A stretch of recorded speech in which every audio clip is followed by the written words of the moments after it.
to a scheduling issue outside of our control, Dr. Molina could not complete her testimony on Thursday. She is going to, she's going to resume her testimony today, and she is still under oath. Mr. Villarreal. Thank you, Your Honor. Good morning, Dr. Molina. Good morning. So, the first thing I wanted to talk about with you today is, you recall during your cross-examination, defense asking you about some certain clinical tests used to determine maltreatment in the clinical setting. Not so much tests. I think maybe you're referring to certain measures that have been put forth in the literature. Fair enough. In that, you reference Waterlow, Gomez, checklist. Do those sound familiar to you? Yes. And what are the purpose of those tools? Those are measures put forth in the literature by various authors, Waterloo, Gomez, the WHO, which is the World Health Organization. And they're just measures useful, or let me rephrase, to aid clinicians when diagnosing, treating, and managing a patient with malnourishment. And in reference, do you recall her asking about whether those tools were included within your textbook? Yes. And specifically, she asked you about Waterlow in your textbook. Is Waterlow, is that cited within your textbook as it relates to starvation? I don't believe so. What, if anything, of those clinical tools is cited?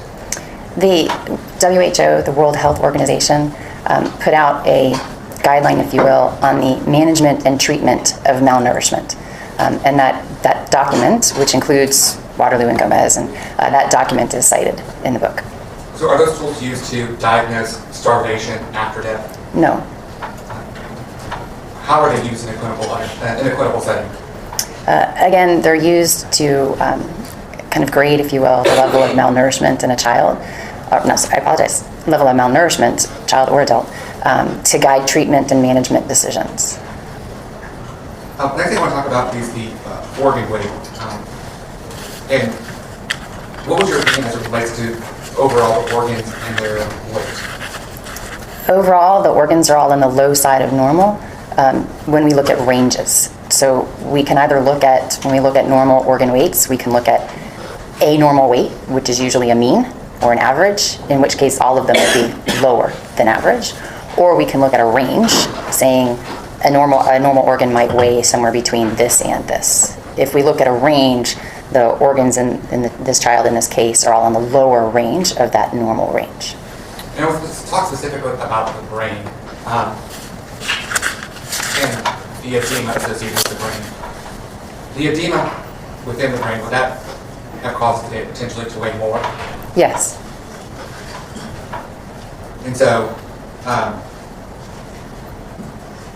with the brain having the edema, would you have been able to diagnose or determine if the brain was suffering from atrophy?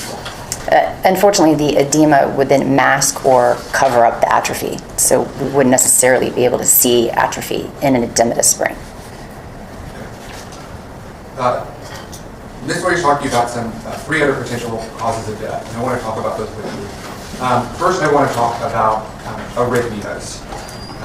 Are you able to diagnose arrhythmias post-mortem? So just to clarify, an arrhythmia is an abnormal heartbeat. So it's a rhythm disturbance of the heart.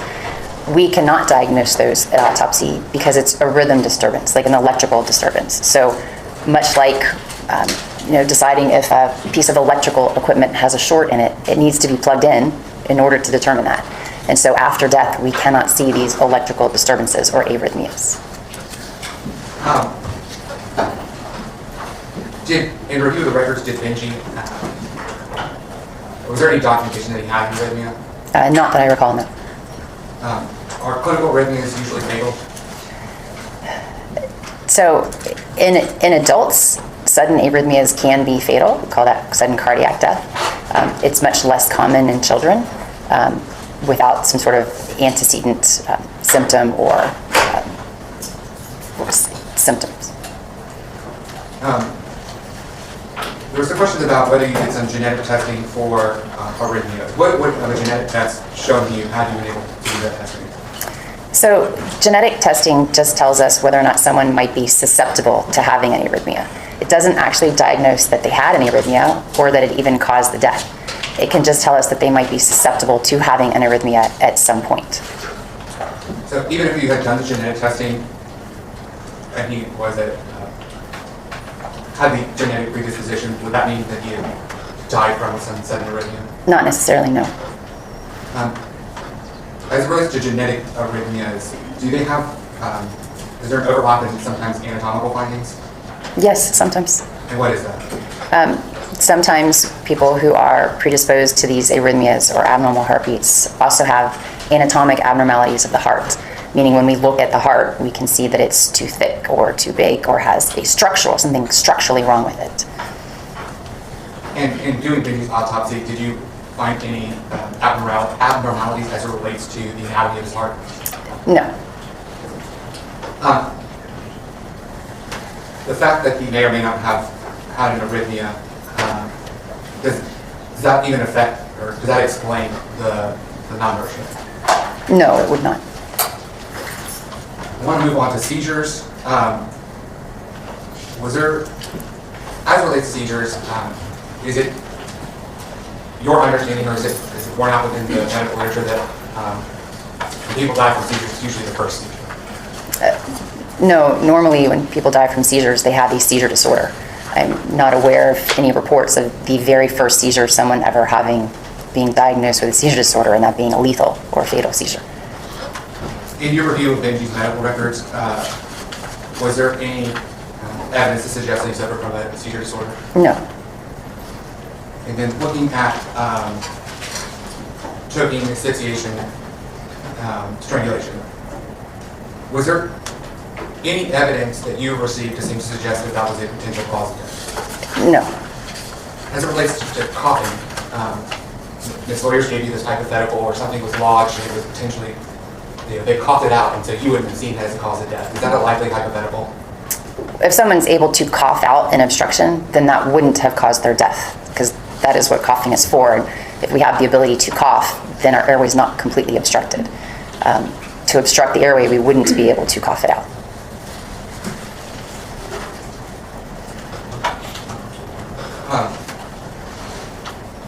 The next thing we'll talk about is, in your autopsy, you make reference to blunt force injuries on Benji's body.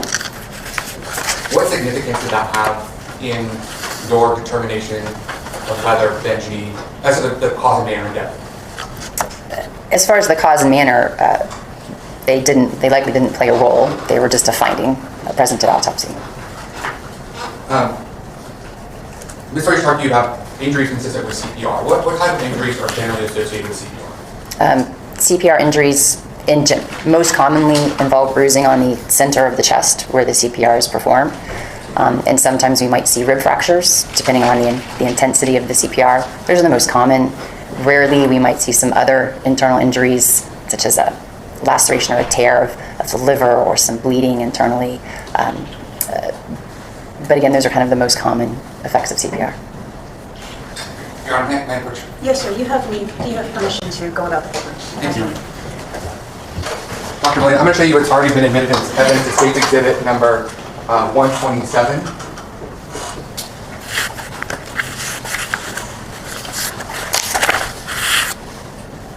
These injuries on his buttocks, the abrasions that you already testified to, are those consistent with CPR injuries, in your opinion? So the contusions or bruises that we saw previously on the lower back, those would not be consistent with the CPR. And we talked briefly about Mongolian spots, but I never really explained what it is. What are Mongolian spots? Mongolian spots are just an irregular pigmentation that some children have.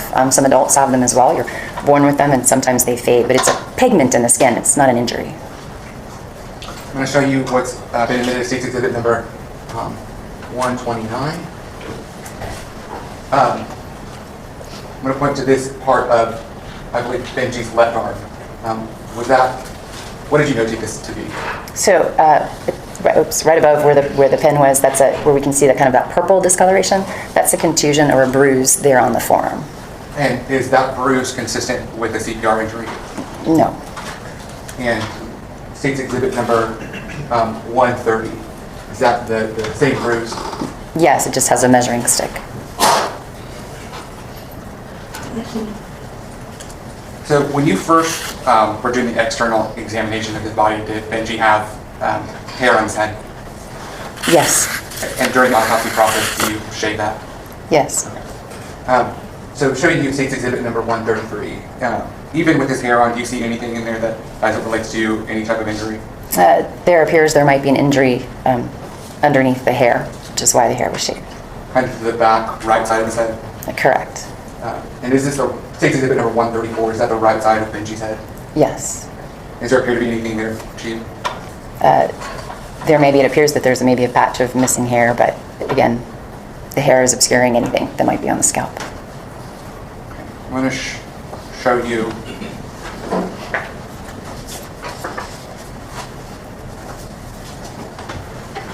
cover up. State's exhibit number 137. What injury, if any, do you see on Benji in this photo? We see some contusions or bruises on the left side of the chest, kind of right along the side of the ribs.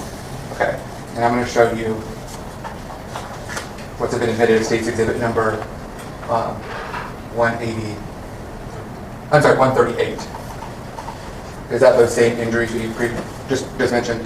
Yes. State's exhibit number 141. What injuries, if any, do you see here? Difficult to see from this view, but there's a bruise or contusion on the forehead, kind of at the hairline, and another one on the cheek below the eye.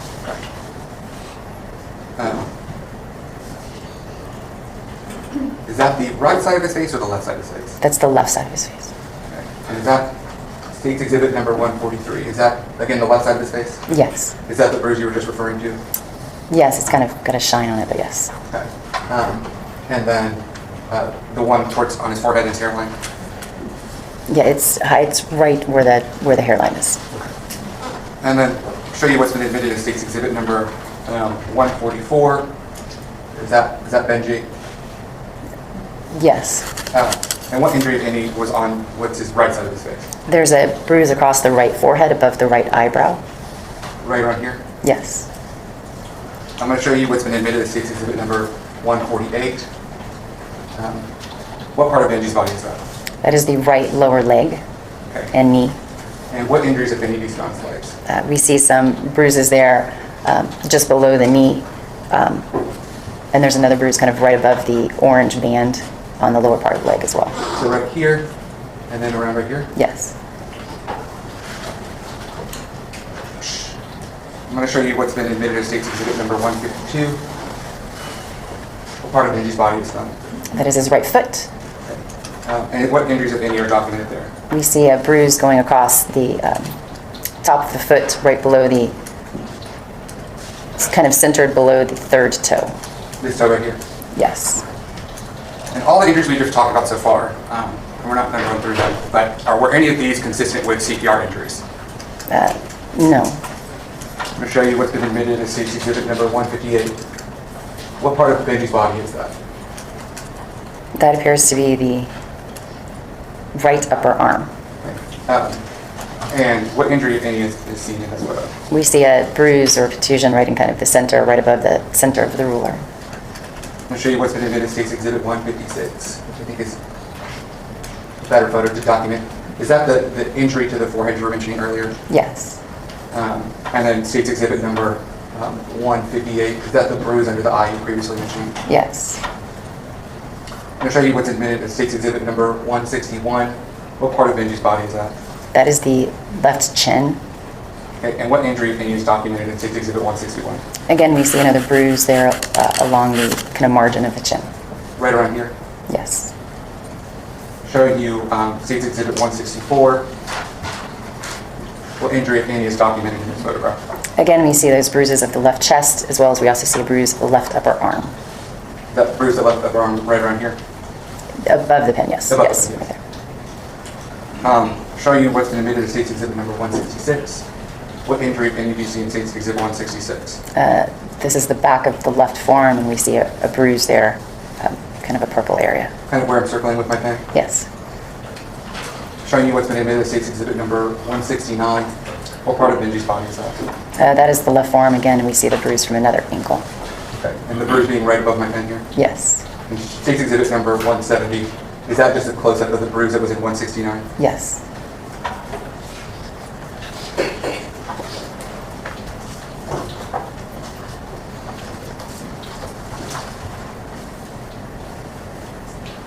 I'm going to show you what's been admitted as State's Exhibit number 172. What injuries, if any, do you see in State's Exhibit 172? Difficult to see, but there's some bruising at the left knee and the what we call proximal, the lower leg close to the knee. And is that documented as well in State's Exhibit number 174? Yes. I'm going to show you what's been admitted as State's Exhibit number 177. What injury, if any, is documented in State's 177?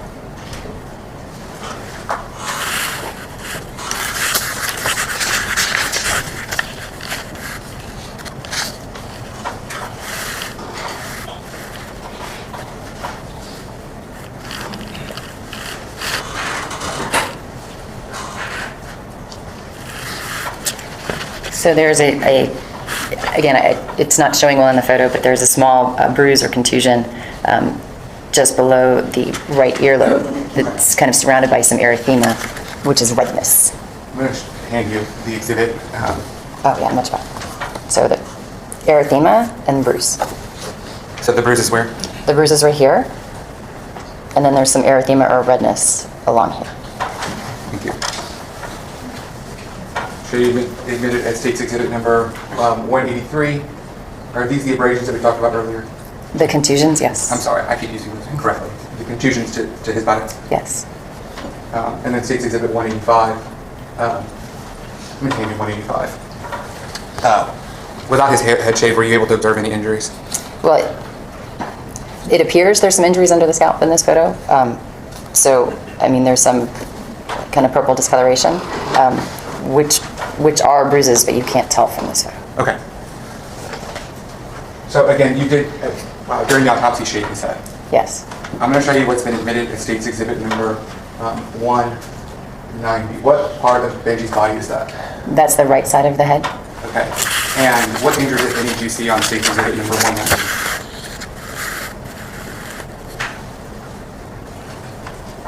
There's some bruises on the kind of back side of the head. Is it where I'm pointing my pen right here, as well as where I'm circling my pen Yes. right Okay. here? Showing you State's Exhibit number 191. Is that this area right here, his head, the same part of his head is in right here with my pen in State's Exhibit number 190? Yes. And again, that's the contusion. Yes. I'm going to show you what's been admitted as State's Exhibit number 194. Is that the contusion that was on his forehead, on his right side of his head? Yes. I'm going to show you what's been admitted as State's Exhibit number 196. What part of Benji's body is that? That's the left side of the head. What injuries? I'm going to show you State's 199. What injuries, if any, were on the right side of Benji's head? On the left side of Sorry, Benji's left. scalp, we see, in both of these photographs, we see contusions or bruises. And so where I'm circling with my pen right here, Yes. what about right here? Yes. And was this the bruise you were talking about? Was it within the hairline? Yes. I'm going to show you what's been admitted as State's Exhibit number 201. Is this what I'm circling with my pen, the same contusion right here on State's Exhibit number 199? Yes. And looking at State's Exhibit number 202, is that same contusion? Yes, these are the same contusions. And what part of Benji's head was this on? This is on the left, kind of towards the top of the head, on the left side. So towards the top of his head. Correct. Looking at State's Exhibit number 205, what part of Benji's head is that? It's the back of the head. I'm going to show you 208. Is that the same back of the head? Yes. What injuries, if any, do you see on Benji's head? We have a contusion over the back of the head. Is it right here as well as right here? Yes. Then looking at State's Exhibit number 209. Is that kind of the back right side of Benji's head? Yes. And those are the same, just kind of different angles, so you can get an idea of how the injuries are on his head. Correct. Looking at State's Exhibit number 210, what part of Benji's body is that? That is his back. Okay, and what injuries, if any, were notated on Benji's back? There's a contusion across the left back. So looking at stage 212, is that the injury right above the ruler you were describing? Yes. And then finally going back to state's exhibit number 150. This is prior to shaving his head, right? Correct. And so on this, are you able to see the bruises on his side as well as his face? Yes, in his left arm. In this photo, are you also able to see his ribs? Yes. How would you describe his stomach in this picture? Scaphoid. What does that mean? It means it drops down instead of staying flat. And is that structure ever informative of your ultimate opinion that Benji died from starvation? The scaphoid abdomen Yes. can be a finding, yes. All of those injuries that we just talked about, were any of those consistent with CPR injuries? I mean, it's theoretically possible, but not the type of injuries we usually see, no. I want to talk about the toxicology testing. Initially was the exhibit number 33.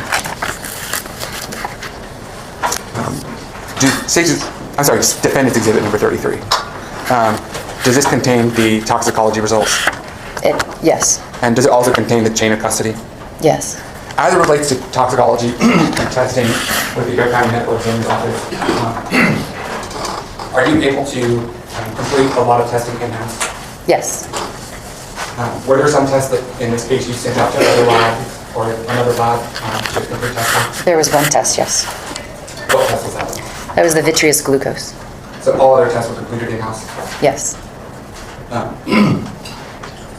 As it relates to the storage of the samples, where are samples that have been taken for an autopsy, where are they stored?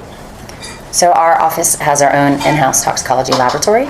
And so after we obtain samples at autopsy, the samples are then taken to our toxicology laboratory and stored in their refrigerator, essentially, their large cooler, until testing is completed, in which case after that, they're frozen. And so samples to include blood, how are those taken? They're taken at the time of autopsy from available vessels and then placed into test tubes for testing from the toxicology laboratory.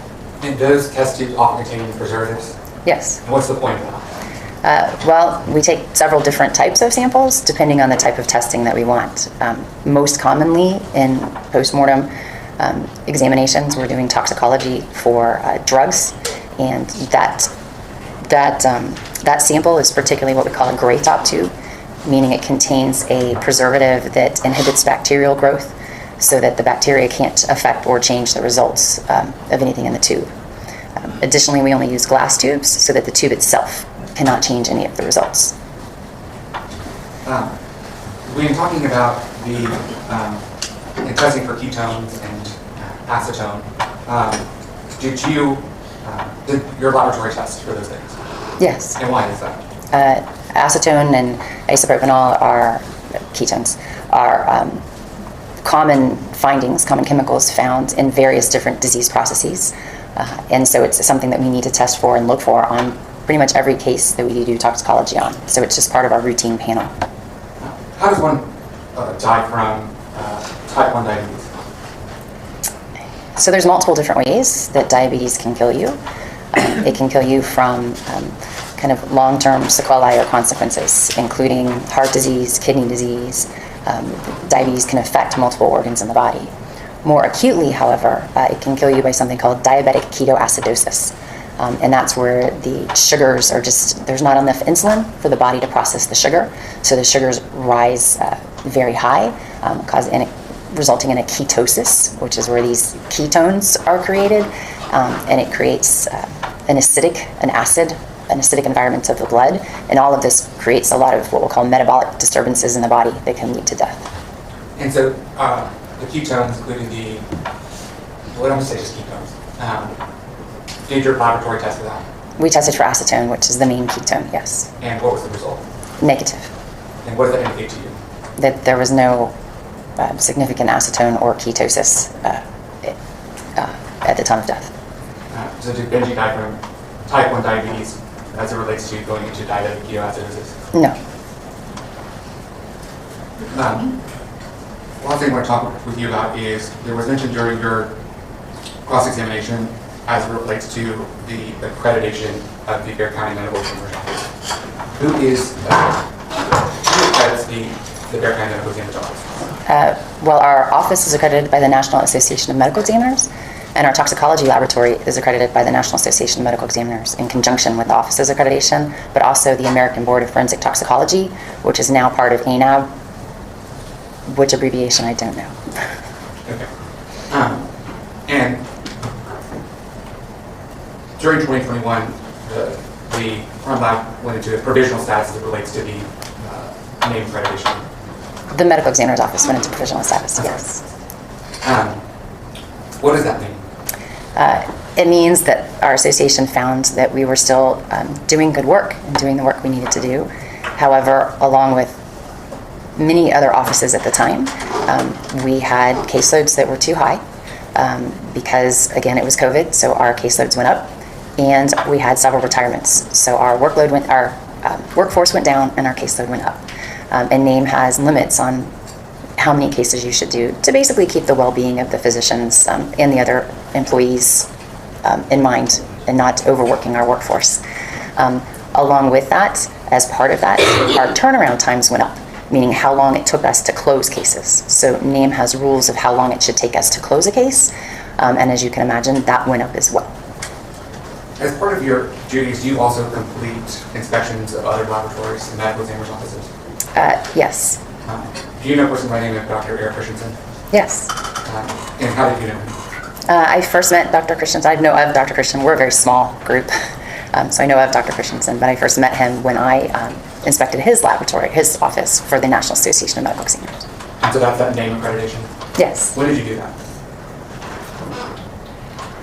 March of 2020. It was either this year or last year. I'm going to go this year at 24. Okay. And that was as part of the name accreditation process? Yes. Prior to that, was that medical examiner's office accredited with name? Not at the time I performed the inspection. Okay. Are you aware, does the Utah Medical Examiner's Office, do they have an in-house toxicology laboratory? I do not believe so. I believe they send their laboratory testing out.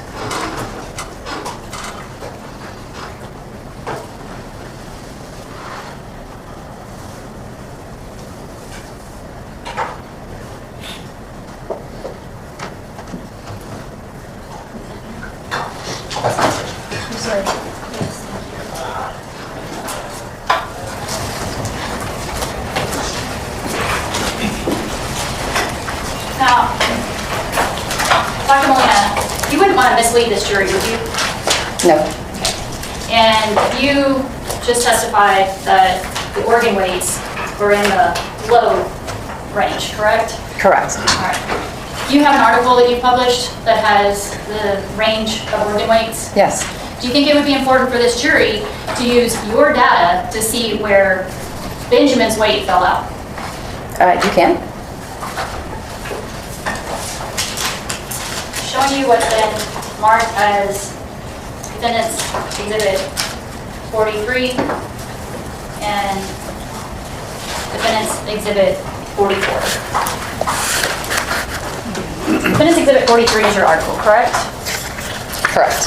Has the weights that you have said represent the ranges of organs. Correct.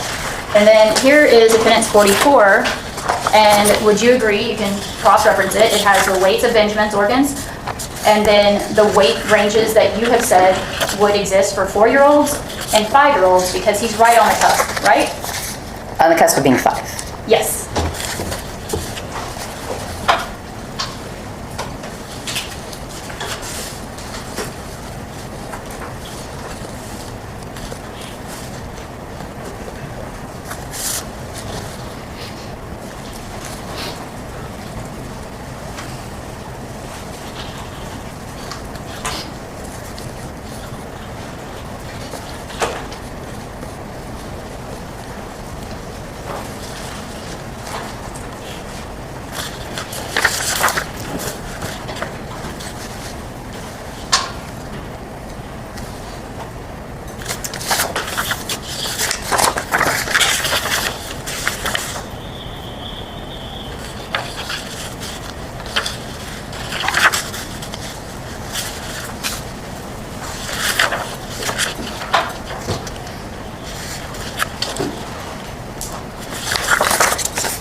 time, Your Honor, I ask that defendant's exhibit 44 be admitted. I'm tendering a copy to opposing counsel. Yeah, because this is... Okay. Okay. Defense exhibit 44 is admitted and may be published. So, the autopsy. I'm showing you that's defendant's exhibit 44. I'm just going to pull this so I can get it to the screen. Okay, can you see what's on the screen? Yes. Okay, and you would agree with me that in the left-hand column is the organ that you've identified in your autopsy report, correct? And yes, I apologize. I didn't actually check those words. Well, you can check them as we go, if you don't mind. Okay, so we have the organ identified over here, and on the top you can see that this is the weight, and this is Benji's that you've identified the weight for. And then we have the range for a 4-year-old, and you can see that it's got dashes. And then we have the midpoint range, which is identified, which means it's in what's in, for instance, if we take the top line and we see that the brain has a range of 970 to 1,546, the midpoint would be 1,258, correct? Correct. Okay, and then we did the exact same thing for the 5-year-olds, Correct. because he's 4 years and 10 months. Correct. Okay, all right, so you would agree with me that on the brain, he's not close to 970, is he? I would say he's, what I said was low, I believe what I said was the lower side of normal. So he is closer to 970 than he is to 1546. Right, but he's not even close in these. Like, let's take the spleen, for instance. I mean, 16, and he's 40. He's between 40 and 9, you know, there's a big gap. I mean, he's not hovering at these lower end of the range like you're suggesting. I mean, he is within the range that you say is normal weights. I believe my testimony was he was at the lower side of the normal range, which means he's less than midpoint. I also testified he's less than the mean, which is the midpoint, and on the lower side. I didn't say he was out of range, but he is on the less than half, not the more than half. Okay, but in each of these, he's not like 1 or 2 above. I mean, he is significantly, like if we look at the left lung, I mean, he's a 138. He's the kidneys, he's 46, 49. I mean, and then if you come in over here, he's still, and look at in the 5-year-old, he's still significantly inside of that range. He is within the range, yes.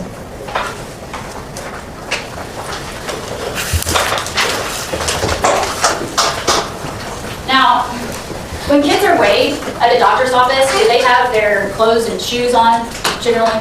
Oftentimes, yes. Okay, and your weight at autopsy does not include that, correct? He was not wearing clothing or shoes other than the diaper. All right. And so on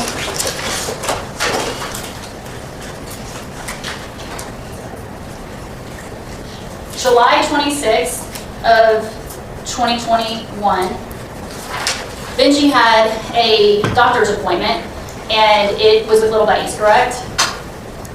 I will take your word on that. I don't remember all the dates and the visits.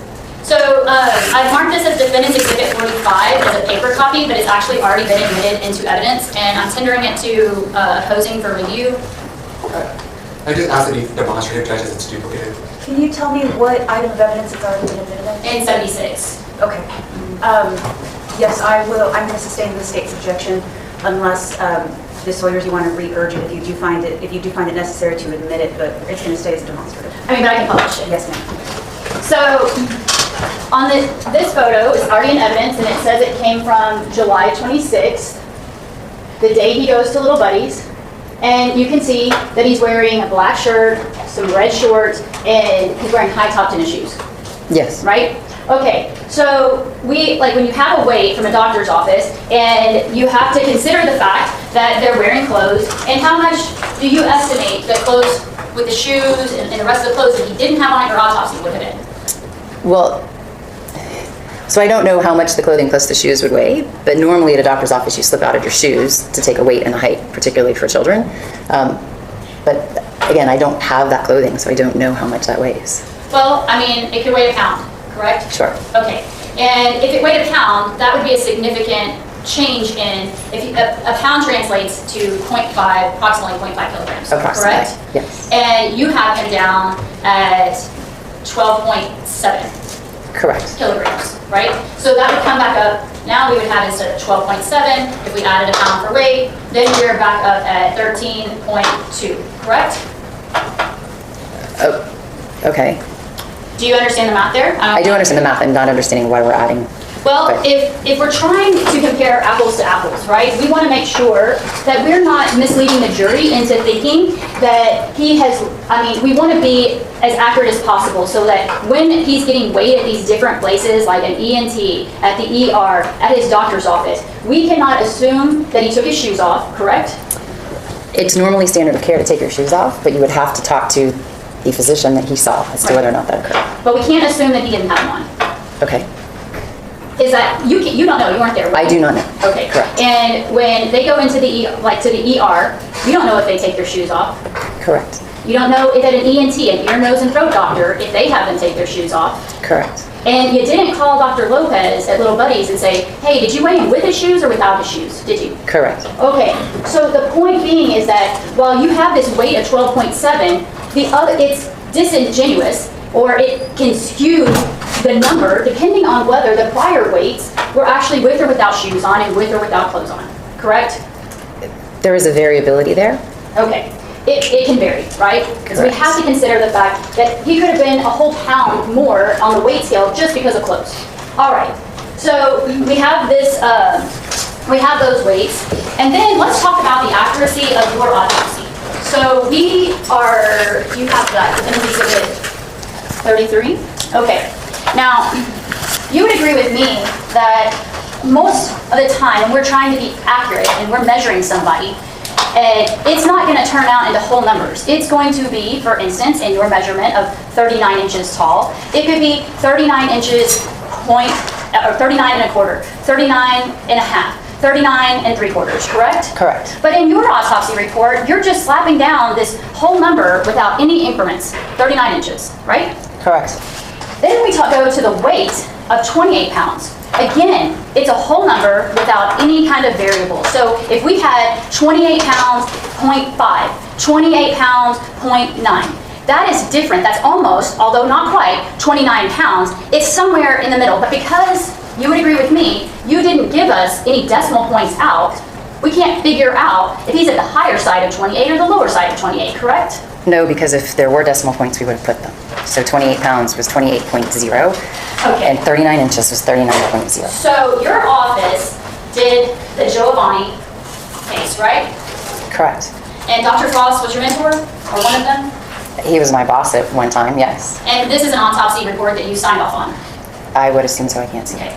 And you would agree with me that not only do we have the problem that you don't give any increments, and we're just supposed to trust that it was exactly exactly 39 inches and exactly 28 pounds.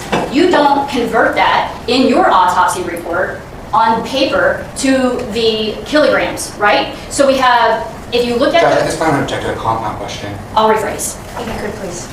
Showing you Defendant's Exhibit 35, which is an autopsy report, the only other autopsy report that you claim found starvation in the medical office, examiner's office, in the last 20 years, correct? The cause of death was starvation. And looking at that, it shows that he didn't measure in inches or in pounds, correct? Judge, I'm at this point going to object to the relevance, and I'm also going to object as it relates to talking about the other autopsy, which has not been any nexus that relates to the relevance. Bruce Lawrence, just one second. Let me review your question. Okay, can the parties approach, please? That he's measured in grams and kilograms, right? He's measured in grams for weight. Okay. And he's not measured in inches, he's measured in centimeters, correct? He's actually measured in inches and centimeters. Okay. And on the centimeters, how far out does it go? 93 point, oh, by 1 decimal point, is that what you're Okay. asking? It goes out in decimal points in the centimeters, correct? Correct. And in the weight, how far out does it go? Well, there's no decimal points, he's measured in grams. Okay. So, well, it says 7,170 grams, correct? Correct. Which is 7.17 kilograms. Correct. Okay, so I apologize for that. But, so when you're talking about this, the reason that it's important, would you agree, is because converting all of this starts to create in order to do a BMI, your BMI is not in is not in inches to pounds, correct? It uses kilograms and centimeters. So BMI is kilograms per meter squared. Okay, but it uses a metric system. Correct. It doesn't use inches and pounds, so you have to now convert your inches and pounds, and when you convert them, how you round matters.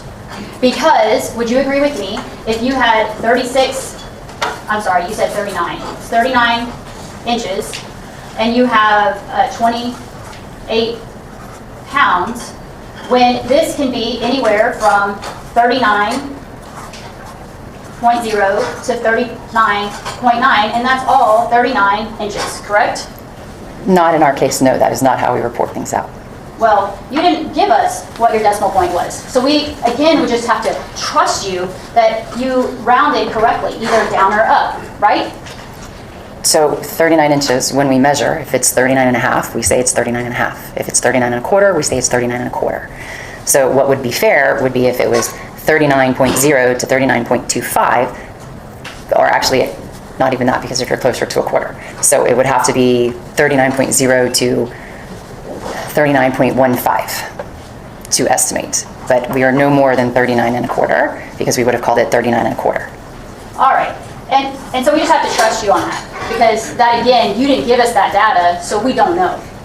We have to trust your rounding here. So you got rounding here, and then when you convert this, because now you have to take these numbers and you have to convert it to centimeters or meters, right? Correct. And this is the metric system. And so when we convert it, again, there is this room for error, because we are now taking the number that you have rounded, and now when we convert it, it's also rounded.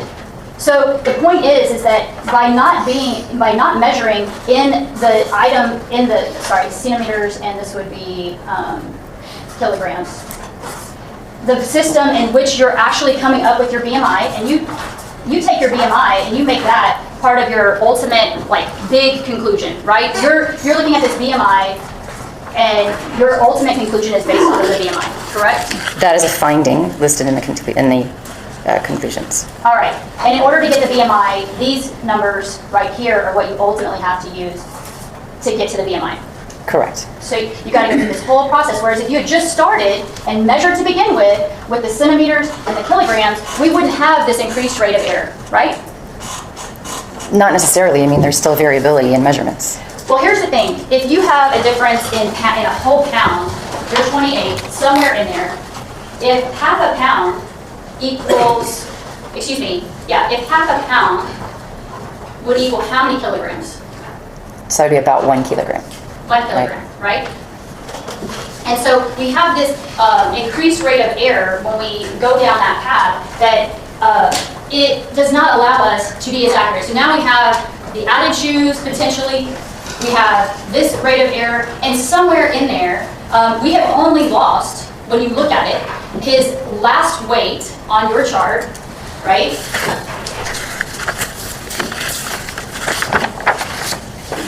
It's on State's Exhibit 110.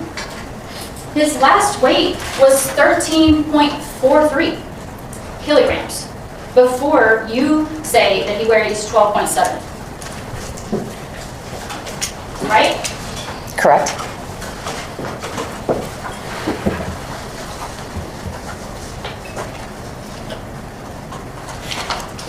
And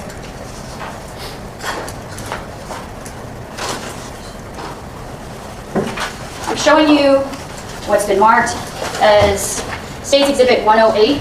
This is from his August 10th visit to San Antonio Ear, Nose, and Throat. And would you agree with me that the doctor makes a general appearance note, and he says Benji is well-developed, well-nourished, and in no acute distress? Yes. Okay, so we have his weight there is 13.43 kilograms, correct? Correct. All right, and this is 8/10 of 21. And then on your measurement, on 8/18/2021, you come up with 12.7 kilograms, right? Correct. So we have a difference, if we were to back that out, we have a difference of 0.73 kilograms, right? Between this number and this Correct. number. All right, so from the last time a doctor saw this child, he's all to the time you weigh the child, and in this visit, he's well-nourished and no acute distress, and you say that between here and the time you weigh him, this figure is what supports your, at least in part, supports your theory of starvation, right? The negative 0.73? Yes. No, That he's lost this weight. but not necessarily that 1 point. No. Okay. Well, we can back it up even more, and the one before that is 13.8, correct? Correct. All right, so let's back it up to the 13 point, and let's be accurate, 13.84. All right, and so now, within that time period, and this one is gonna be for 7/26/2021. And now the difference here is 1.14 kilograms, correct? Sorry, yes. All right. And so we just got through saying that 1 pound of clothing is at least 0.5 kilograms. And then we have this conversion issue that can also create additional. So we need to make sure that we are not misleading this jury by comparing. Judge, I'm going to check to the concept sidebar. That's what you can hear. Comment on it. Sustain. You can rephrase your question, Mr. Sawyers, please. The point is that while we are talking about weight loss, and it is not so significant that a pair of shoes or miscalculations can also attribute to some of it, correct? I think that's a difficult characterization. We're not looking at single points, we're looking at trends. All right, and that's a great point. So we're going to jump off onto that. Here's defendant's exhibit 34, and you would agree with me that this is your graph that you charted, right? It appears to be. Okay, with some notations of dates and stuff that's added to it. But when we look at this, if a child drops off the curb, it doesn't mean they're going to die, correct? Correct. And in fact, you can see that back when Benji was 8 to 10 months, he does drop off the curb. Correct. Do you know what happened in those 8 to 10 months? I do not know exactly, but no. Okay. So if he had infection, like he had ear problems and cold, would that sound about right? For him to drop off the curve from that, Those are what those visits were when he went in, correct? correct, but that would not necessarily explain him dropping off the curve, no. The point is that if we get sick or we don't feel good, we might not eat as much, right? Correct. And so it'll drop us off the curb, but it doesn't mean we're going to die. Correct. All right. Now, let's talk about your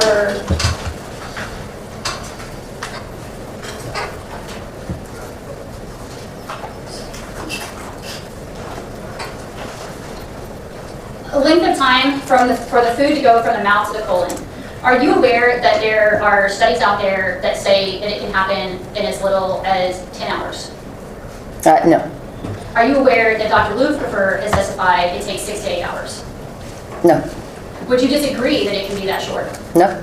So you would agree that, it gets confusing because we had double negatives there. Sorry. You would agree that it's possible for food to travel from the mouth to the colon in as little as 6 hours or as much as 3 days? Yes. Okay, so there's a range. Correct. All right. And did anyone show you the photo of the food that was found, a photo of food that was found on Miranda's phone that was taken the day before Benji passes? I don't recall. Okay.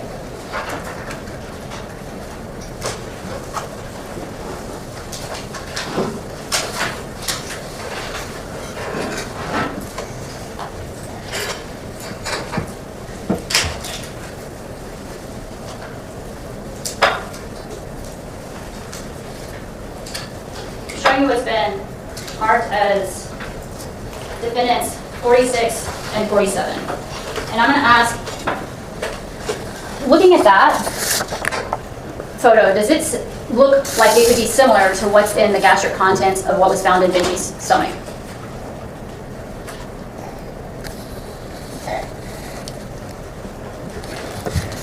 Could they have, similar, I'm going to say no. However, could this be the remnants, like they're both coming from, I think that's what you're asking me, could they be coming from, could these gastric contents be the seeds from what appears to be peppers? I mean, yes, but I think they could potentially come from the same thing, but they're not similar in appearance. Because by that point, it's in the gastric content, so it's not going to look like this photo. No, we would, you can see, without describing gastric contents, I mean, if this were the gastric contents, we would have seen differences. Okay, and his stomach has been suctioned, you say by a nasal gastric tube, right? I said there was documentation that a nasogastric tube was placed.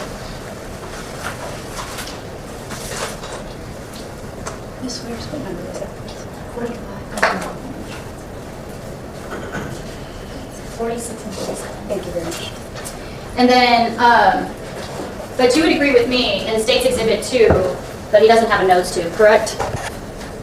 Correct. That tube's in his mouth? Correct.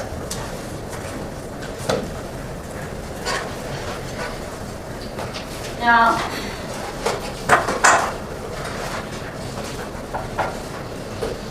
dehydration. You would agree with me that you do not have a finding of dehydration in this case, correct? Correct.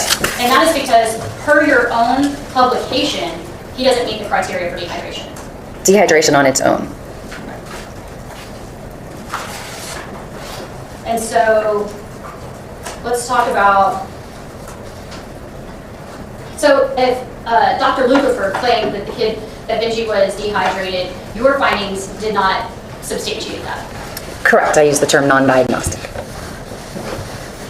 Meaning that you have your specific publication, Benji didn't have renal failure, did he?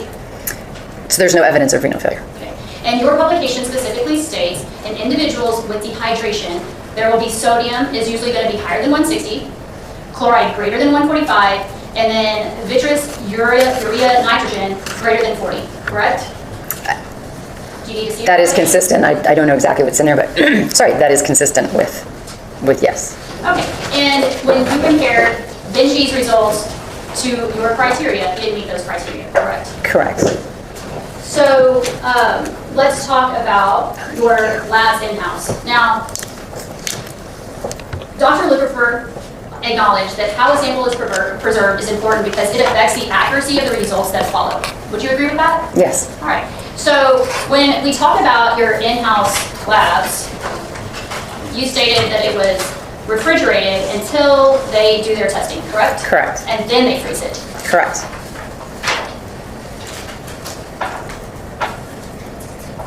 I'm showing you what's been marked as Defendant's Exhibit 48. Do you recognize this photo? Yes. All right. And it's a photo of what you say is still preserved at the NE's office.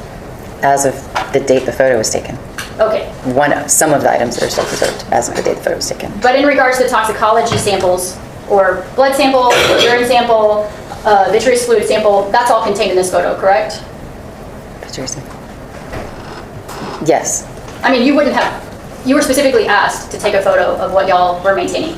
Correct. And in regards to your samples of bodily fluid, whether it's blood, urine, vitreous from the eye, gastric contents, it's all in that picture. The toxicology samples. Okay, thank you. At this time, Your Honor, I ask for Defendant's Exhibit 48 to be admitted. I have no objection. Defendant's 48 is admitted and may be published. All right, now, you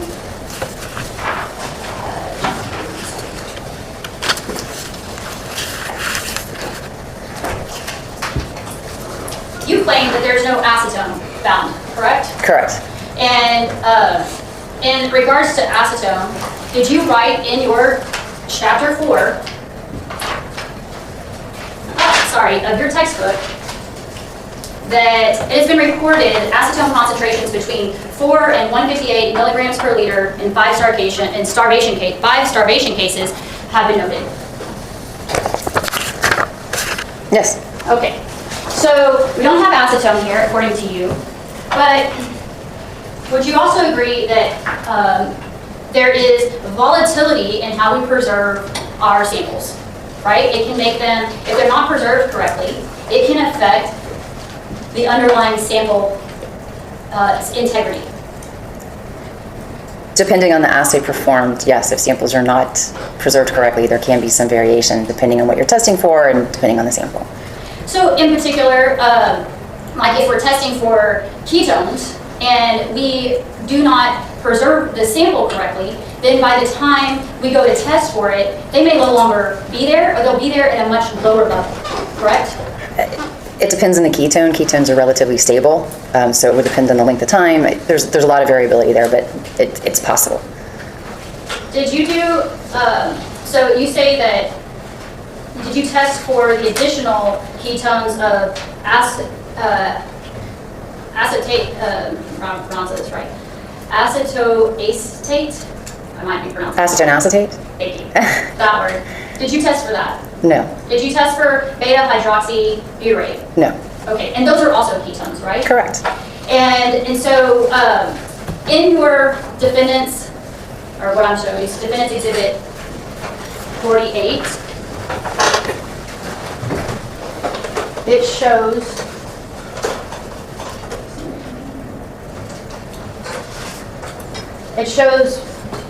six vials to the left, correct? Correct. And then 2 vials in the middle. Correct. And then this is the gastric contents. Correct. All right. And if you look at the picture, or the portion of the picture that says vitreous, you might need to, let me see. I don't know, I might have to get a digital copy. Can you see that there's someone that is, what day do you take the vitreous sample? The date of the autopsy, so the 18th of August. Okay. And then there is on that tube, there is, the next date is September 23rd, 2021, correct? It's hard to see. Do you want me to give you the digital? So you can blow it up.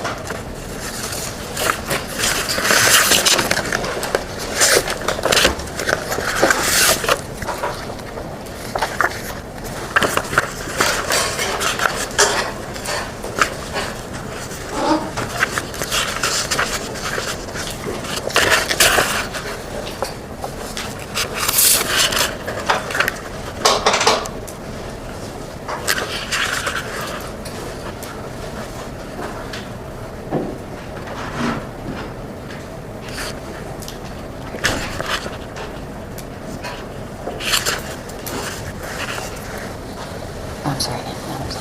Yeah, no No worries. I don't need to get in your space.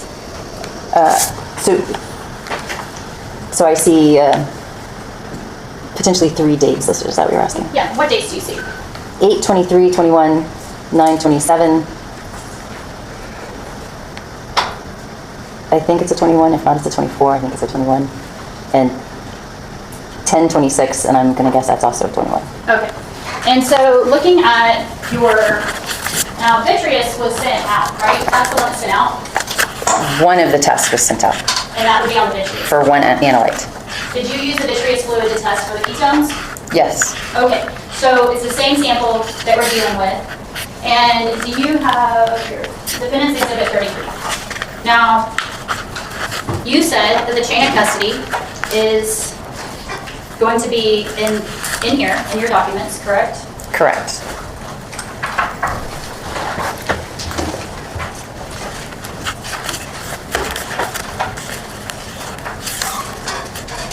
And turning to your toxicology report, can you find, I'll let you find it. The one that you claim is when it would have been in-house. What date was that done? For the vitreous or the blood ketones? Is that, which one are we talking? Well, you said the vitreous. They're actually done together. They're both, so ketones were tested for the blood and the vitreous. So Okay. acetone was done on blood and vitreous. I believe it's the same date. I'm just, yes, it's August 23rd of 2021. It's tested on August 23rd, or it's tested on September 27th? No, it's tested on August 23rd. Okay. August 23rd. And then where And this is is, the blood. Okay. And then this is the vitreous, August 23rd.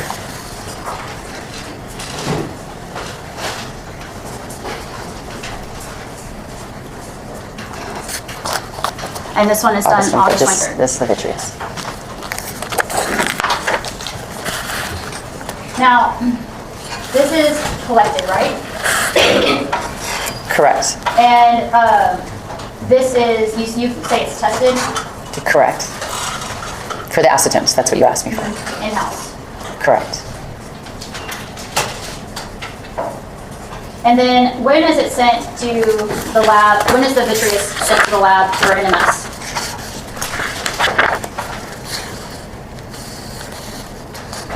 October 28th, 2021. And this is to test the glucose, right? Correct. And when does that arrive at the FedEx facility? It's shipped FedEx, right? Correct. When does that arrive? They come to us. I mean, but you can tell when it arrives. You mean it? Let me show you.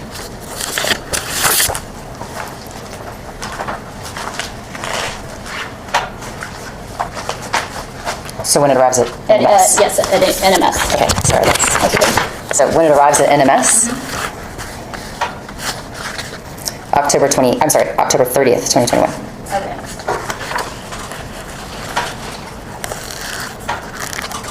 And let's talk about the stability of glucose in vitreous. Would you agree with me that it will decrease rapidly if it's not preserved correctly?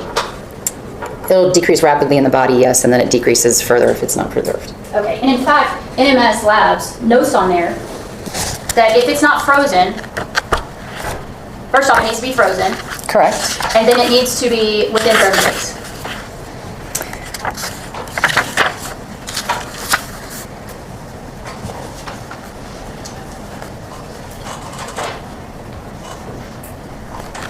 Well, I believe what it says is stability of vitreous glucose for up to 30 days has been noted by NMS Labs when specimens are maintained frozen. So that means it is stable for 30 days. And in this case, it's not frozen. We don't know when it got frozen because there's also, by looking at those samples, you saw that someone got into the sample in September 23rd of 2021, correct? I believe it was September 27th. But Okay, yes, September 27th. there's a date on it that I can tell you. September 27th, right?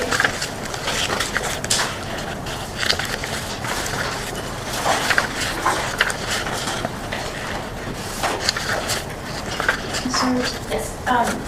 Would you let me know when you behind the break? I don't want to interrupt the subject, but once you... Yes, Your Honor. I will. Let me finish this one. Okay, thank you. Thank you.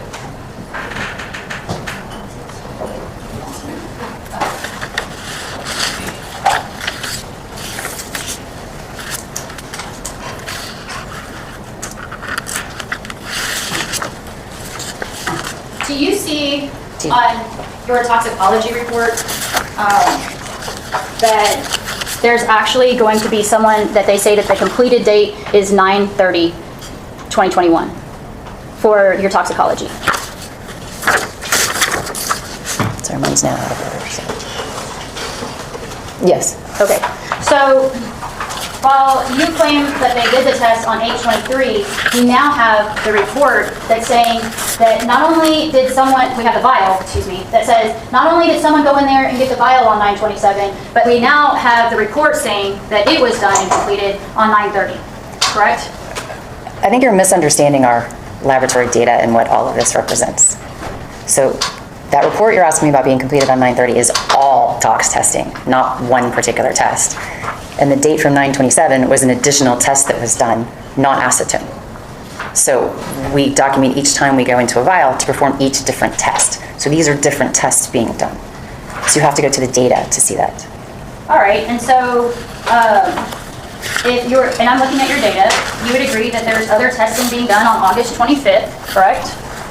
Yes, but that's on blood. I understand. Okay. But yes, there's lots of different testing being done on different dates. So August 25th.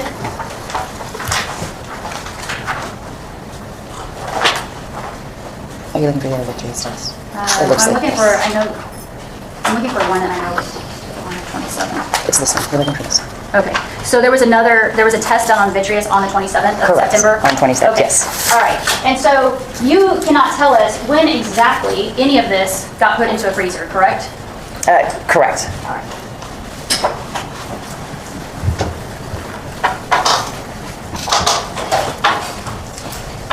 Your Honor, at this time. Okay, we're going to go ahead and take our morning break. Let's go ahead and take a 10-minute break, please.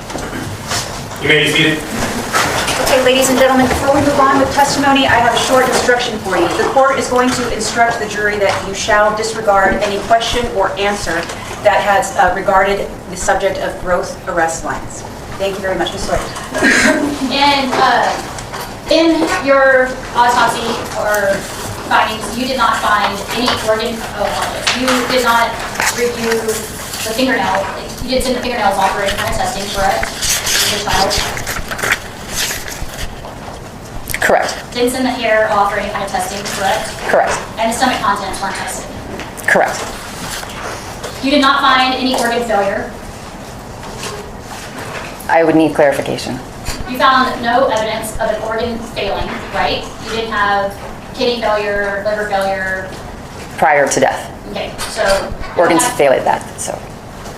Prior to that, or you didn't find in particular one organ that, that failed. At the time of death, there's no specific organ that's identified as having an issue. Because you looked at the slides, right? So I'll say correct. I think that's what you're getting. Yeah, because you take slides of the tissue and you look at it under the microscope. Correct. Right? And you didn't identify any particular organ that you believe had failed specifically, like a specific organ, like liver, kidney, spleen. Correct. Okay. Now, when we talk about the contusions and abrasions, would you agree that these did not contribute to your finding of starvation? Correct. And they're non-specific. You didn't have a specific finding associated with them as to how they were caused, correct? Correct. And in fact, you can't tell how those contusions or abrasions were caused, correct? Correct, other than blunt force. Correct. Okay, and again, we go back to the definition. Blunt force isn't by ballistic, it's not by a firearm. Correct. And it's not by stabbing. Correct. So if it's not ballistic, not firearm, and it's not stabbing, the only other type of category of injury is that blunt force. Correct. So it's just a category that contusions and abrasions go into. Well, it's how they're sustained, yes, by a blunt force. But there could be any number of blunt forces, to go to your question. I can't say what blunt force caused those contusions. And during the break, you had an opportunity to view a video of Benji, correct? Correct. And you would agree with me that he is engaging in self-harming behavior. Correct. And that we can't rule out what injuries on his body came from his own behavior, correct? Correct. All right, now in regards to thymus atrophy, that's also a non-specific finding, meaning the fact that someone's thymus is not present does not mean they have starvation. Correct. So it could be, for instance, it's caused by stressful events, right? Physiologically stressful events, yes. And you're aware that Benji was removed from his biological mother when he was approximately 2.5 years old, correct? I was aware he was removed. I don't know the timing. Okay. So, but yes. And you don't know the facts behind why he was removed. Correct.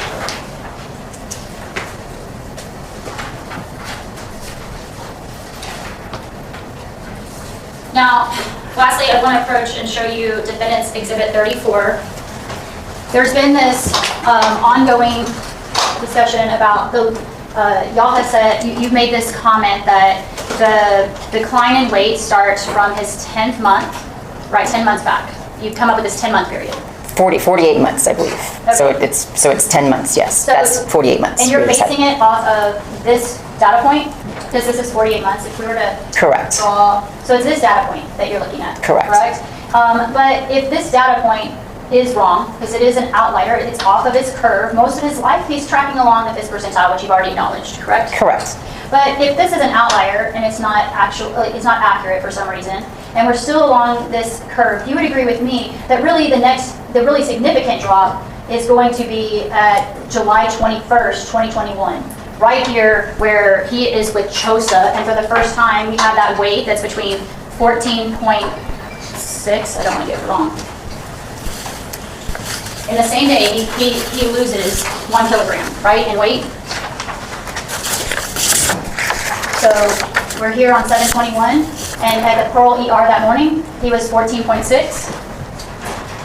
Correct. And then that evening, he's 13.8 at CHOSA. As documented. As documented, Yes. right? And so that date is right here where they're on top of each other, right? Where you see this dot is on top of this dot.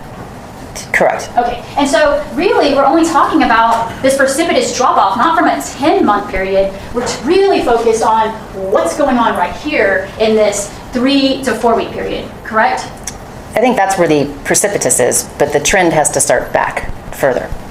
Well, and that you would agree is an opinion because you're basing it on stuff that he historically has never tracked on the 25th percentile, except for 2 data points, which we don't know what he was wearing, whether he was wearing jeans or how that was weighed or if they're even accurate. So that's possible. We also don't know the data points of that several month period where there's no data points. Well, but even with that in mind, the point is with the data we do have, it does seem that when we are back here at the 4-year well check, he's right back on the curve of the 5th percentile. Right? The 48 months is the 50. I don't know if this is 50 or 48 right here. So that appears to be 50?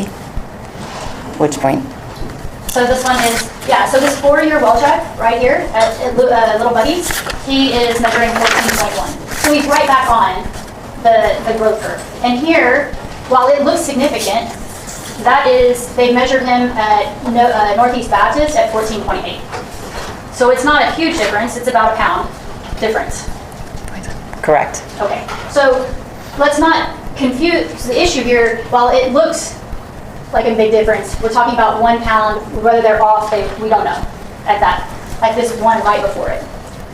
In any event, would you agree with me? He tracks the 5th percentile, and it's this period right here that's super significant from 721 until he passes on 817.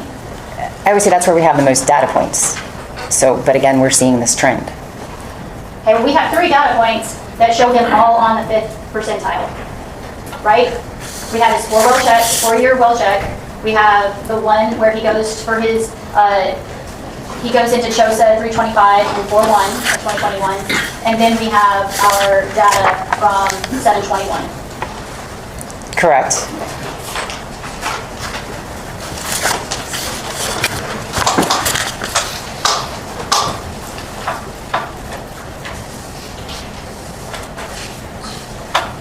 And so earlier you had stated that there's this clinical history of precipitous weight loss 2 months before.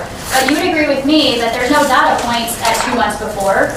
The furthest back from the 721 is going to be March 25th and April 1st, which is 4 months.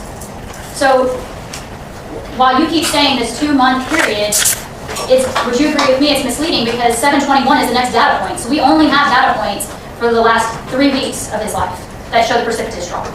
For clarification, I don't believe I have kept saying it. I believe it's just documented in the report. So, but yes, it appears that 2 months is not a full 2 months, correct? It's just from that 721 on. Okay. Pass witness. I just have a couple questions, Judge. Okay. I'll start with the growth chart.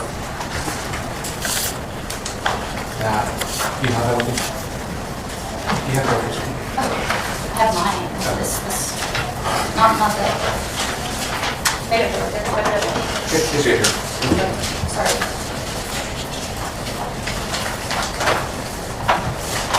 So, Ms. Sawyer describes these 2 points as outliers, but I want to look at those 2 points in specific. So, the first one is at 40 months. Where was he weighed at? The Children's Hospital of San Antonio. And what was his weight? 13.5 kilograms. And what date was that taken? February 3rd, 2020. So winter time. Correct. Okay. When somebody's more likely to wear like a jacket and pants and more cold weather clothing, Sure. right? Fair to say? I mean, it's San Antonio, but the next one at 48 months, how much was that weight? 14.8. And where was that taken? Northeast Baptist. So 2 different facilities, right? Correct. And there's been a gain in weight. Correct. And when was that taken again? September 29th, 2020. Okay, so almost exactly 4 years ago, Yes. roughly. Yes. Day-wise. Have you had to wear a jacket outside in the recent history? No. Okay. So when we're more likely to be wearing like shorts and t-shirts and things like that. Yes. So we have 2 different facilities, and he's weighing on both of those at the 25% growth curve, right? Just about. Okay. Next thing I want to talk to you is the defense was talking about the organ weights, specifically number 44, defendant's exhibit 44. And looking at that, you, as it relates to the mid-40-year-old, that's the midpoint, Yes, that's what it's called. I believe that's the mean. and then the same thing for 5-year-olds, right? Yes. He's closer to 5 than he is 4, fair to say, at the time of his death? Yes. Okay. And looking at the 4-year-olds, he's below the median on every single one except for the heart, right?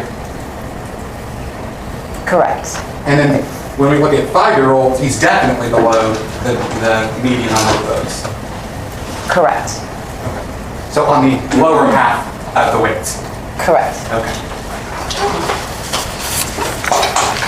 So we looked at that Pearl PR visit. I want to show you the record as it relates to that.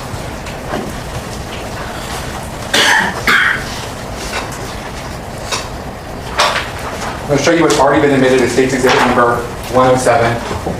And it says, weight 14.6 kilograms stated. What does that indicate to you? That usually means that the doctor asked, how much does the child weigh, and someone told them it. And so we have a point on the same day at CHOSA, right? Yes. And what was that weight? 13.8.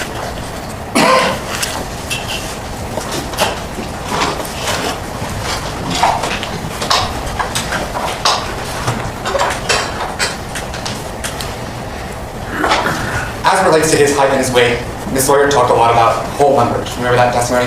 Yes. Was his weight 28 pounds? Yes. Was it? Why didn't you use the decimal place?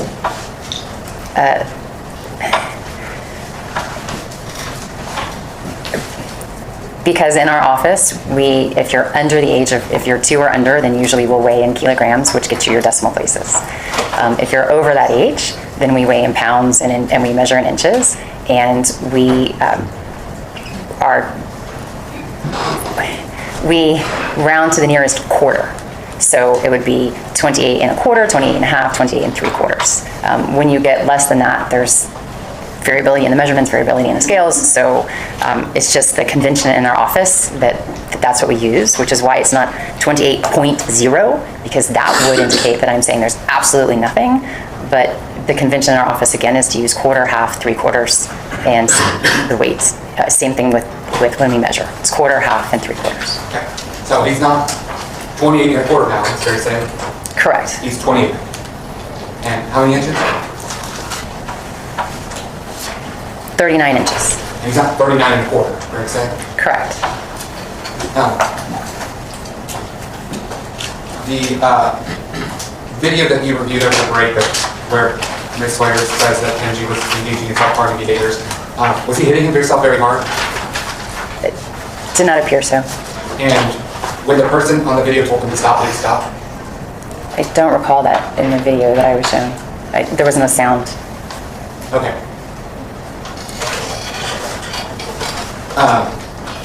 Then, last thing I would say is that Ms. Sawyer's referenced your article in which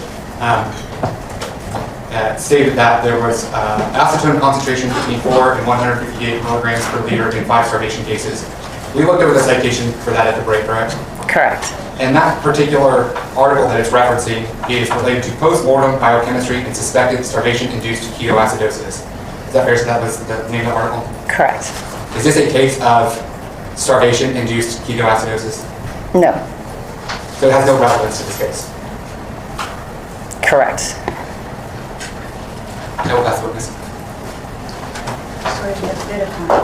So, in regards to that video, you would agree that he's punching his face, correct?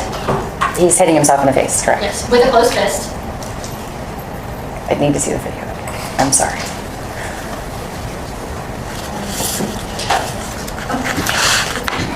Well, it's 4 minutes long. Can I just see the little snippet? We didn't watch the whole video, so just the same snippet. And let me just, yes, the face appears close. And, sorry.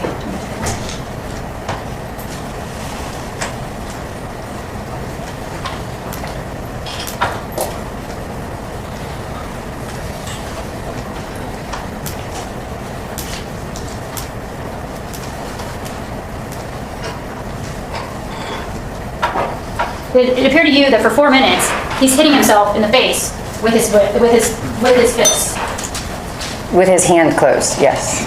with both hands, At points, it's both hands. for a long period of time. I mean, 3 minutes is a long time to keep hitting yourself, correct? Well, in fairness, I didn't watch the whole video, we just watched snippets, but it appears the video goes on for 4 minutes, during which time he is hitting himself, yes. Well, I clicked through there, and each time I clicked through there, you could see his fist still coming up to hit his face, correct? I mean, sometimes the hands are down. I didn't watch the whole video. It appears he's hitting himself for the video. But it's also during that time period that throughout it, he is continuing to hit himself during that time period. It appears that during that time, yes. I pass witness. I have no further questions. May Dr. Molina be excused? Dr. Molina, thank you very much for your testimony. The state will let you know if you need anything else, but have a good day. Thank you very much. I would say at the time of the autopsy, I did not appreciate growth arrest lines on the x-rays. Well, at the time of the autopsy, you took x-rays. Correct. And it's those x-rays that you've now looked at, and you confirm there's no growth arrest lines, correct? So I've now looked at from a week ago? Yes. So yes, I've looked at those x-rays from a week ago, and there appears to be growth arrest lines. Oh, so now you're claiming there's growth arrest lines? So again, at the time of the autopsy, I did not appreciate them, but when looking at them with an expert on x-rays and bones, they were highlighted to me. Did you disclose this to the state? I may have mentioned to the state that I re-looked at the x-rays after a hearing. When did you tell the state that? I don't recall. Was it 1 week ago, 2 weeks ago, before this trial started? I don't even recall if it was before the trial started. Was it yesterday? No. Was it the first day you got here? I honestly don't recall. I've had multiple conversations with counsel on this case. I don't recall. So are you an expert in growth arrest lines? I don't know what an expert in growth arrest lines is. Well, considering the fact that you had already made a finding of autopsy and then you filed your findings of starvation without growth arrest lines, correct? Correct. And now, when questioned about growth arrest lines, you claim miraculously that you've now identified growth arrest lines. I'm going to object to the sidebar as listed miraculously. Sustained. So now in your question about it, now you see. I will say that again, I did not appreciate the growth arrest lines at the time of the autopsy when I looked at the x-rays myself. An expert in x-rays and bones also looked at the x-rays, who's now hired by Objection, office. Your Honor. There's been no other expert that's been disclosed, and this goes in violation. Ms. Sawyers, can you approach us? That's our first group of doctors to receive his board certification. Yes, sir.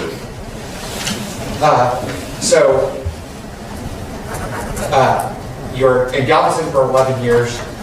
What are you doing during those 11 years? So I taught medical students and residents. I also was a what's called an attending pediatrician in the general pediatric clinic, and I also had a clinic.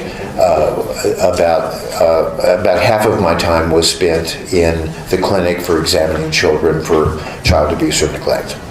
So after those 11 years, what did you do? So in 2007, I was recruited to come to the University of Texas Medical School here in San Antonio and practice full-time in the child abuse and neglect program here, which is called the Center for Miracles. And after about a year or so, I actually was named the medical director of the Center for Miracles. So those 11 years in Galveston, did you have any type of relationship with what's now known as the Center for Miracles while you were working in Galveston? The child abuse pediatrician here in San Antonio prior to my arrival for many, many years was Dr. Nancy Kellogg, and she basically was my mentor. I met with her at least on a monthly basis starting in Corpus Christi, when I was in Corpus Christi, and she helped me to develop the program in Corpus Christi, and then we continued to maintain contact and collaborate on projects, etc., during my time at UTMB in Galveston. When again were you named director of the Center for Miracles?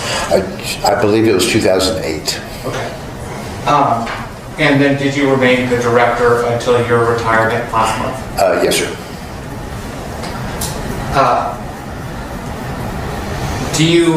Have you been published before? Yes. I know this is probably not a fair question, but do you know how many times?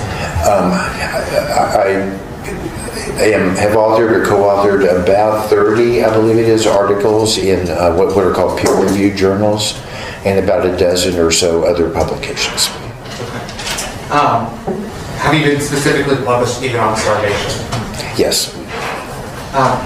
As it relates to the Center for Miracles, not necessarily at the beginning or at its inception, but let's say even as of 2021, did it have a fellowship program? Yes, we've had a fellowship program starting actually before my arrival. I believe it started in 2006. Okay.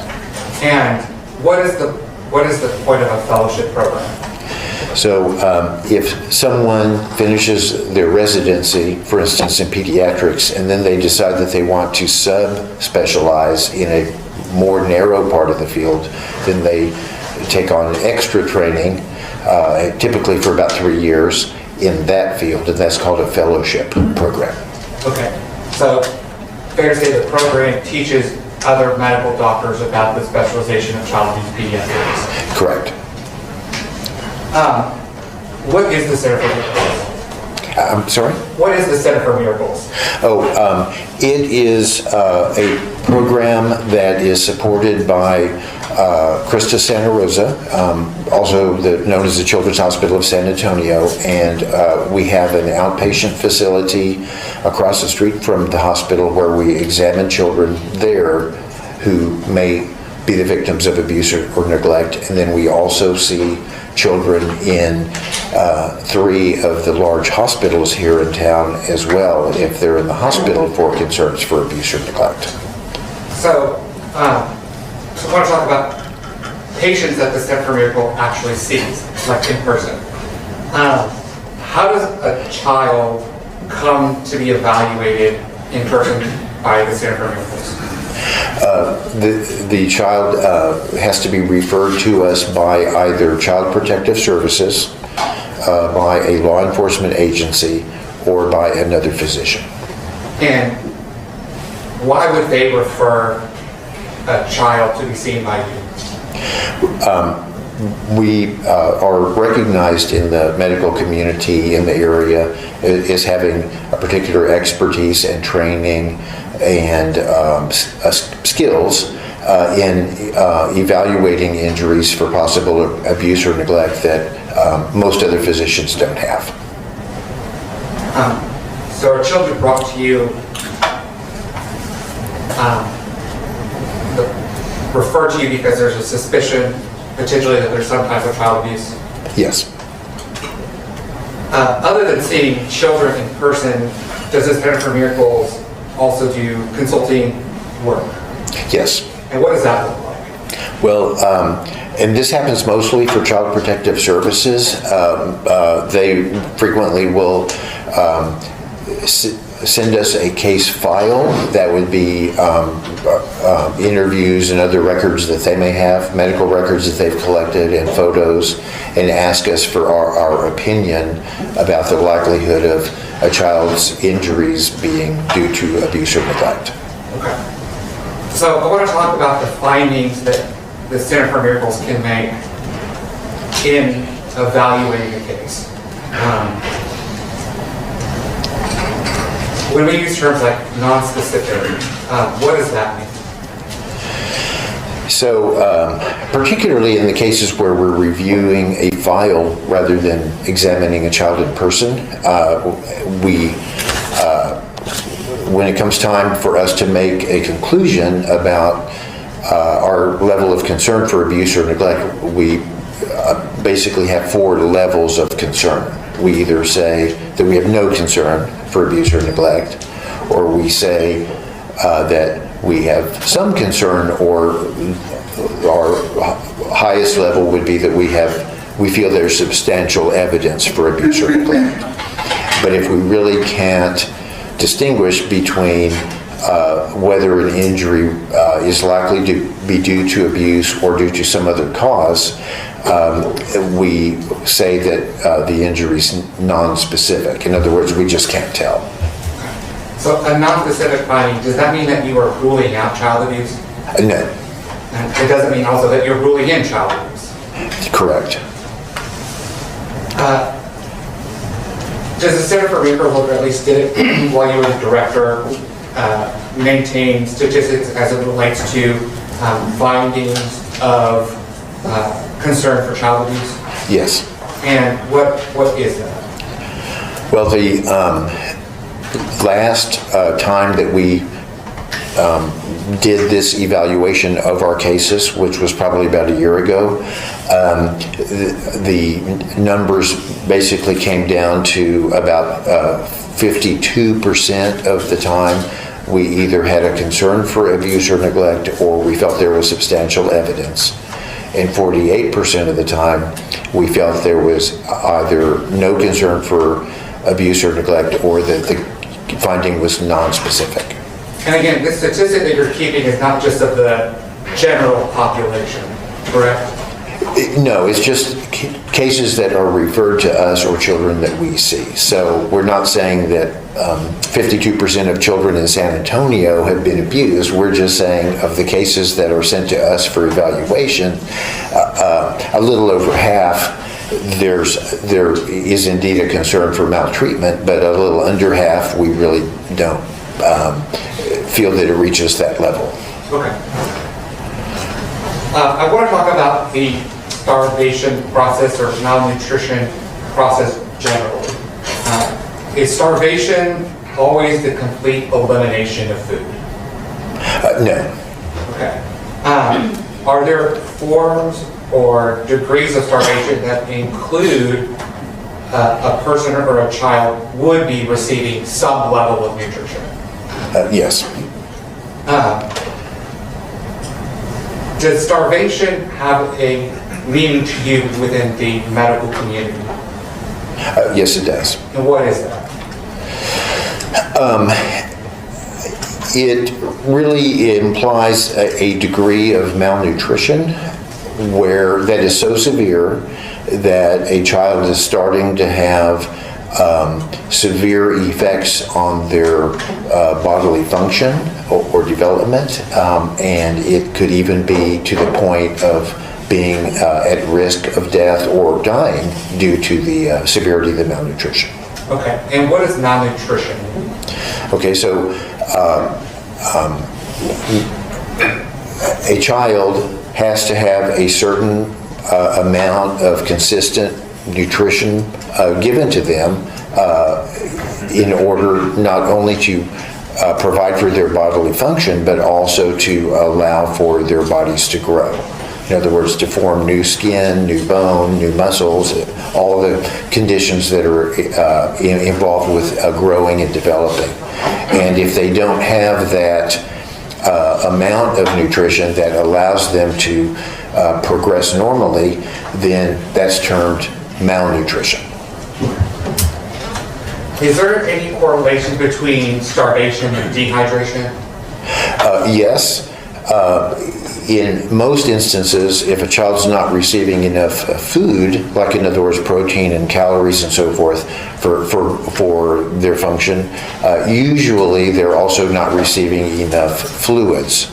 And so if someone becomes really behind on their fluid balance in their body, that's called dehydration.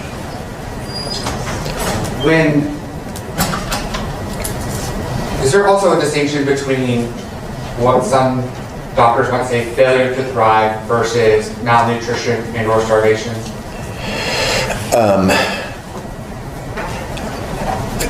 Failure to thrive is a term that is used a lot in pediatrics anyway, referring to babies and small children that are receiving enough nutrition to allow for some growth and some development, but that it's not optimal. And so, in other words, the children are not thriving, which means growing and developing as they should, but there's still some nutritional support, so they are achieving some of those milestones. Whereas malnutrition implies a greater degree of lack of access to nutrition, and then starvation would be the most severe, where the bodily organs are starting to be damaged. What types of things would you, as a clinician, want to review prior to determining or forming an opinion as it relates to whether a child is suffering from malnutrition and or starvation? Well, really the key to the diagnosis more than anything else is the child's growth chart, how the child has been growing over time as compared to the standards that we expect a child's growth and development to meet. In other words, there's a range that's considered normal growth and development, and that range allows for kids that are big and kids that are little, but and everything in between, but that are basically growing normally, versus children that are not growing normally, that they're so far under the range of other children that there's a concern that there's a problem with that child. Okay. Are there different types of starvation? And let me be a little bit more specific to that question. Many people might think of starvation of these infomercials where there's maybe African children with these distended bellies. Is that a different or a form of starvation or malnutrition? Well, what I would say is that malnutrition and starvation can happen for more than one reason. Like, for instance, if a child is in an environment where the food is just literally not there, then they can become malnourished because of the famine situation that their environment is in. Whereas other cases that we see are children who live, for instance, most children here in the U.S. have access to food, their families have access to food and nutrition and so forth, but for a reason they are either not being given that nutrition, or they have a problem with their bodies. For instance, they're an intestinal problem, let's say, that is interfering with their ability to absorb the nutrition that they're given. Did you review medical records as it relates to Benjamin Cervera with a date of birth of September 28th of 2016? Yes, I did. And what medical records do you recall reviewing?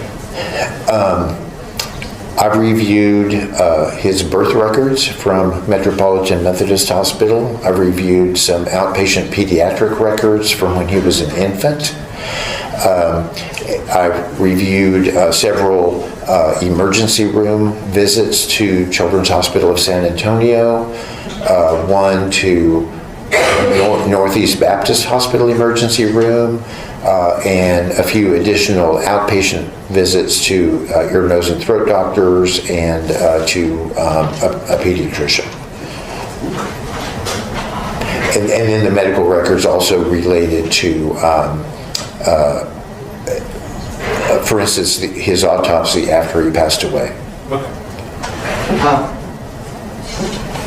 Why is it important to review as many of the medical records, specifically in the case concerning malnutrition and starvation? Well, first of all, that's really where the most reliable information is going to be about how the child has been growing. In other words, most of the time when a child goes to either the doctor or to the hospital, they are weighed and measured. And so we can, if we can accumulate those weights and measures and chart them against the normal growth chart, that's really very important for us to be able to determine whether or not the child's been growing normally. The other thing is, usually there's information in there that really helps guide further evaluation of what may be causing the child not to grow normally. So in your review, I'm going to call him Benji when I refer to Benjamin. Did you review Benji's medical records and look at the weights over those periods of time? I did. And did it appear to you that Benji, for the majority of his life, struggled or had issues gaining weight? No, in my opinion, he didn't initially have trouble gaining weight. He was born prematurely and he was small during the first year or two of his life, but he actually grew within the normal limits. So I want to talk about Benjamin. He was born premature? Yes. What effects with him being born premature would you expect to be seen in the medical records and or any long-term complications of that? So the typical growth charts that we use to evaluate these situations are all derived from full-term babies and how they grow. And so if a baby's born prematurely, that's going to make them look small initially on a standard growth chart. And so typically, like for instance in Benji's case, he was born about 5 weeks early. For about the first year or so of life, he's going to look smaller than the other children, even though it really just reflects his prematurity, not necessarily that there's a problem. But after about the first year or so, their growth pattern typically fits the growth pattern of the general population of children. Okay. Would you expect him at 4 years old to still have lingering effects of his premature birth? No, that can happen, but that's typically a problem more in children that are born months early, not a few weeks early.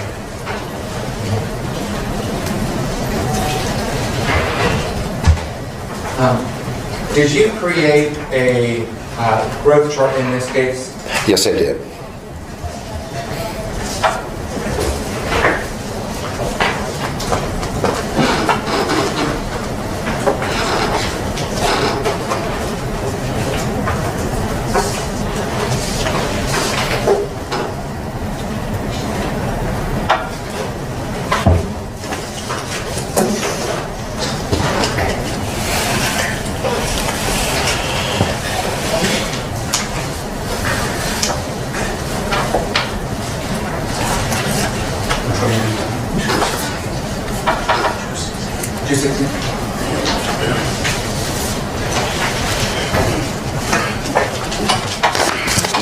Dr. Lucifer, I'm going to show you what's been marked as State's Exhibit number 216.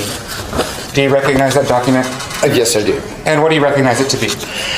This is a growth chart that I prepared where I took weights from different sources and placed them on a single growth chart so that they could be evaluated more fully.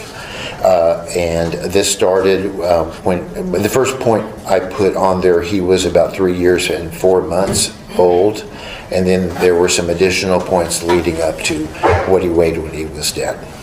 And this doesn't contain all of the weight points throughout Benji's life. No, we had some pretty good growth charts already that had been prepared, like from weights from the pediatricians in the hospitals that covered the first year or so of his life. So I didn't really feel the need to duplicate that. But we had more issues with the weights when he was older, like 3 and 4 years of age, because they were from all different kinds of sources. Okay, so this just contains a total of how many points? 6.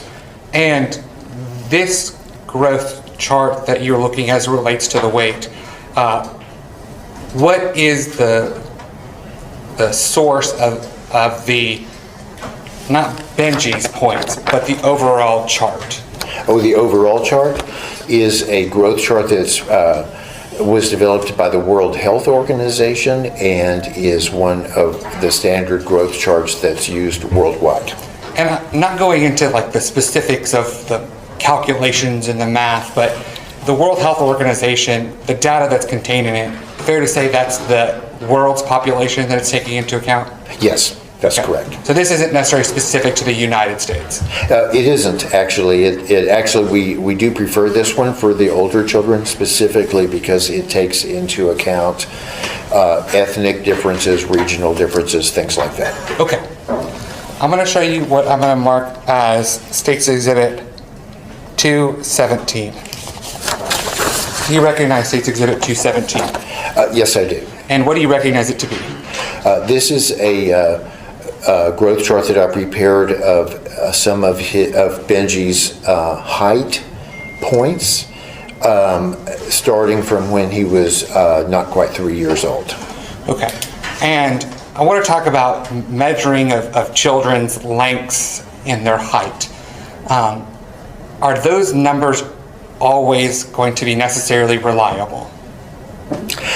No, unfortunately, especially with small children, trying to measure their height actually is kind of difficult because they don't always cooperate and they don't always stand still and those kind of things. And so you really have to have a pretty well-trained individual that's obtaining the height. And so in this case, I had data from different hospitals and different offices and so forth, and it was pretty clear that not everyone was being as careful as they could. And so I tried to basically pick 4 points that I felt were representative and most likely to be appropriately obtained. Okay. And do you believe that this information, States Exhibit 216 and 217, would be useful to the jury in understanding your testimony today? Yes, I do. And Your Honor, at this time, the state would move to admit States 216 and 217 when tendered to defense for objections if any, and as previously tendered in discovery. Hunter, may I say more brief for I right? Yes, ma'am. Okay, Dr. Lucifer, you would agree that in the last, so on your chart, looking at the one for height, States Exhibit 217, you only report 4 heights, correct? Correct. And the first one you say is starting from June 23rd, 2018, correct? Yes. Okay, and from June 23rd, 2018, he has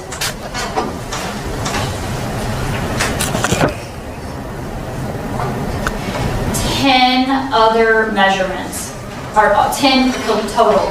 From June 13th to the date he passes, his height is measured 10 times by different doctors, correct? Yes. But you've only put 4 on here. Correct. And so you wouldn't want to mislead the jury into believing that this is the accurate data that was collected for Benjamin, correct? Because this isn't an accurate data set. This is just the ones that you picked out. Well, I disagree with that. I feel that it actually is more accurate and is more reliable because I didn't put down the ones that looked unreliable. So, but in determining what is reliable, you have now interjected your beliefs as to why one number may or may not be reliable, correct? Judge, at this point, I'm going to object. It seems outside the scope of what should be before Larry. This is cross-examination, essentially. Well, I think she's trying to go to the veracity of the chart. I'll overrule it. I'll allow you, Ms. Sawyers, to continue listening. So, for instance, I mean, on June 23rd, 2018, you put on your chart that he weighed 82 centimeters, correct? Wait, I'm so sorry. That he measured in height, 82 centimeters. Correct. And then you put on February 3rd, 2020, he measured 90 centimeters. Yes. But then you leave out the very next one, which is September 23rd, 2020, when he is measured at 99 centimeters, correct? Correct. You leave out the one on December 9th, 2020, that he was measured at 95 centimeters. Yes. Then you include the 3/25, 2021 at 99 centimeters, correct?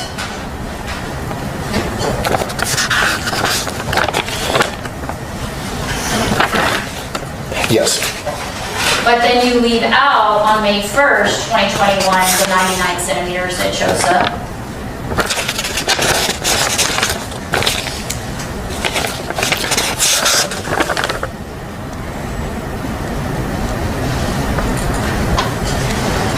April 1st, maybe? What did I say? I'm so sorry. May 1st?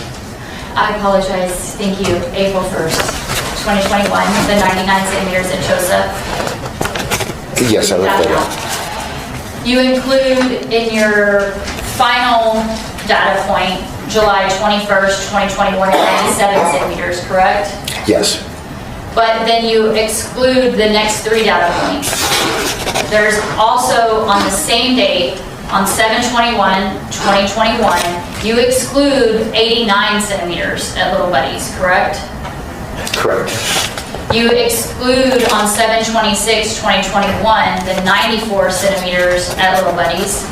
Yes. Oh, I apologize, that would not have been at Little Buddies. It would have been at the ENT of San Antonio. Is that correct? No, I have that the July 26th measurement was at Little Buddies Pediatrics. Then let me back up. When I said July 21st, 2021, he had 2 measurements. He had one at CHOSA that you included for 97, but then he also has one at the Pearl ER for 89 centimeters. Correct. Okay.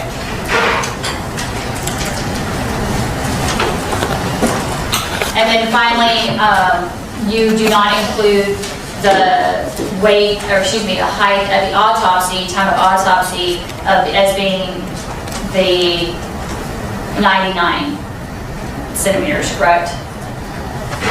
Correct. Okay.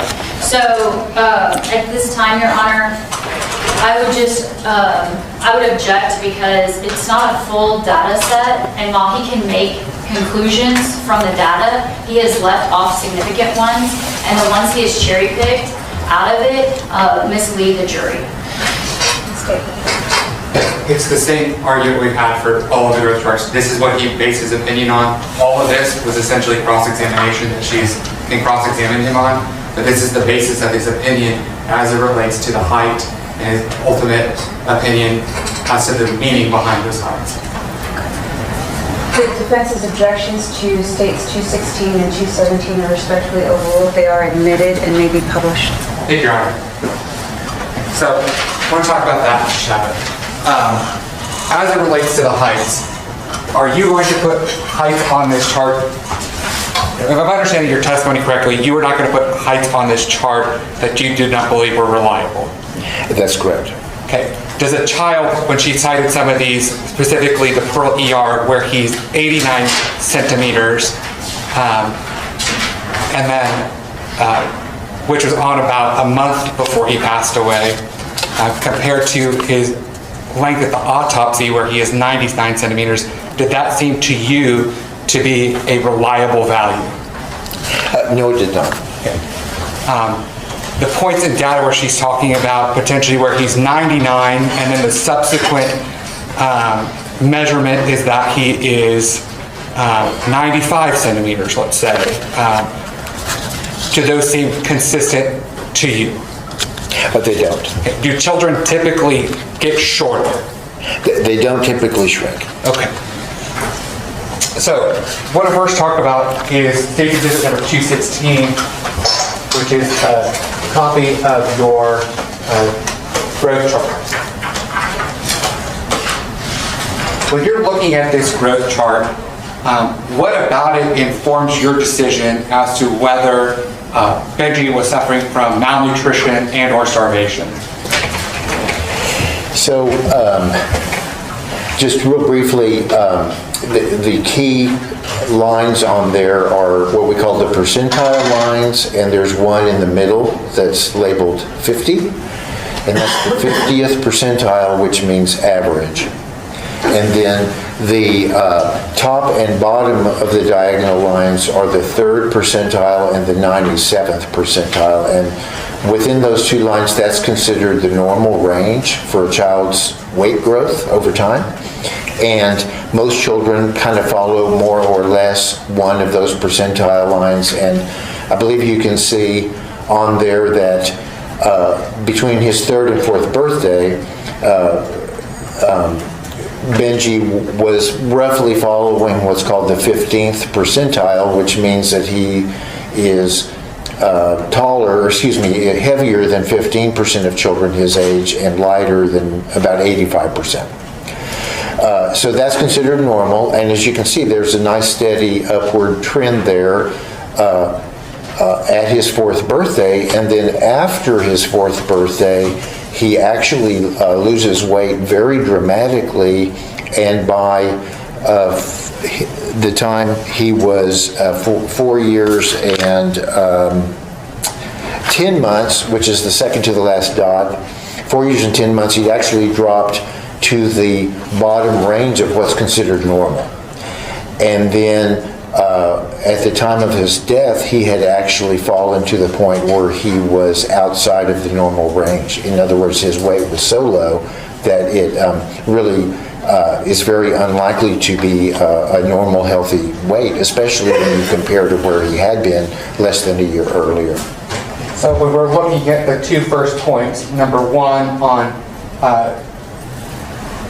February 3rd of 2020 and the second point on September 29th of 2020, both of those indicate that Benji was on the 15th percentile growth curve.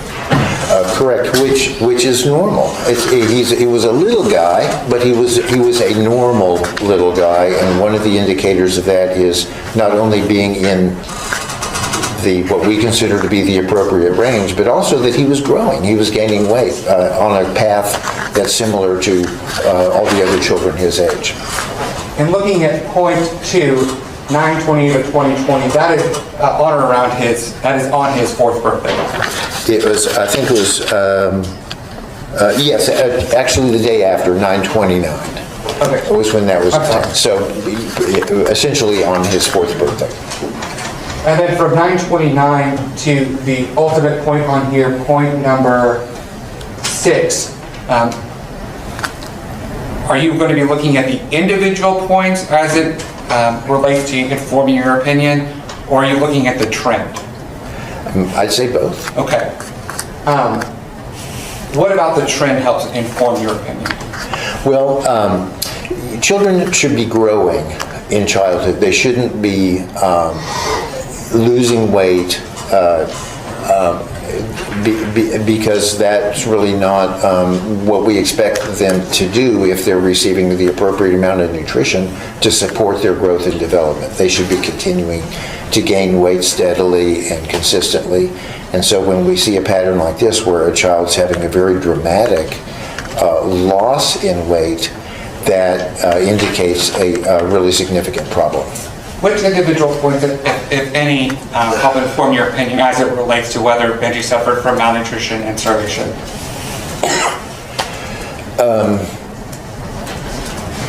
I would say particularly the last 2 points indicate that he's whatever is happening to his body has become so severe that he's no longer in what's considered to be the normal range for a child his age. Okay. I'm going to show you what's been admitted as State's Exhibit number 217. This is the height chart, correct? Yes. And when we're looking at this point, the first point on 6/23 of 2018, and I believe this third one's actually supposed to be 3/25/21.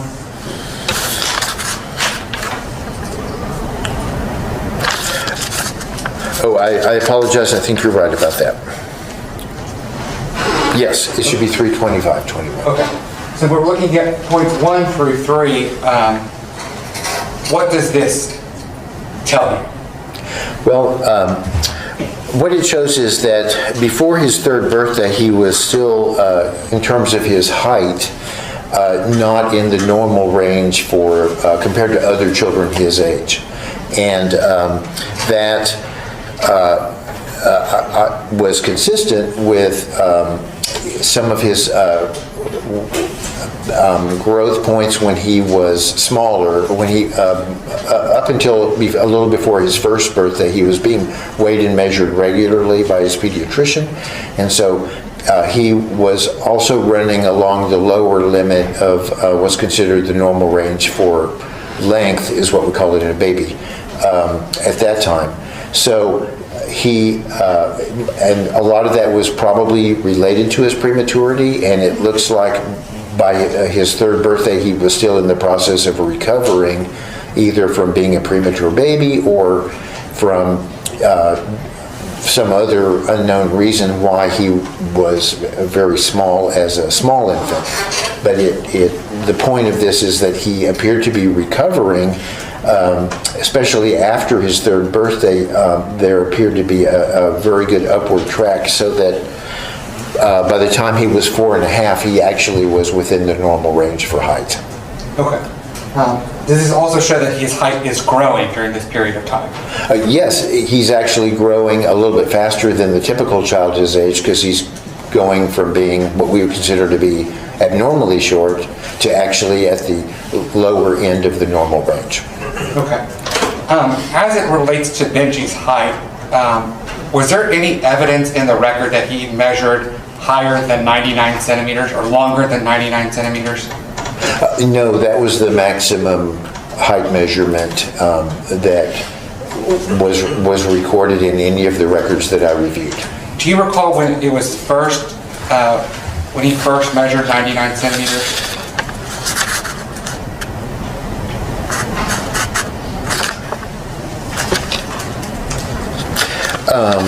I'm pretty sure that was September 29th of 2020 at Northeast Baptist Emergency Department. Okay, so that would, September 29th of 2020 would have been around his 4th birthday. Correct. So from 4 years old to his ultimate death at 4 years and 11 months approximately old, is there any evidence that Benji grew in height?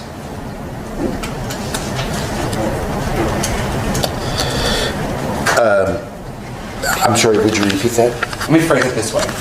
Is there any evidence between his 4th birthday visit and his ultimate death? Your Honor, I'm going to object because he just stated that the 9/28/2020 data point was, in his opinion, not accurate, and he left it off his chart, and now the state is trying to use that to rely on for a premise that would mislead the jury.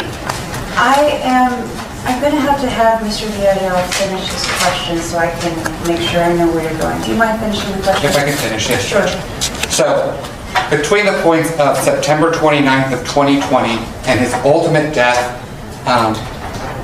which is August 17th of 2021, which is approximately when he was 4 years and 11 months, during any period of that time, is there any evidence that he measured higher than 99 centimeters?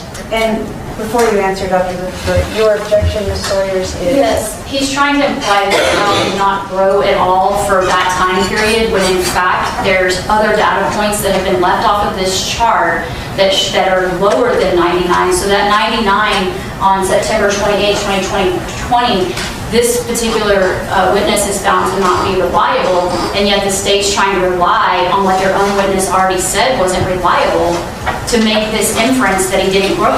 So it's based on a 702 objection? Yes. Okay.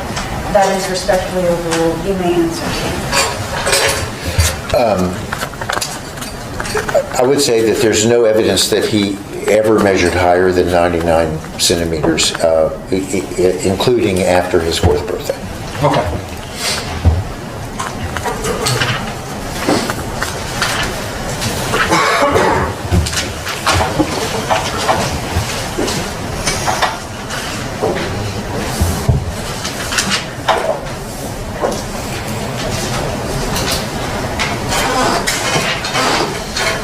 When you reviewed the medical records, did you see any indication that a parent or guardian had expressed concerns to medical professionals relating to the ability for Benji to gain weight prior to his appointment with, not appointment, rather his visit at CHOSA on September 21st of 2021?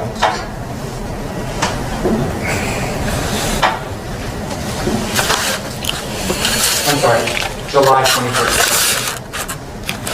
Prior to July 21st.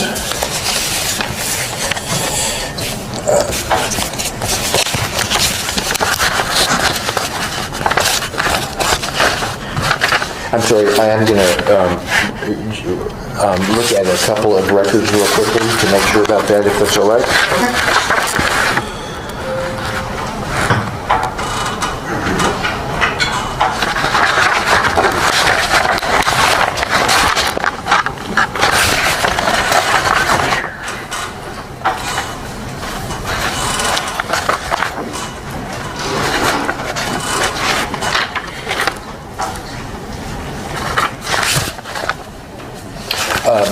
No, sir.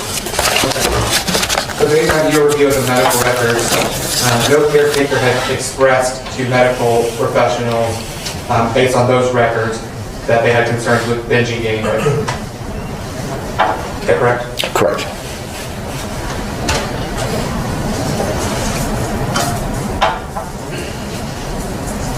I want to move on from the growth curve and talk about some other potential findings. What is Lanugo? Lanugo is a type of hair growth where the hair is very fine, and it's in locations that are not typical for hair growth to happen.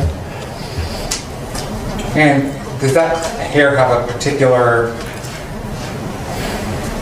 texture or presence on certain parts of the body? It typically has a really soft feel to it, and sometimes it's the kind of hair that people refer to as peach fuzz. As it relates to malnutrition and starvation, is there any correlation between Lanugo? Between Lanugo and starvation? Yes. Yes, there is. And what is it? Well, that is a characteristic that is frequently observed in people, young and old, but especially children, who are experiencing starvation, is that they will start developing this Lanugo hair growth on unusual parts of their body. And I don't know if I have to, because you guys mentioned to move really important. You do. Thank you. I'm going to show you what's already been admitted at State's Exhibit number 7.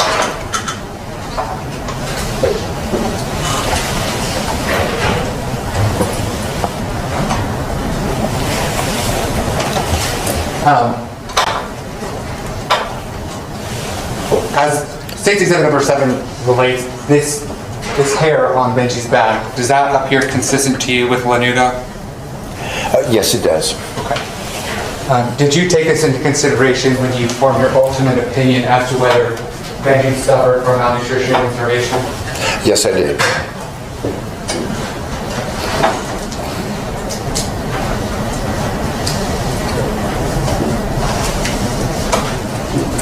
Would it be normal or ordinary for a 4-year-old to grow that hair on their back?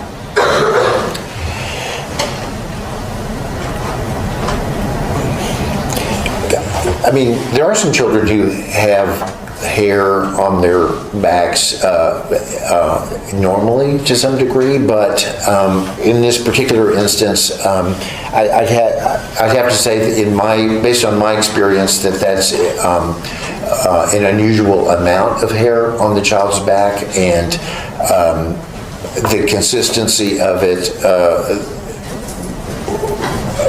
made me concerned that actually it did represent Lanugo hair growth, which would be abnormal. Do you recall in a review of the record seeing any other indication that Benji might have Lanugo? I don't believe it was previously mentioned any of the other visits during the year or so before his death. And I'm not saying necessarily Lanugo specifically, but any other observations made by a medical professional that could be interpreted to mean that they have your recollection.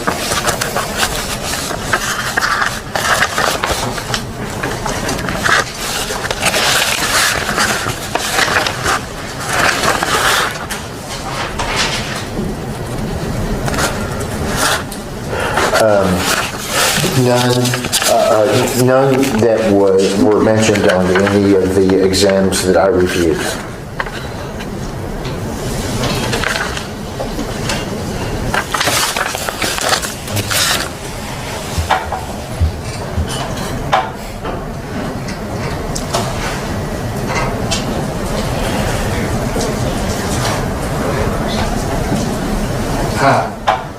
Did you review the autopsy findings?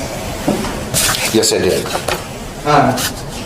What in the autopsies did you find important as it relates to forming your ultimate opinion as to whether Benji suffered from malnutrition and starvation? Well, there were a few findings that were very concerning, and probably the main one that caught my attention was that he was described as, I'm sorry, let me find it.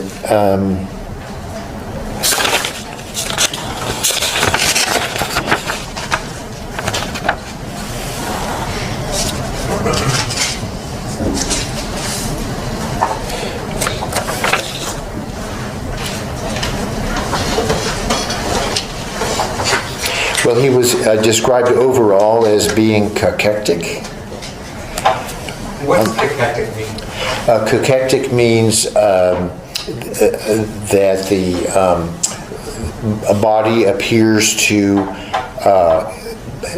have lost so much weight that it's distinctly abnormal, and also in the range of being a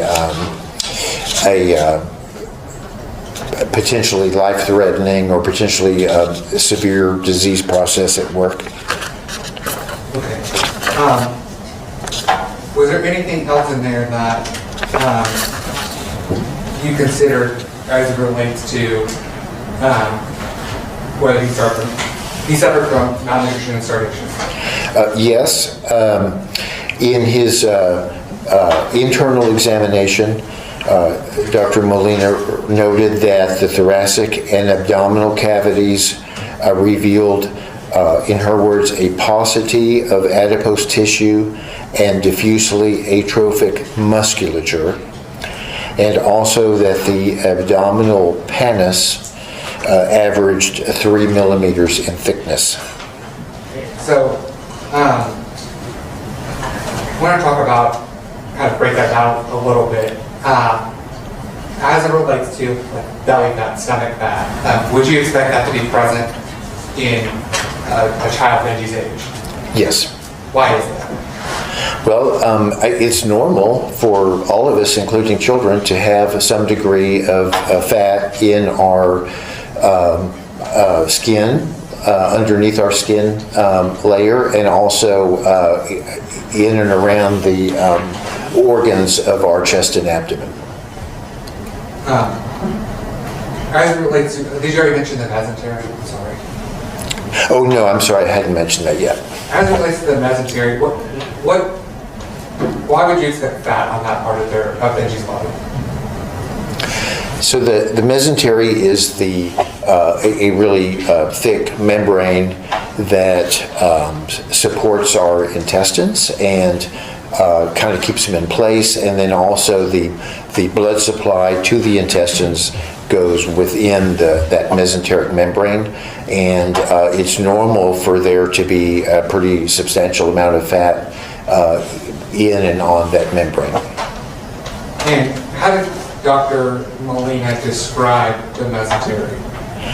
She described it as translucent with an absence of adipose tissue. What does that mean? Well, translucent would mean that you can see through it. so it was very thin. And then second of all, adipose tissue is one of the terms that we use in medicine for fat tissue.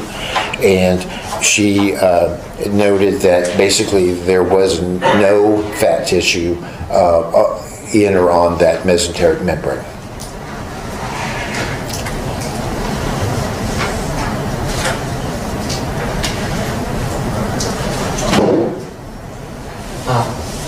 Is there anything else in the autopsy that stood out to you as it relates to forming your ultimate opinion? Yes, when she examined Benji's heart, she noticed that there was also no fat tissue or adipose tissue on the membrane that surrounded the heart. And that's also really unusual. We all... I'm going to object this time for his qualifications, how to perform an autopsy and to interpret that, because at this point, he has not been qualified as a forensic pathologist. If I'm understanding, Dr. Molina, he's taking Dr. Molina's findings and creating a conclusion with them? That's correct. Okay. And this is her autopsy findings? Yes, which is in evidence. Okay. That would be overruled. And specifically, his qualifications on how many times he has actually been in the autopsy to see whether you would normally see it or not see it. Because his expertise while in child abuse does not translate to the forensic pathology or how often you would see it or not see it. Understood, Mr. Sayers. The objection is overruled. Dr. Lucifer, you may continue to answer. Okay. So talking about that fat that was absent around the heart, would you expect to see that?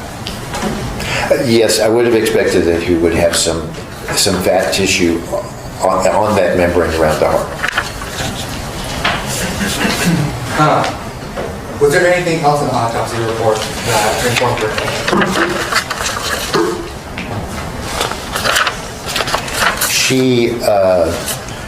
Dr. Molina made note that she could not find a thymus, which is a part of our immune system. It's a thin organ that's present at the base of the neck. And so that would be, in a 4-year-old, pretty unusual not to be able to find any thymus tissue. What is the purpose of the thymus? It makes some of the white blood cells that are involved with our immune response to infections and, infections basically. And does the thymus always stay the same size? No. What's the pattern of its growth or decline? Well, thymus organs tend to be pretty big at birth, and they do gradually go down in size as we get older, but they're usually present throughout childhood. And so one of the things that can affect the thymus and cause the thymus to become small early is chronic stress. Okay. So chronic stress can cause the thymus to atrophy or decrease in size or eventually go away? Yes, our immune system is a big part of our body's response to stress. And so if someone's under chronic stress and the immune system is being overtaxed, then one of the things that happens is that the thymus can start becoming too small too early. And would malnutrition be a possible stress? Yes, absolutely. Would starvation be a possible stress? Yes. Was there anything else in the autopsy findings that you found relevant to informing your opinion?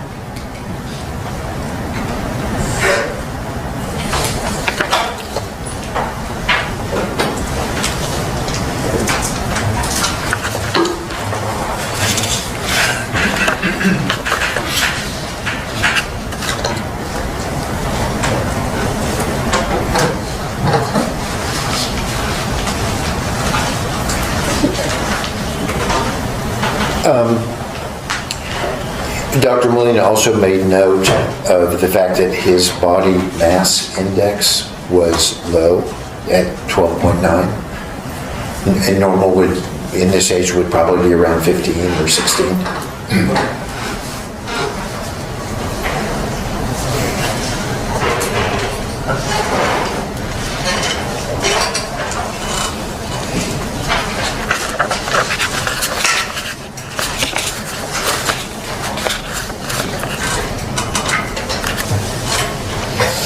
Dr. Lipp, I'm going to show you what's been marked as State's Exhibit number 15 for identification purposes. Do you recognize this?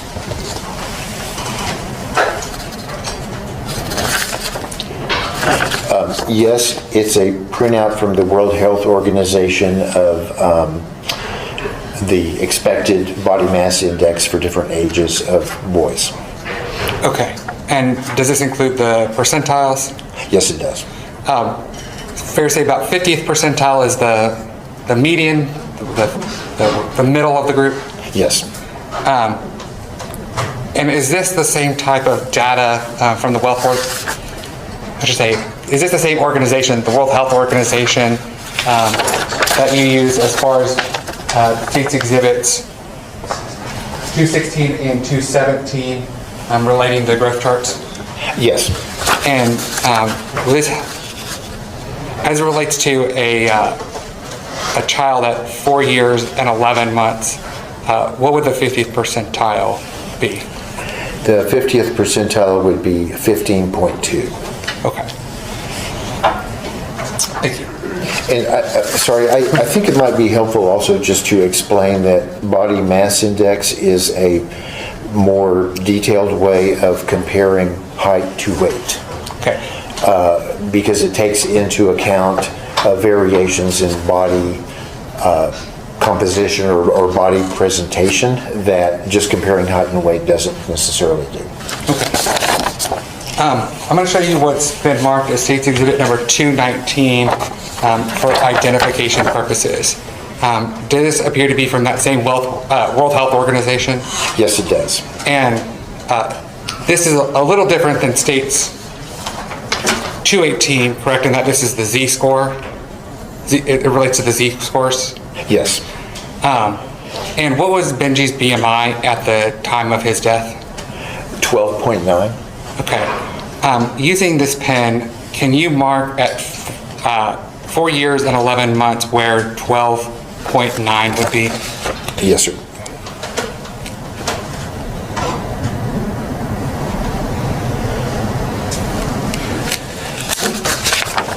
Okay. And in looking at that, what Z-score is he on? He's at -2. Okay. The jury's heard some testimony as it relates to Z-scores, but what do these numbers mean? -1, -2, -3, 1, 2, 3, 0? Okay, so it's a statistical calculation. Okay. And basically the average of a population is considered a Z-score of 0. Okay. And every variation from the average, instead of saying, well, he's 5 centimeters over or 5 centimeters under, sometimes it's kind of hard to figure out exactly what that means. Is that bad or good or what? It's expressed in terms of how far away from the average it is. Okay. And so it's called standard deviations. And so this means that he's 2 standard deviations below the mean or the average for his age. Okay. Do you know roughly what that means as it relates to what percentage of the population would be heavier or have a greater BMI than him?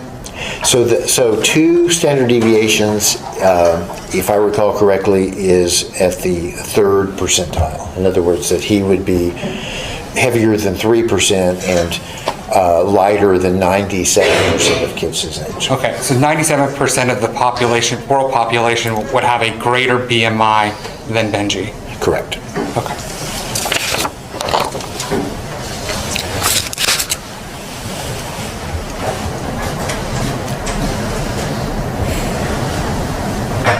As it relates to the autopsy, and I want to specifically talk about some of the vitreous fluids. Were you able to review that? Yes.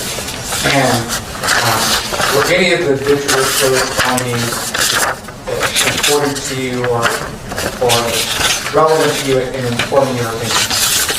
Yes. Which one? If any. Well, the one that really is the most striking is that his sodium level in his vitreous fluid was quite elevated. It was 159. What does that indicate to you? That he was dehydrated. Okay. Is there, again, that relationship between starvation and dehydration? Yes, it's one that we very frequently observe, and it has to do with the fact that if someone's not getting enough food, they're probably not getting enough fluids either, and so dehydration is a real commonly seen part of malnutrition. Was there anything else on the autopsy that you reviewed that ultimately informed your opinion?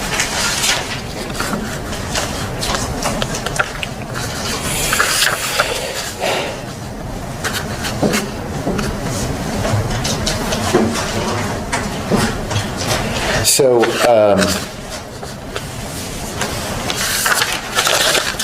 he also had a very low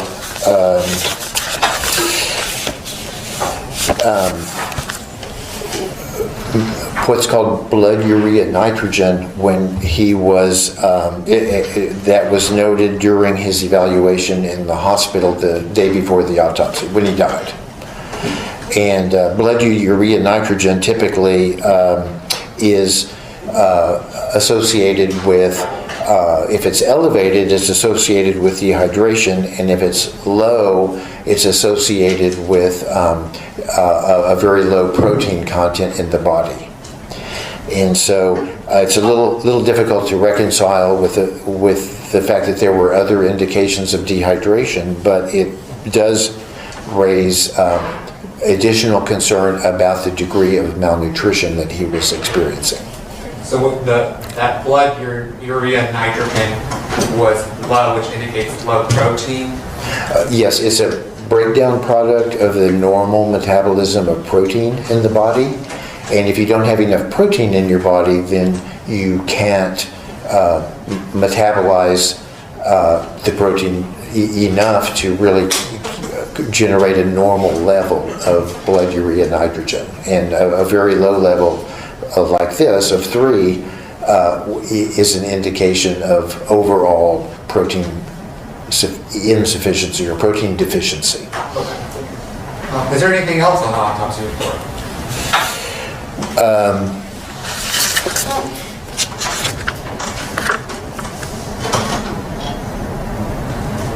No, I'm sorry, I don't. I think we've covered the important findings, in my opinion. Are compulsive behaviors associated with malnutrition and starvation? Well, I don't know if they're necessarily associated. I don't know that they're always seen, but we certainly see children who have been chronically malnourished who start exhibiting abnormal behaviors around food. Okay. Would chewing on the fingers, could that be a compulsive behavior Yes. associated Your with? Honor, I'm going to object to the leading.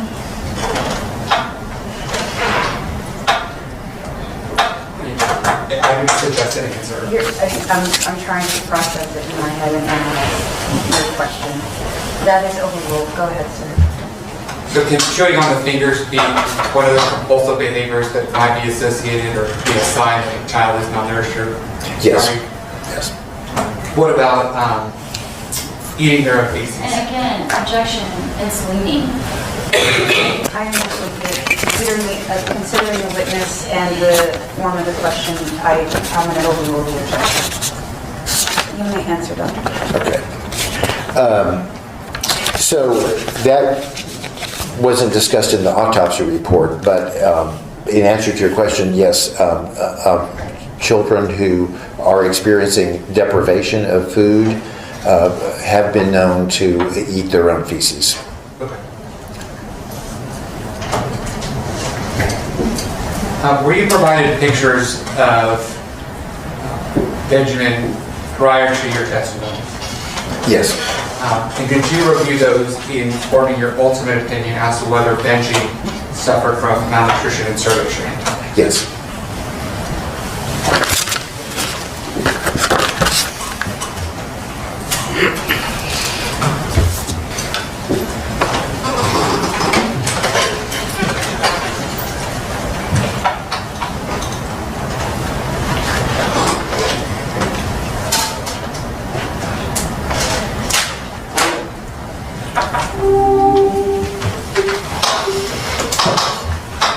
Already. I'm going to show you what's already been admitted as State's Exhibit number 76. There's been evidence that this photo on the out in the way.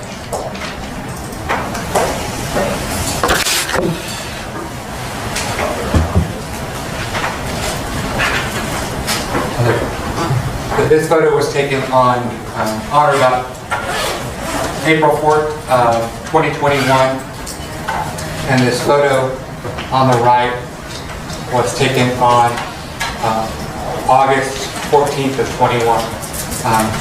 Do you notice a difference in Benji's body composition as it relates to these two photographs? Yes. And what do you notice? Well, I'd say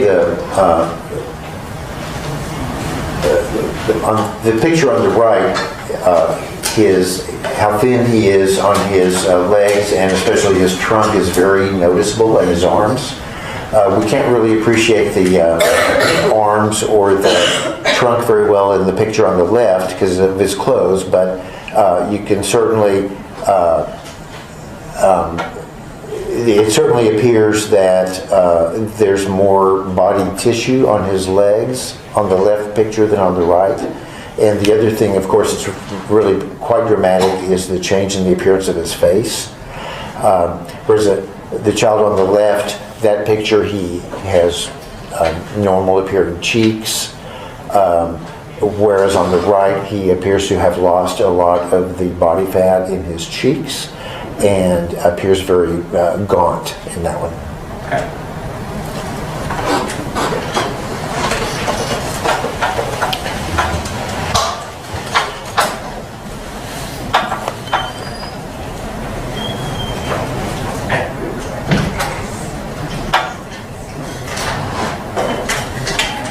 Dr. Luke, I'm going to show you what I'm going to mark as State's Exhibit number 220.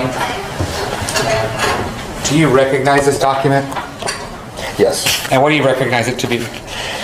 It is a scientific paper that Dr. Nancy Kellogg and I wrote about cases of child starvation that was published in 2005. Okay, and where was this published? In a journal called Pediatrics.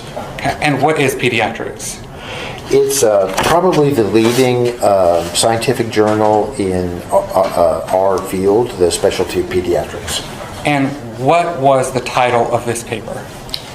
Criminally prosecuted cases of child starvation. And what was the goal or intention of writing this paper? Dr. Kellogg, over the previous couple of years, like 2002 and 2003, had been consulted on about 12 cases where children had starved either to the point of death or nearly so.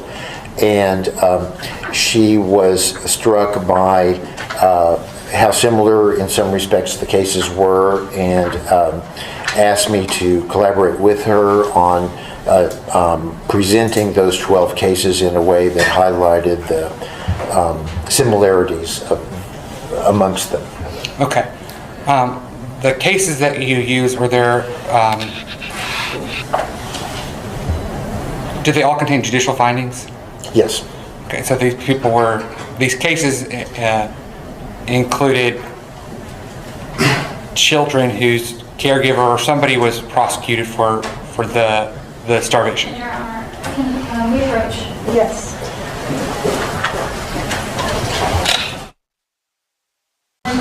will disregard the last question by the Assistant District Attorney and any answer from Dr. Lucifer. Thank you very much. Mr. Daniel? Thank you, Judge.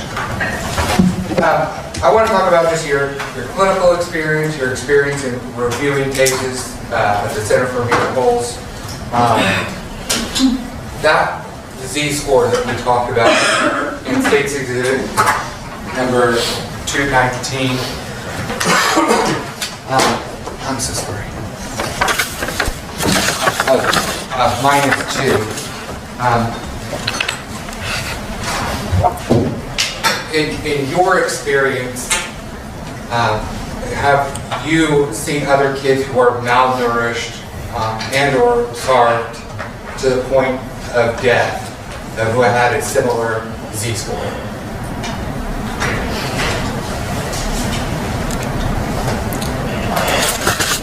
I have had a couple of other cases where the children died from starvation, but I honestly can't remember what their Z-score was. Okay.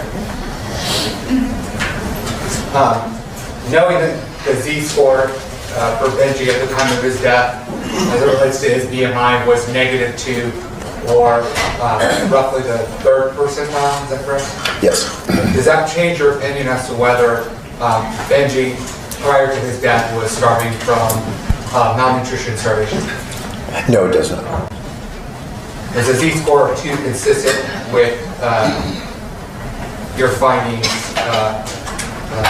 the findings that we've already talked about, the lanugo, the lack of mesenteric fat, the lack of subcutaneous fat, the atrophy of the thymus, all of those things? The Z-score -2, in my opinion, is consistent with those findings.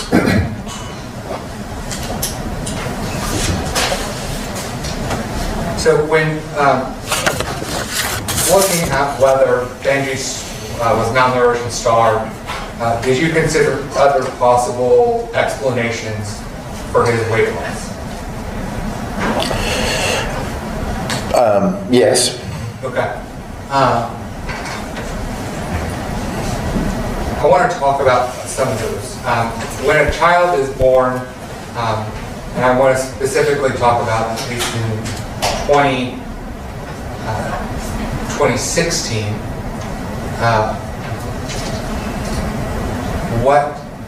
is there any metabolic testing done at birth? Yes, there is. And what is it? Well, the most extensive would be the what's called the newborn screening protocol, which is performed in every baby born in Texas, where a little bit of blood is taken from the heel and sent to the lab, actually 2 different times in Austin, to check for, it's actually up to 55 diseases now of the metabolic system that can cause health problems for babies as they get older. And so Benji did have the newborn screening protocol performed, and we do have a record that the results were normal.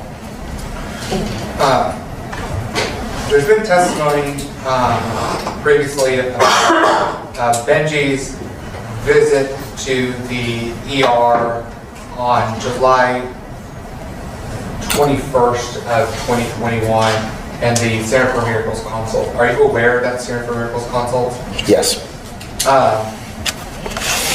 For that Center for Miracles consult, what was the purpose of it?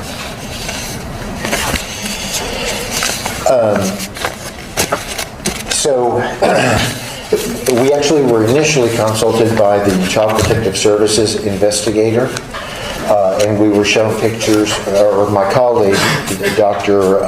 Alvarez, was shown photos of what appeared to be bruises around Benji's eyes, and we were asked to comment on whether those were indicative that he had been abused. And then subsequently, the next day, Benji was taken to the CHOSA emergency room for the same problem to evaluate those bruises, and so Dr. Alvarez was contacted by the emergency room physician and asked I believe it was, the main purpose was what kind of workup did she recommend? Okay, so that consult, did it have any relation to evaluating Benji for his weight? No, actually it didn't. Did it have any relation to making an opinion or consulting as it relates to whether Benji was malnourished? No, and these were phone calls from the investigator and from the physician, and really all they were inquiring about was the bruising. To your recollection, can I say Dr. Alvarez, she was a fellow? She was.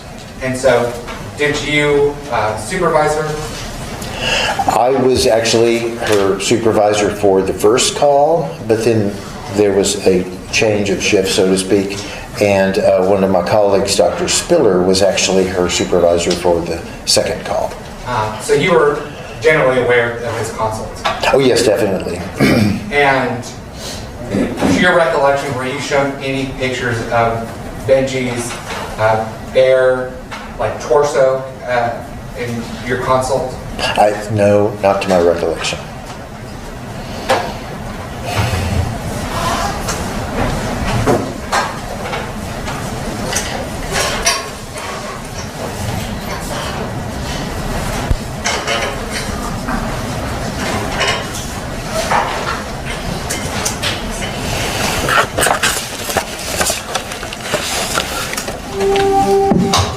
I'm going to show you what's already been admitted. That's State's Exhibit number 94.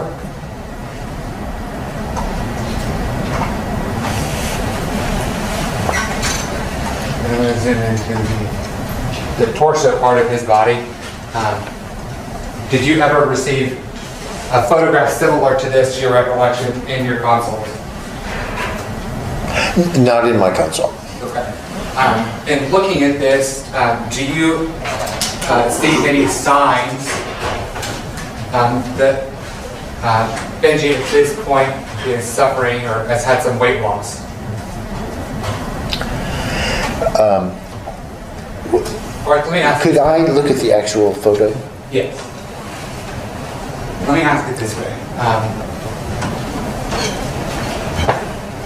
Is there anything about his appearance that might give you suspicion that he is malnourished or malnourished? Yes, in my opinion, there are concerns in this photo that he is likely underweight. What is that? Well, his ribs are showing, and also his shoulder blades are very prominent, which both suggest that he's does not have the appropriate amount of tissue around those bones. And have you seen that in other cases in which children have been malnourished and starved? Yes. I'm going to show you what's been admitted as defendant's exhibit number 31. Does that appear to be Benji to you? Yes. And is there anything in here that gives you concern about his weight?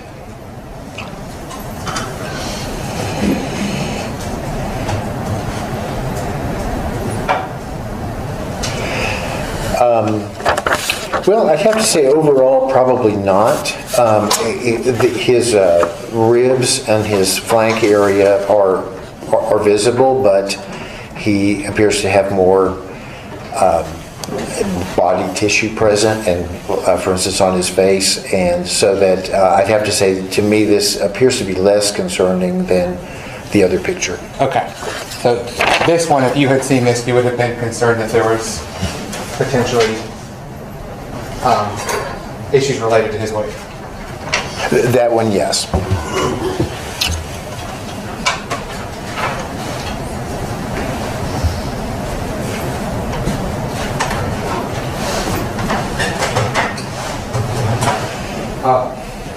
Dr. Lucifer, are you familiar with the Texas legal definition of serious bodily injury? Yes. And want to talk about Benji prior to his death, this weight loss prior to his death. Would you consider that serious bodily injury? Yes. And, of course, his death, which he sears life. Yes. And ultimately, what is your opinion as it relates to whether Benji was starved?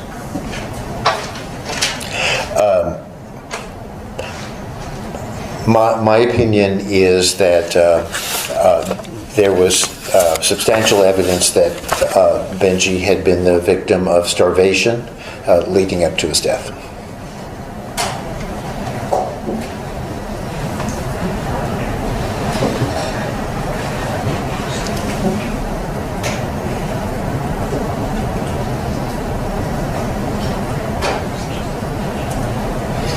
I'll pass the witness judge. Yes, thank you, Your Honor. All right. Good morning, Counsel Luker. Morning. All right, so are you familiar with the term confirmation bias? Yes, I think so. What is it? Confirmation bias is basically that you've already made up your mind about a particular issue, and so when you're presented with new information, you're interpreting it based on what you've already made up your mind about. And so, do you know how to combat confirmation bias?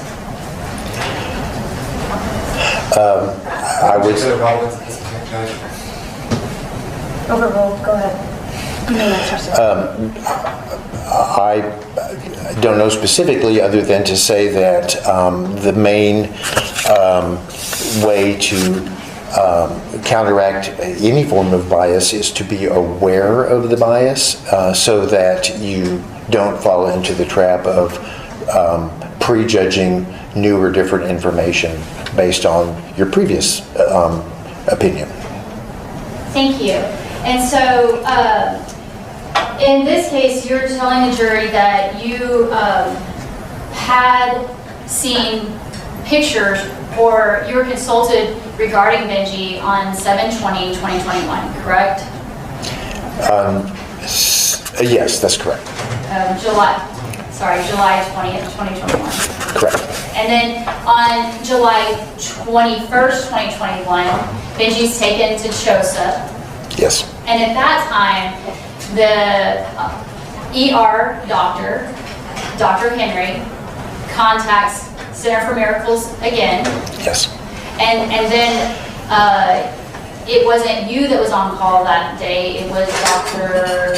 Spiller? Dr. Spiller, yes. Okay, but you were aware of this case? Yes. Okay. And then there was that you said another doctor that was working with y'all that went by the name of Dr. I apologize. What did you say her name was? Mary Ann Alvarez Griffiths. Griffiths. Okay. Yes. So Ms. Griffiths. Or Dr. Griffiths. And so all three of y'all conferred on this case, correct? Well, at different times. Dr. Alvarez Griffiths was what we call first call. Like, she took the calls initially and then would sign off about the case to her faculty. And the first time it was me, and then the next day it was Dr. Spiller. So there were three of us involved in the case, not all at the same time. Okay. And so, do you remember conferring or sending emails to an attorney in this case for the state, Christopher Ramos? Yes. Okay. And in your disclosures to him, do you recall informing him that you had reviewed this case before, July 20th, 2021? I'm just going to look at my copy of those emails real quick, if that's all right.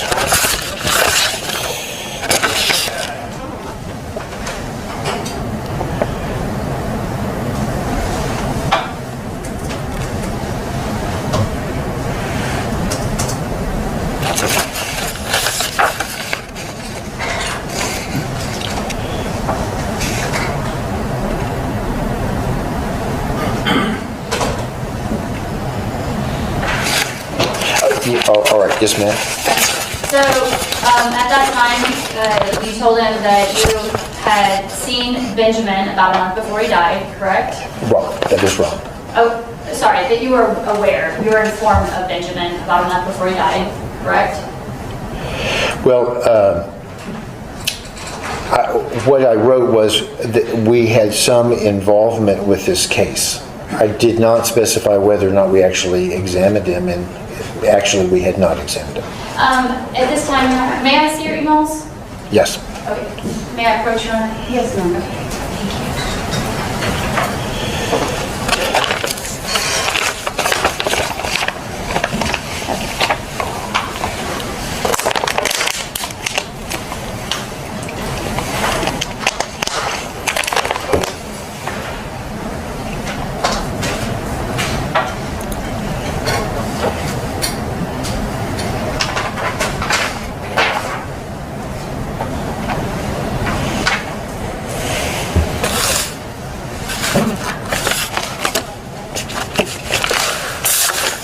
Did you have phone conversations with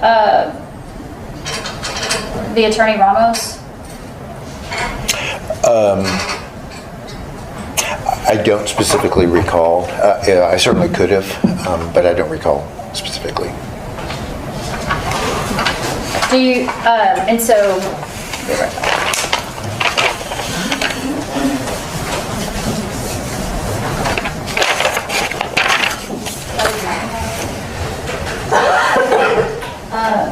so the point is that you confirmed that he was treated by CHOSA emergency room, right? And you were consulted. Yes. And that you further expressed that it appears that Benjamin did not appear starved or cachectic at that time.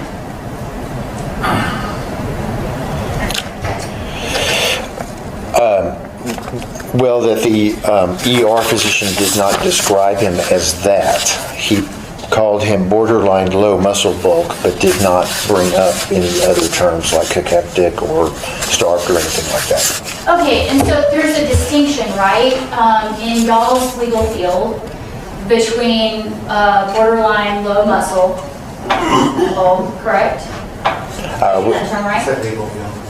Oh, medical field. Sorry. In your medical field for borderline low muscle bulk, right? Versus cachexia or starvation, is that what you're asking? Yes. Okay, I would agree with that. Okay. And so, in one implies what? What is the difference between the two?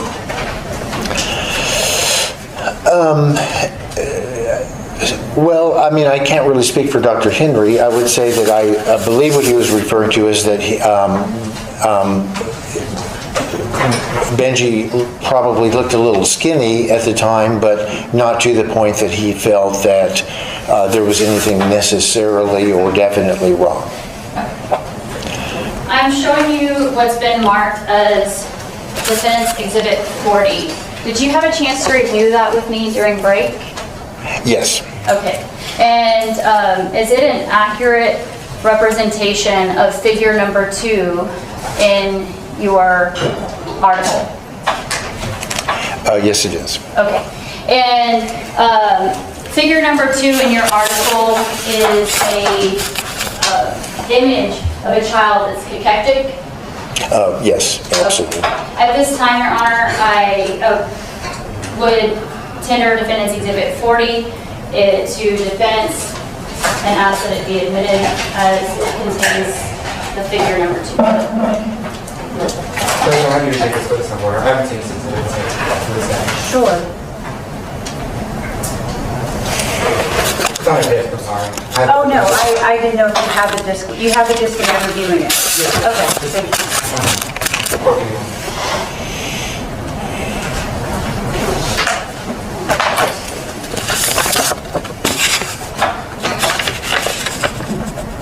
Can I take this witness on board, Irish? Yes, sir. This image of this defective child, do you know the circumstances at which this child died? Well, just what we reported in our article. Did you treat this child? I did not. How old was this child? He was about 2.5 months old. Okay, so now 4 years and 11 months old. Correct. Are you aware of the circumstances in which this child died?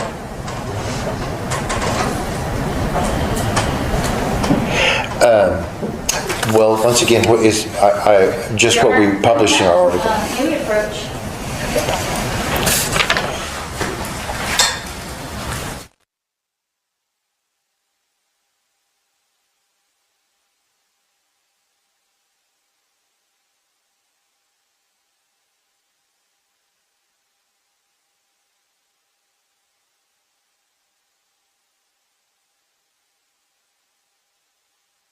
So we're going to go ahead and give you a lunch break. Let's go ahead and have you back.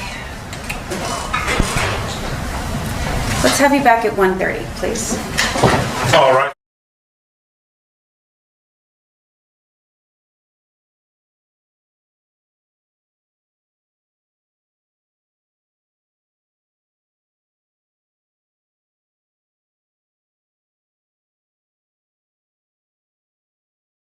Vote, and that publication date of the article, December 2005. okay. And since then, have you looked at any starvation cases or done a lot of starvation research? I've had a few cases of starvation. I can't say that I've done much starvation research. Okay. And so the last time that you really looked at it was 2005 as far as research goes? Yes, once that was published, then I really didn't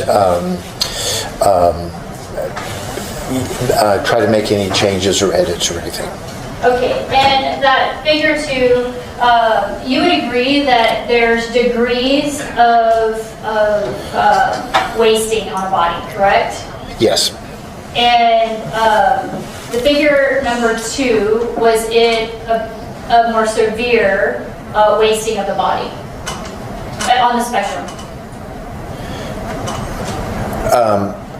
It was an extremely severe case. Okay. And now, when we're talking about being able to identify malnutrition, right? Because at this point, let me ask you, would you agree with Dr. Molina's definition of starvation, that that starvation is lethal malnutrition without other cause? Without another cause.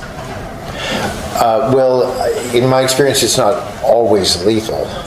Okay. It would be severe malnutrition without other cause. I would agree with that. Well, I'm sorry, without causes other than not receiving adequate nutrition. In other words, most cases would be severe malnutrition that resulted from not receiving adequate nutrients.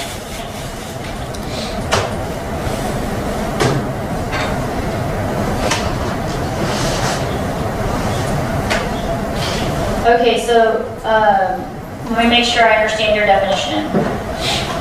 Severe malnutrition, that is a result of not receiving adequate nutrition? Nutrients. Nutrients. Yes. And that's to distinguish it from cases like, for instance, malabsorption, where somebody's getting the food, but the intestines aren't working. Being malnourished for that reason is different from, in my opinion, from starvation, where the cause is not getting the nutrients in the first place. Okay, and so you would agree, though, that, you know, nutrition is tricky because we have, one, the amount of food someone's being given, is that fair? Versus the nutrients in the food they're being given. There's kind of this, there's two different parts to that equation, would you agree?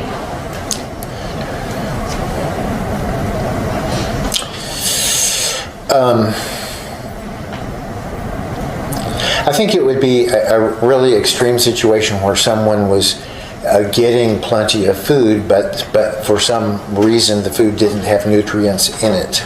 That would be, like for instance, there are some people that eat dirt or chalk or things like that, but that's not really food. Kind of by definition, that's a alien substance. And so I think your definition that you suggested there is probably not a realistic one. Well, I don't have a definition. I'm just talking about the fact that it's fair to say that not all food has the same nutrients. Like one type of food doesn't necessarily have the same nutrient value as another type of food. Is that fair? Sure, that's fair. Okay. And so in that sense, we as a society, or maybe medicine, I'm not sure, because there seems to be lots of different types of diets, right? There's the Atkins diet, the Mediterranean diet. I mean, there's all these theories about what is healthy food, correct? Yes. And would you agree with me that even medical professionals will disagree over what is the best diet? Yes, that doesn't have much to do with the issue of starvation, but yes, I would agree with what you've said so far. So, if someone has a vitamin deficiency, right, we get our vitamins from food? Mostly, yes. Yeah. And so, does it matter what you're eating? If someone has a vitamin deficiency, does it matter what they're eating? Yes, probably. Okay. Yes. And so, I mean, it's not just the volume of food sometimes, but the quality of the food that can matter.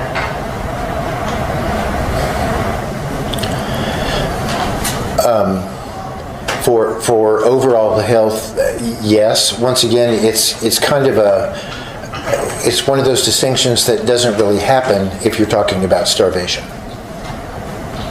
All right. And the point being is that there, as parents, and you're feeding your kid food, if you see your kid eating, and you see your kid looking the same way that they've looked the day before that, it may be hard to tell in any given day that they're not getting adequate nutrients, correct?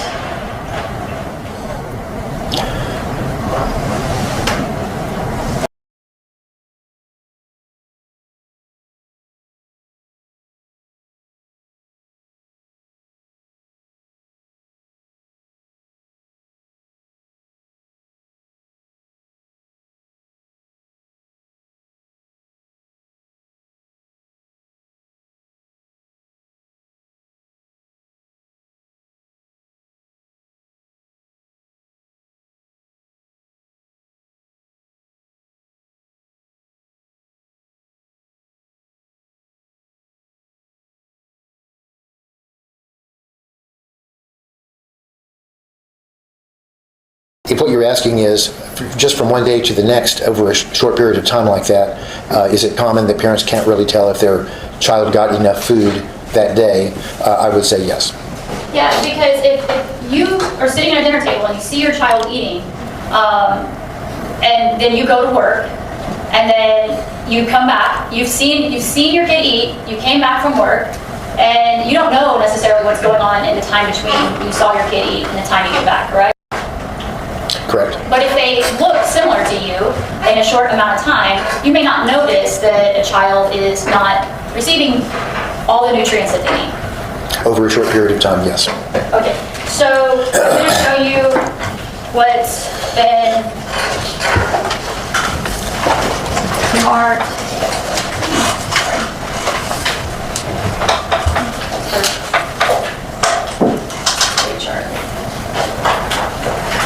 As States Exhibit 111. Do you see that? chart? Sorry, can you see that? Yes. All right.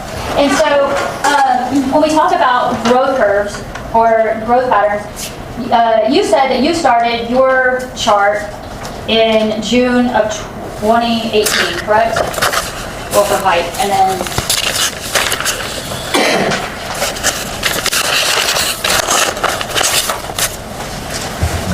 is that correct? For height, yes. And then for weight? February of 2020. Okay, February of 2020. And so that would have made him about 2.5. Or no, I'm so sorry. February of 2020, 2016, 3.5 years old? Pretty close, yes. Okay. So that makes him about 3.5 years old, which is 36 months. And so you started it here, correct? Approximately 30, oh, you can't see on my, about here, 36 months is where your chart starts? Yes. Okay. And so your chart doesn't include everything over here, which is from birth. Fair? Correct. Okay. And so what I want to point out, though, is that you can see that the weights when Benji was born are tracking along, would you agree, the 5th percentile line? I can't really see. There's a lot of glare. Here. This is the stone. Let me see if I can find it.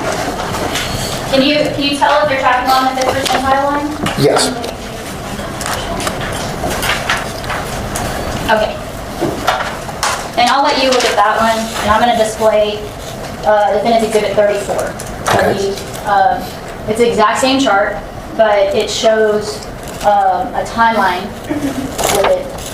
Now, in looking at the ones from his birth, you agree with me that the lighter blue dots are going to be where his weight is being tracked on the graph. Can you see that? Yes. And it's following the 5th percentile, correct? Yes.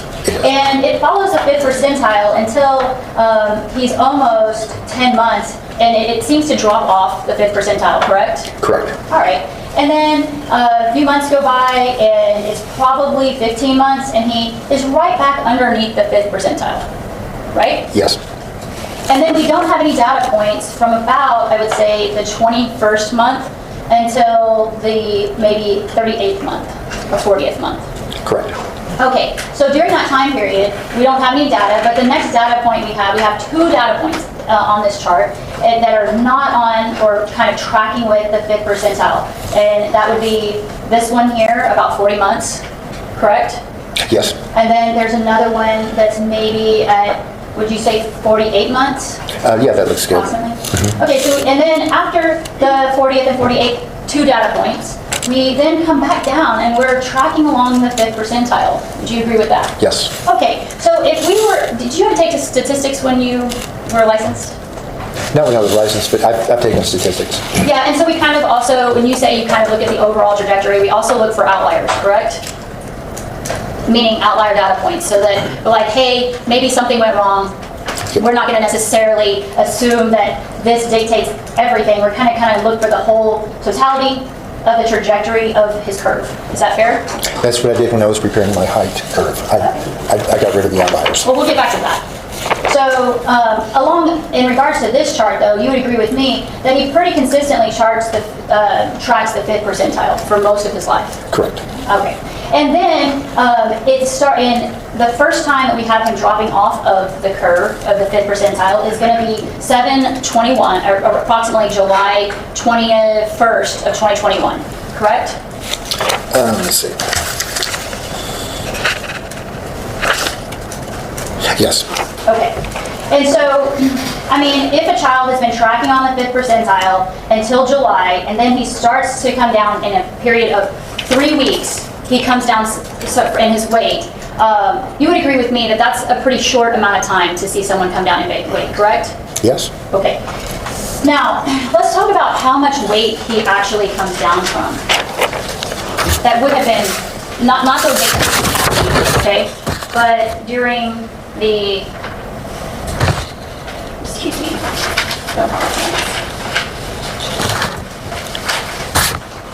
I'm showing you what's been marked as State's Exhibit 110. And so we're really paying attention now at this point. I'm not paying attention to his whole life. I'm paying attention from that data point that might indicate that he's falling off of the 5th percentile.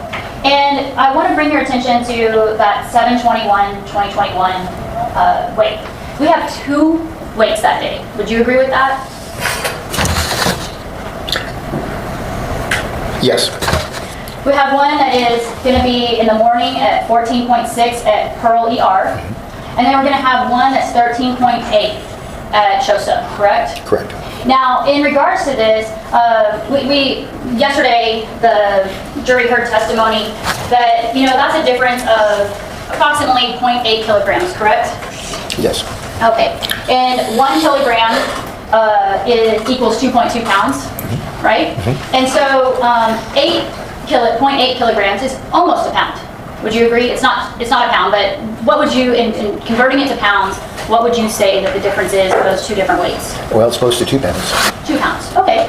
So we have a 2-pound difference in the same day, right? And now we come back and we are at Luis Lopez, Dr. Lopez, it weighs him in on 7/26/2021, and he has 13.84 correct kilograms.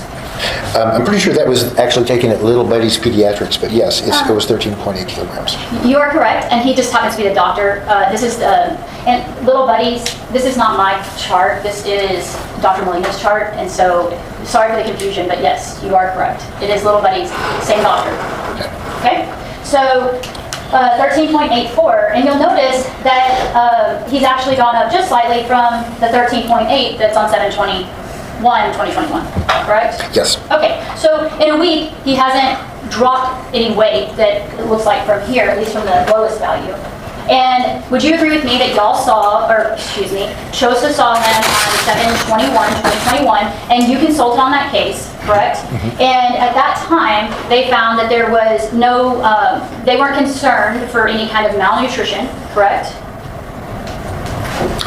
Well, they didn't specifically comment other than to say low muscle bulk. Okay, they say low muscle bulk, but do they also, they are told that he had a failure to thrive, correct?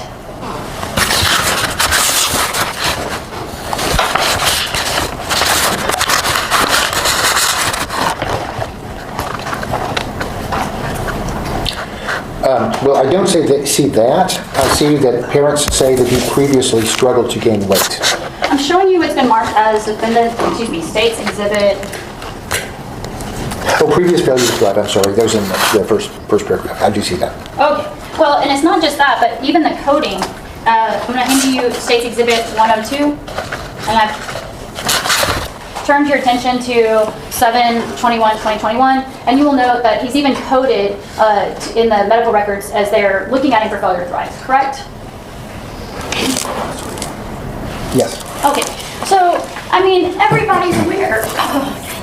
Everybody's aware on July 21st, 2021, that this child is being looked at for failure to thrive. And would you agree with me that not one single doctor, not even Center for Miracles, recommends that he go see a nutritionalist or receive IV treatment or anything of the sort, correct? We were not made aware of the weight concerns when we got the phone call from Dr. Hinkman. Which is why we didn't comment on that. We didn't realize that was a concern. The other thing is, I would just point out that on July 22nd, it was an emergency room visit for his ear. And so, for the bruising under his eyes. And so it would not be unusual for the ER doctor to address the issue that brought them there and basically refer everything else to the PCP. Right, but if a child walks into the ER and is in a state of such severe malnourishment, would you agree that even if a child walks in with one complaint and you discover another as a medical doctor, you're going to take up the complaint, the other complaint as well? You're not going to ignore it just because you might have initially been put into contact with the patient for one reason. Well, I would like to say that. I'm not sure that's actually how things work in the emergency room. Okay, so you understand that one of the things that Brandon has been charged with is failure to seek proper medical care, correct? Yes. Okay, and so when a parent has their child in the presence of a doctor and the doctor does not identify that there might be issues or concerns that they need to be aware of, that would indicate to them that they have done their duty I'm sorry, I'll rephrase. The point is that, would you agree that parents rely on medical professionals for their expertise and knowledge Yes. in healthcare? And that when the healthcare provider is made aware of an issue, but then does not recommend any additional treatment, that a parent would not, may not realize that anything else is needed to be done, correct? Judge, at this point, I'm going to object to calls for speculation.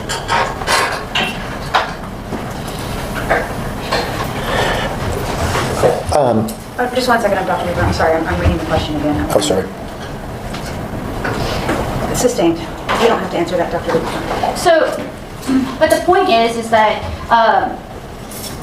if a medical professional had evaluated the child and didn't identify an issue, how would a lay parent looking at the child know there was an issue?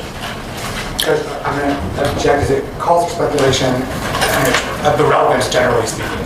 That question I think can be answered. You can answer it. So that's respectfully overruled. Dr. Weaver, please answer that. So I guess I'm having a problem because Dr. Henry did make a recommendation to the parents that they take a further step about his weight and feeding problems, which I don't know if the parents Okay. did What was or that not. recommendation?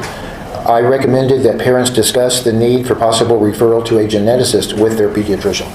Okay, so does a geneticist oversee food? Yeah, in a genetic condition where that's an issue.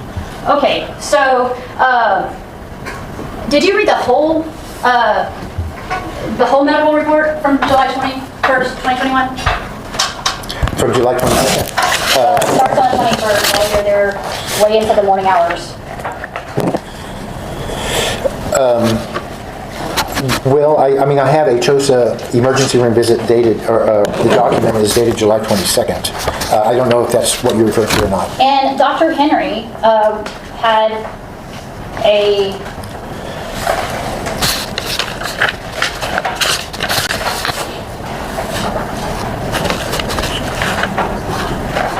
departure plan. Did you read the departure plan? Yes. Okay.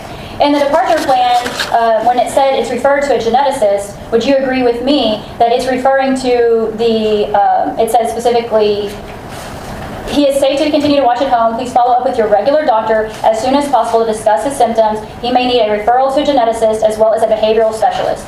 And the geneticist and the behavioral specialist, if you were looking at the rest of the record, it's talking about autism, potentially that the child might have autism. Is autism going to be picked up by a geneticist? Yes. Okay, so would you agree with me that nowhere in the departure plan do they indicate that he needs to have additional nutrients or do a journal or a log or anything like that to make the parents aware that, hey, this kid is suffering from malnutrition?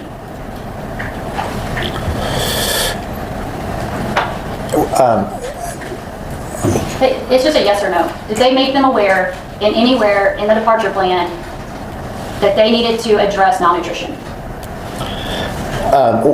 No, but you have to remember this is an emergency room, okay? They're not going to I'm address checking your honor, several things. non-responsive. I'll allow him to answer. Go ahead. Given that this was an emergency room and given that the parents actually came in for a totally separate problem, it doesn't surprise me that the ER doc did not go into exquisite detail on the feeding problems and the failure to thrive.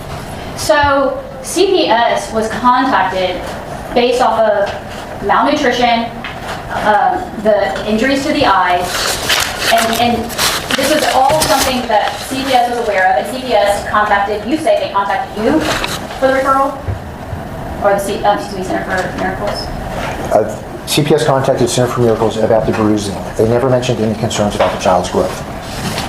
So CPS, they're trained professionals that are there for the welfare of the child, correct?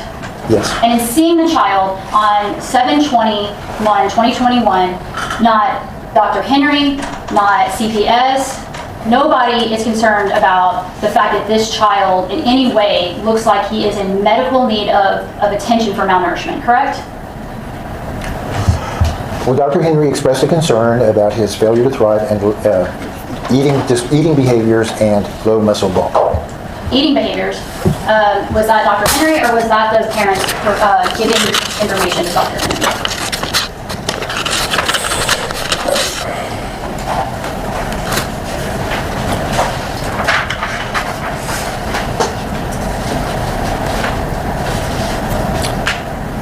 Well, I'd have to say Dr. Henry was more focused on the reported self-harming behavior, so he did not specifically talk about the eating behaviors with, that he makes a note of anyway with the parents. Okay. All right, so now let's go to your growth chart.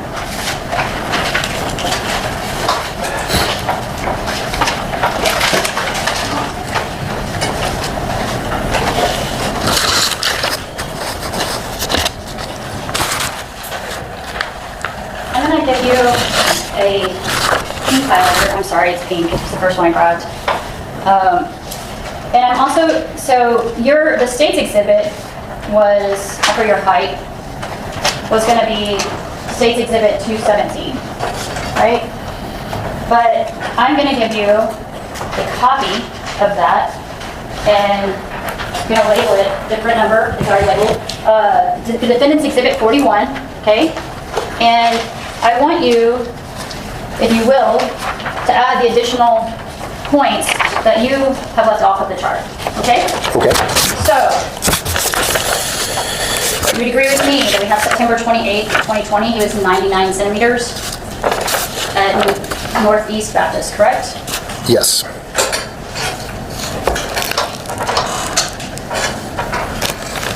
April 9, 2020, he was 95 centimeters at Little Buddies. 95. Yes. April 1st, 2021, he was 99 centimeters at Chosa. Do you not have April 1st?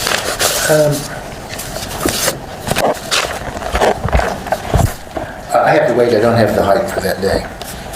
Sorry, tell me again. 99 centimeters. April 1st, so that would be... And then,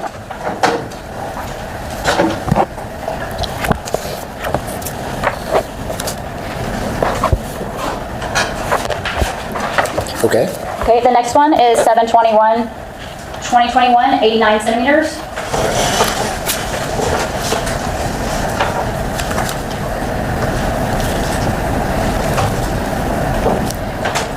Okay. Next one is 7/26, 2021 at Little Buddies. Do you have that one? I have one, I have a Chosa one from 7/21. Yes, but you already have that logged on your chart. It's the 97 centimeters. Oh, okay. But in regards to Little Buddies, from July 26, 2021, do you have that with the height? 94. If you could log that one, please.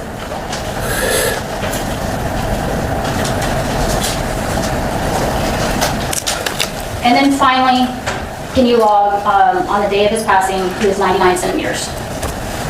That was...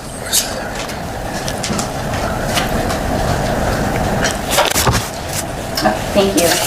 Is that an accurate representation of the data that you just put onto, that I called out, that you put onto Defendant's Exhibit 41 as highlighted in pink? Yes, in my opinion. Okay. All right. I'm tendering it to state for their review and asking that Defendant's Exhibit 41 be admitted.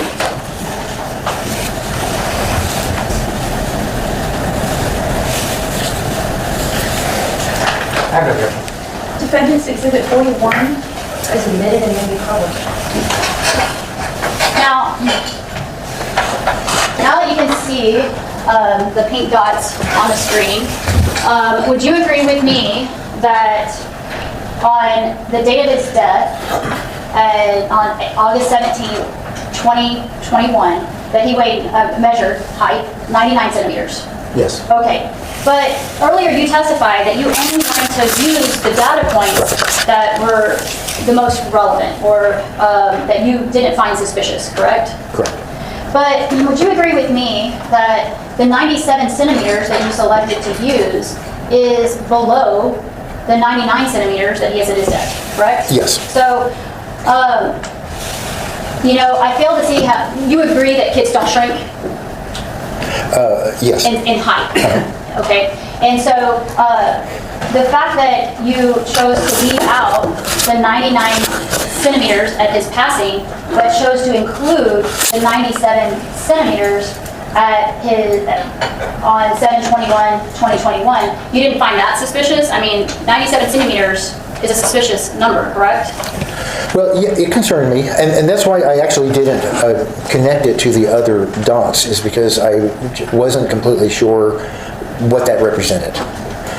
Maybe the 99 centimeters that came before it was the outlier, and maybe the 97 was the more accurate. You know, I just didn't feel like I had enough information to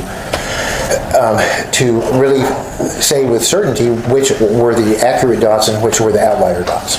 Fair, and so it's best to provide all of the data so that you can see the outliers better, correct? Well, except that makes growth charts really confusing to look at.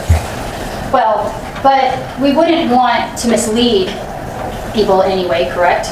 No. So when you're looking at this, and we look at the trend of the trajectory, you would agree with me that if we are going in and trying to find a line that curves through these dots, like we do in statistics, we would wind up tracking pretty consistently with him still continuing to grow. I don't think you can say that from all these dots that are all over the place after his 4th birthday. Okay. Well, and this isn't after his 4th birthday, right? This is before, I mean, your chart starts before his 4th birthday. No, but after his 4th birthday is when we start getting all these outliers. Well, okay. That's because that's the data you have. I mean, you don't know what his, there was only 2 data points between that you include. I didn't go back behind the 4th birthday, correct? We were only, anyway, let me just continue. The point is that what I heard you saying is you cannot make a conclusion one way or the other whether or not he was actually growing during that time period.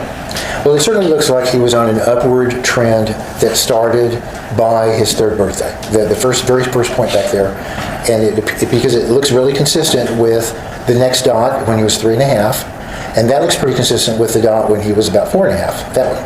Okay. And so consistency is one of the tools that we use to try to figure out when we have all these outliers like this, is what seems to be the most consistent set of data. So those 3, to me, look like the most consistent. All right.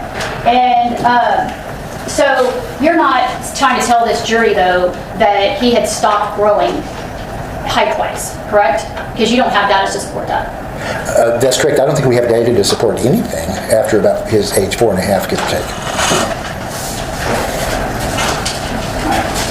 So then,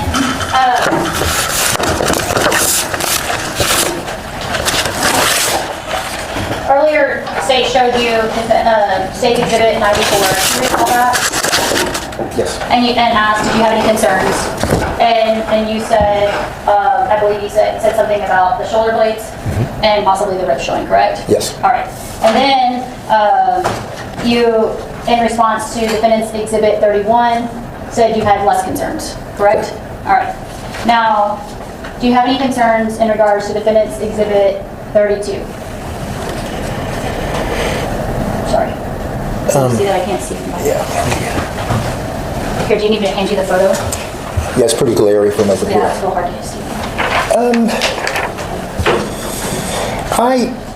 I'm not sure there's a concern there. I mean, in this picture, he looks like a skinny kid, but just going off a picture with no other data, I'm not sure that it's enough to really express a strong concern. Okay. And I'm showing you what's been marked as Defendant's Exhibit 22. And do you have any concerns there? Same observation. He looks a little skinny, but particularly with clothes on, which of course is going to decrease our ability to give an opinion on this topic. I don't know that there's a specific concern to express. And you see the buccal fat on his face? What is buccal fat? Sorry. Well, that refers to the fatty tissue that most of us have here in our cheeks. Okay. And does he have buccal fat? Let me see. Yeah, I think he probably does. Okay. And does he have buccal fat here on Defendant's Exhibit 32?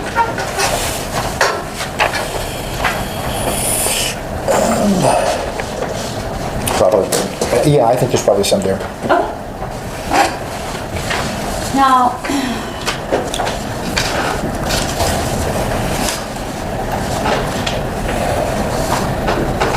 you spoke earlier about this I'm showing you what's been marked as State's Exhibit 219. Can you see that? It's the BMI for age boys. Jody, that hasn't been admitted. Oh, I'm sorry. I thought y'all had admitted it. I apologize. Was it using, I'm sorry, go ahead. I thought you, okay. I don't think we admitted 219. Can you check? State's Exhibit 219 was only identified, marked for identification. Oh, It was not okay. admitted. Okay. All right. So I'm going to go ahead and this is your representation of a chart that you've looked at, correct? Yes, I put the dot down there. Okay. And you estimated where that dot should go. It wasn't done through a computer or anything. You were just eyeballing it, correct? I guess you could say that, yeah. And so, but this is a chart that would generally be relied on in your field and professional field? Yes. Okay. At this time, Your Honor, I'd like to admit State's Exhibit 219. State's Exhibit 219 is admitted and may be called. So, we're showing you the chart, and you would agree with me that you've only found one BMI on the chart, correct? You've only logged one data point? So I think there's more BMIs in the records. I was only asked to chart that one. I understand.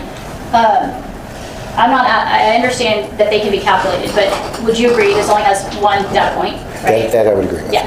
And, but would you agree with me that that you have not come to the court with a chart that tracks the child's BMI? That's correct. And you believe that the BMI is significant because it can tell you more about the child, not just the child's. Well, why is it significant? Why is BMI significant? So it's calculated in a way that the individual variations due to like body type or body shape, it's not influenced as much by that versus it sets up a standard that's more reliably compared to the rest of the population.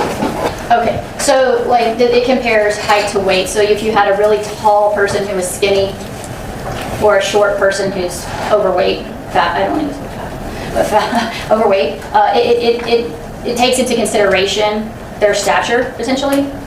Well, it is a way of measuring weight for height, but if you just compare the weight to the height, that is overly influenced by body shape.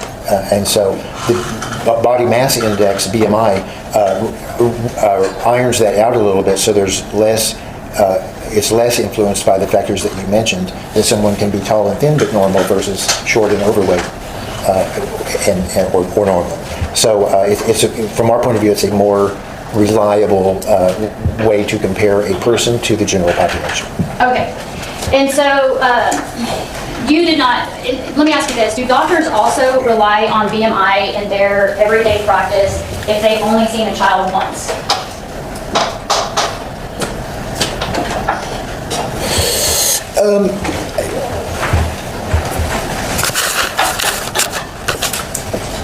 I mean,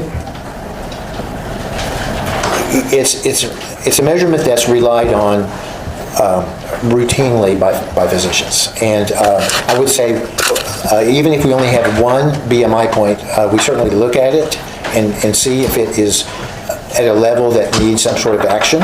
But I believe what you're referring to is that it's really the trend over time that's more important. Is the BMI going up, meaning the person's gaining more weight? Is the BMI going down? Is the person losing weight, etc.?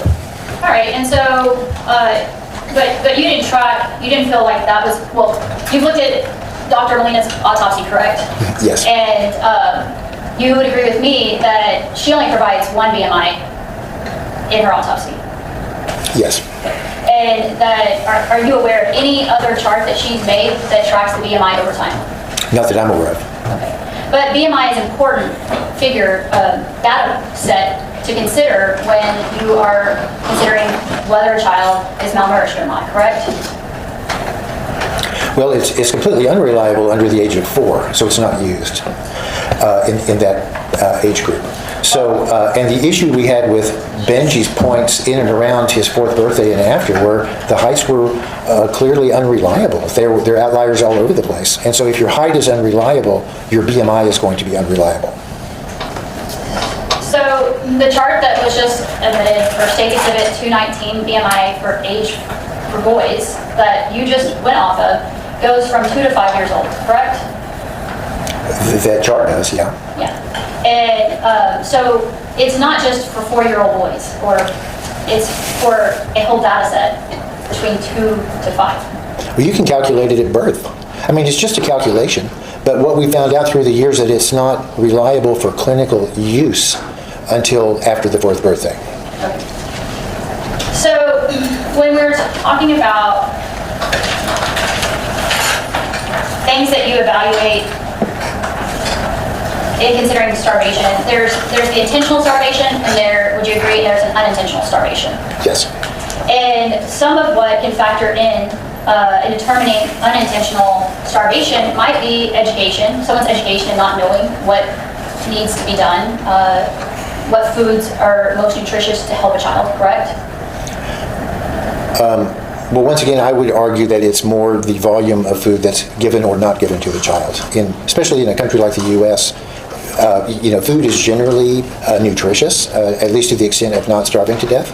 And so if a child is getting a reasonable amount of food, they're not going to starve to death. So if you have parents that are reporting on 7/21/2021 that the child is eating but has had difficulty putting on weight and had needed nutritional supplement like shakes, and you're looking at a child that doesn't weigh very much, it would be real easy to just say, hey, you know what, let's just make sure that he's getting the right nutrients and to hook him up to an IV to see if it's the parent's fault or it's a failure of the child's metabolic system, correct?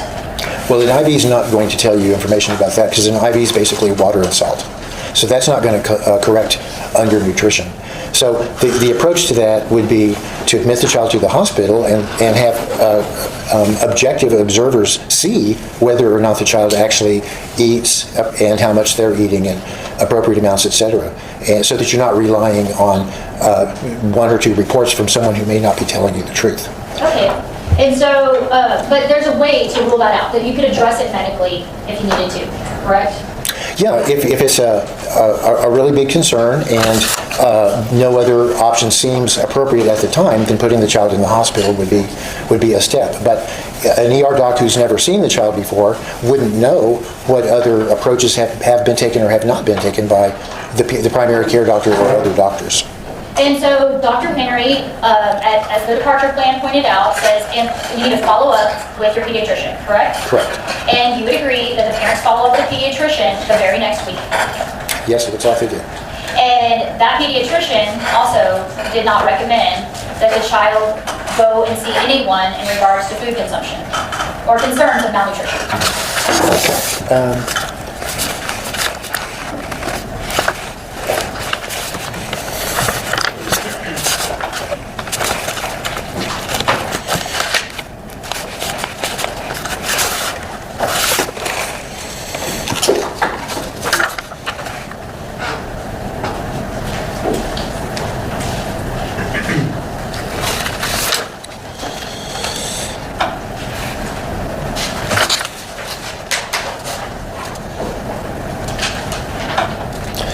Well, actually, when the parents brought him in to see Dr. Lopez on July the 26th, they didn't even ask about weight. It was the ears that concerned them.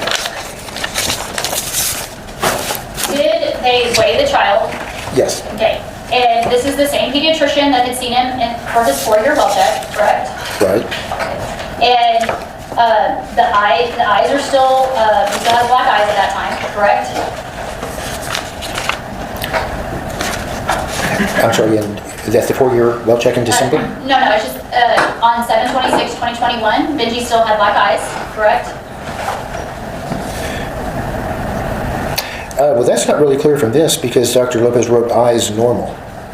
Okay. If a photo has been admitted into evidence on 7/26, that was taken 7/26/2021, and you can still see the black eyes, then they would be present at that time, correct? I would assume so. Apparently Dr. Lopez wasn't really sure about that, but, oh no, he did say, I'm sorry, I apologize, contusion under both eyes bilaterally, so he did notice it. Okay, so, and Dr. Lopez was aware that CPS was involved. Yes. Okay. So the child is being looked at considerably by trained medical professionals for child abuse, yes? Well, I don't know if they told him about Center for Miracles being involved or not. He just says CPS called and wants medical records. Well, and I understand that, but my point is that if Child Protective Services is involved, then you would also believe that they are aware.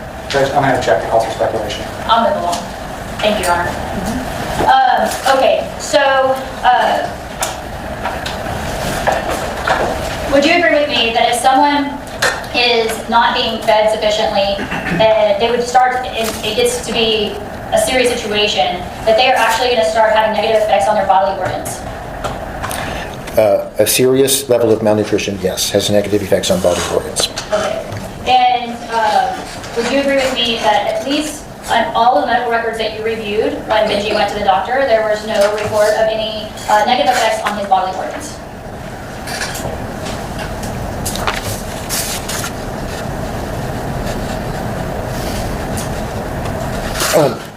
Well, certainly none that were labeled as such. Okay. You have no problems with his vital functions at any of those 3 visits in July, correct? Yes, that's correct. Now,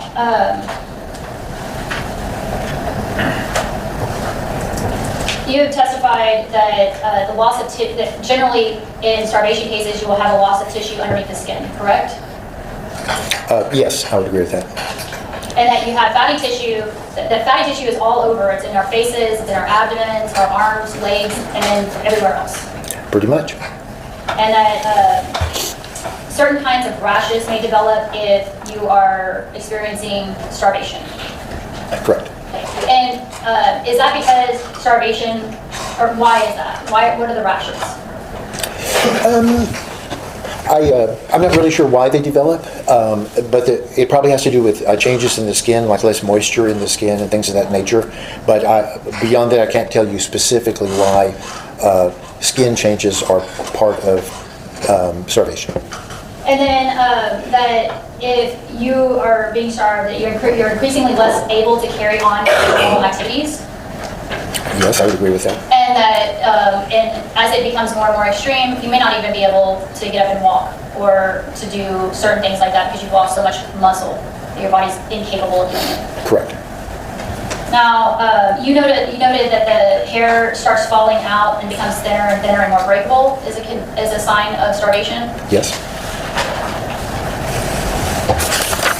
And then in this term, there's 2 types of starvation, or I guess, is it malnutrition or starvation? The kwashiorkor? Mm-hmm. Can you pronounce that name for me? Kwashiorkor? Yes. Okay, thank you. Kwashiorkor, and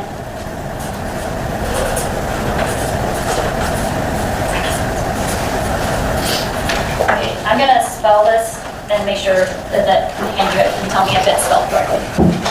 Is that? Mm-hmm. Yes, ma'am. Okay. And Your Honor, can I, as a demonstrative, just to show the spelling of the word publish? Do you have any objection? No. Okay, yes, that's fine. And then on, what is kwashiorkor? So that kwashiorkor is a type of malnutrition where the person is still having access to carbs, carbohydrates, not necessarily a normal amount, but at least some, but is not having access to protein or fat. So they are getting some calories and a little bit of nutrition, but it's a very skewed kind of nutrition that really doesn't provide optimal conditions for the body to grow. And these are children that you may have seen photos of from West Africa, which is where this is seen the most, where they are very underweight and very weak and everything else, but have very distended bellies. Okay, and then what is the other kind? The other kind is called marasmus, M-A-R-A-S-M-U-U-S.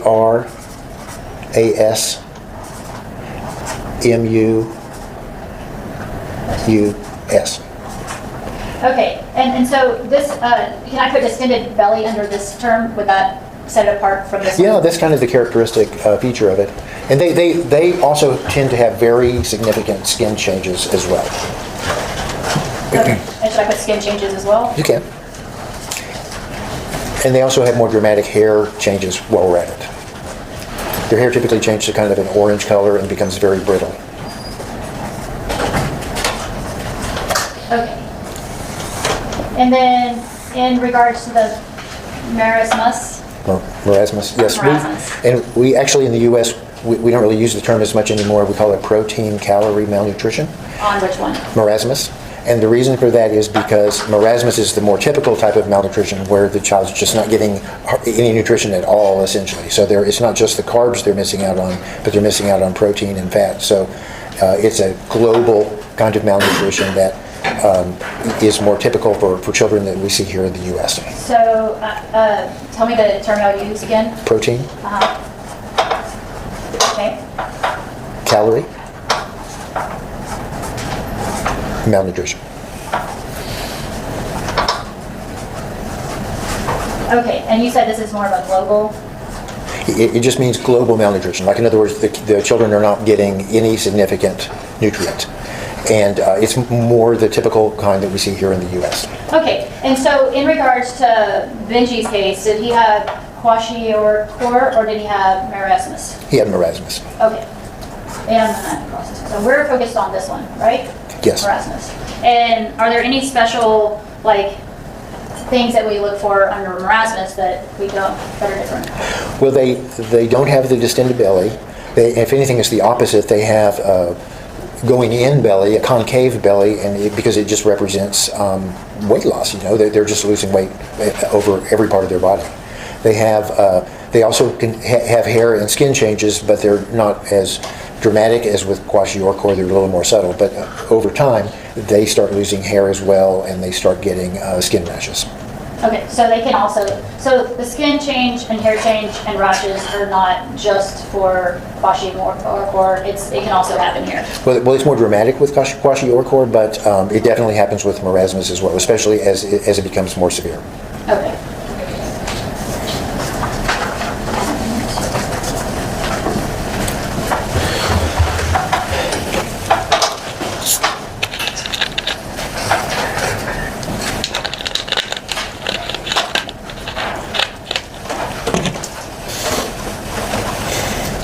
Now,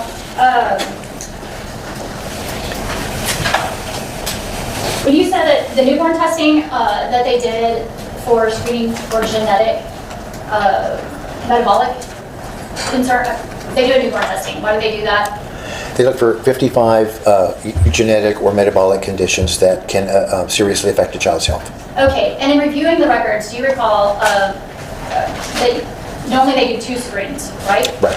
And did you ever see a second screen for Benji? I think I only saw one. Okay, and why would you need a second screen? Why do they do 2 screens? Well, in the ordinary situation where a baby's born and goes home the next day or the day after that with a parent, they haven't had enough protein feeds yet to really develop those metabolic pathways that are being tested. And so typically when a baby comes back in for its 2-week checkup, they go back to the hospital and have a second test. Now, since Benji was there for longer than just a couple of days, it's possible that that had something to do with why only one was done, but I honestly don't know that for sure. And it's entirely possible that he had a second one, but the results were just in a different place or something like that. And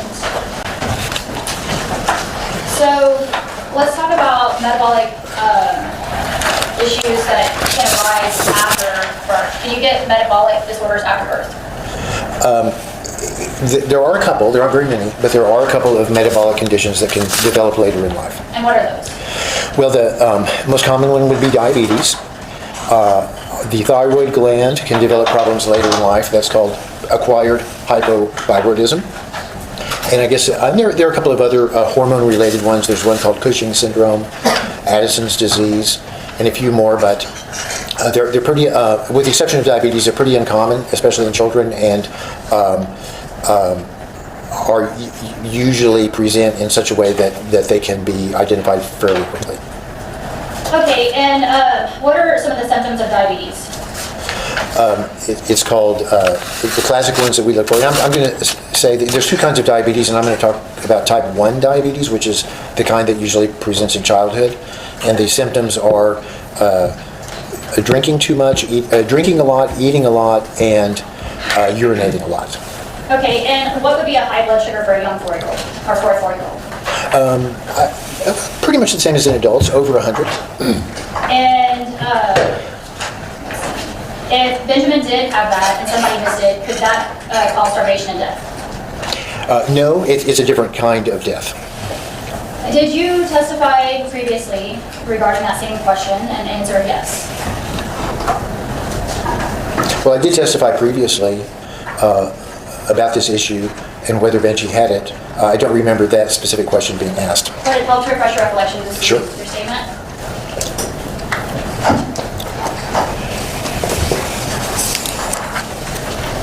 Okay. Only when he was dying, and if Benjamin did have that. Well, it could certainly cause death if someone missed it. Starvation probably isn't the right word. Okay, but if somebody missed that Benji had diabetes, it could cause death, right? It would cause death to miss. Symptoms of diabetes. It's called, the classic ones that we look for. And I'm going to say that there's two kinds of diabetes, and I'm going to talk about type 1 diabetes, which is the kind that usually presents in childhood. And the symptoms are drinking too much, drinking a lot, eating a lot, and urinating a lot. Okay, and what would be a high blood sugar for a young 4-year-old or for a 4-year-old? Pretty much the same as in adults, over 100. And if Benjamin did have that and somebody missed it, could that cause starvation and death? No, it's a different kind of death. Did you testify previously regarding that same question and answer yes? Well, I did testify previously about this issue and whether Benji had it. I don't remember that specific question being asked. Would it help to refresh your recollection to see Sure. your statement?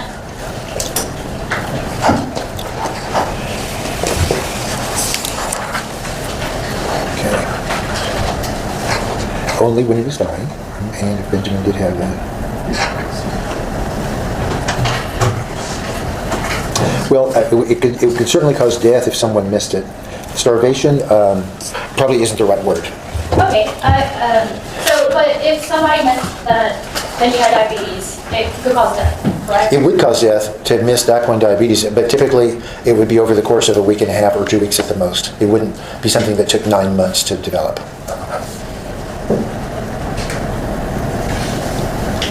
Now, would you agree with me that in your specialization in child abuse, diabetes isn't really your focus? Is that correct? Well, it is in the setting of medical neglect. Like if a family is not getting the diabetes treated, we would certainly get involved with that. Okay, and so are you aware that Benji received CPR in this case? Yes, I am. And that he had EMS came out to him? Yes. And that he had a finger stick glucose of 300? Yes, I'm aware of that. And is it possible he had diabetes? Well, I mean, I guess it's possible he developed some form of diabetes as a terminal event, like as he was dying. But once again, diabetes doesn't,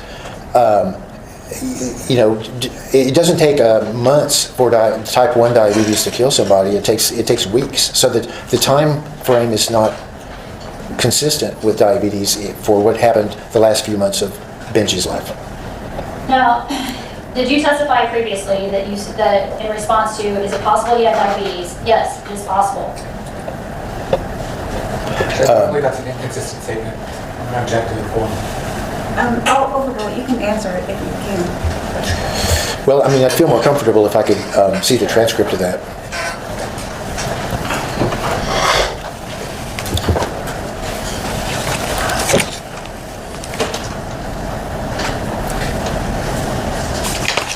Yes, I did say it was possible.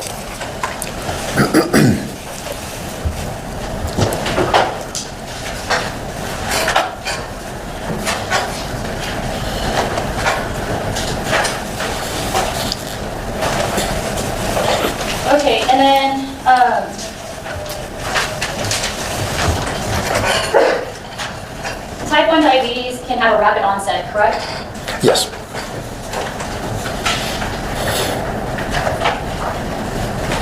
And are you aware that he had 214 glucose level at the ER on 8/17/2021?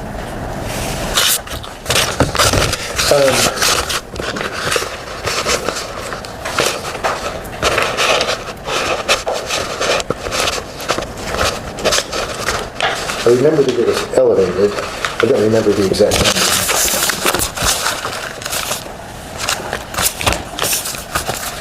Would it help to see your card?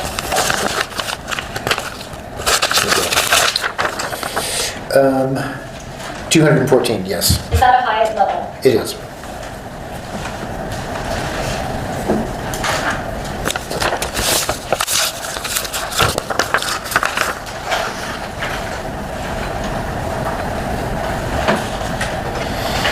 Now, I need to show you what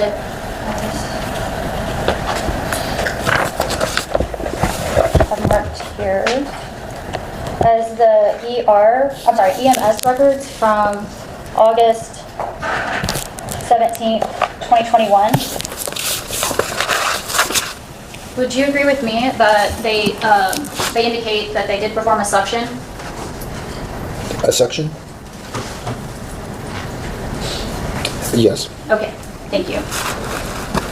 And would you agree with me that in addition to the EMS doing a suction on Benji, the ER doctor also did a suction of the contents, of the internal contents of the stomach? Yes. I pass the witness. Okay, proceed, Dr. Yes. Dr. Lewis, I'm going to show you first what's already been admitted safety exhibit number 1 of 3, which is the records from the communicator, the pediatrician.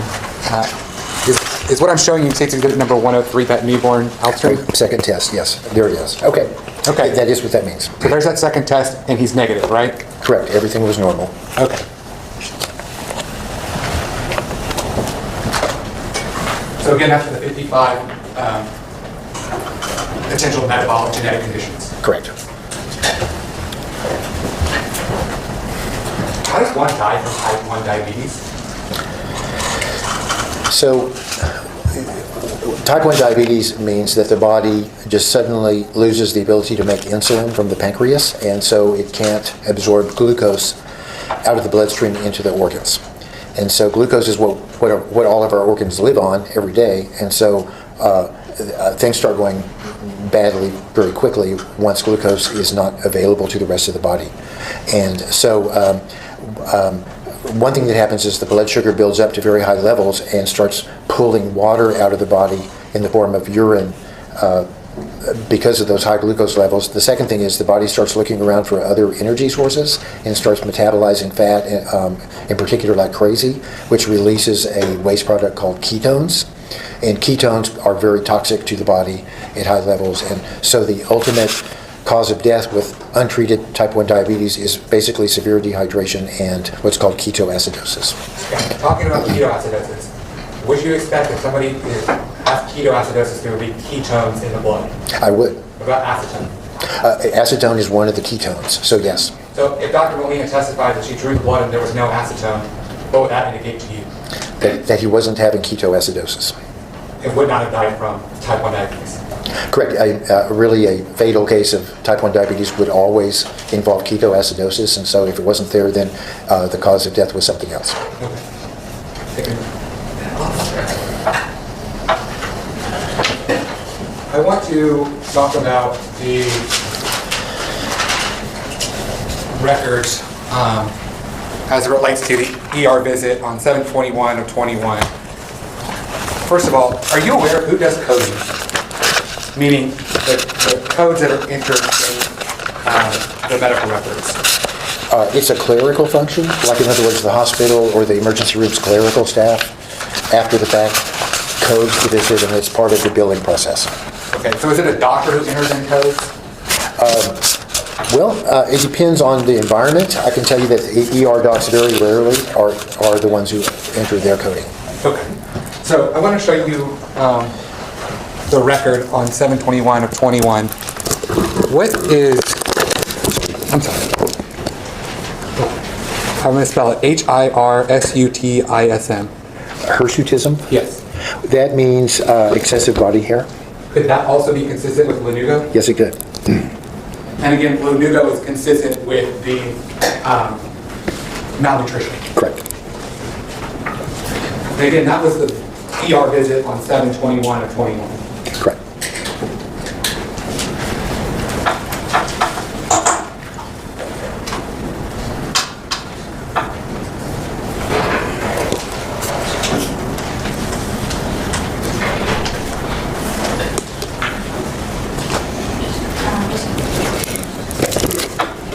So I want to look at, I'm sorry, again, the record on 7/21 of 21.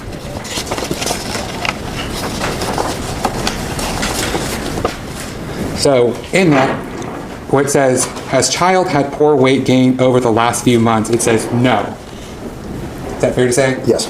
Did Benji go to the Chosic ER prior to 7/21 of 21? Yes. And what was his weight then?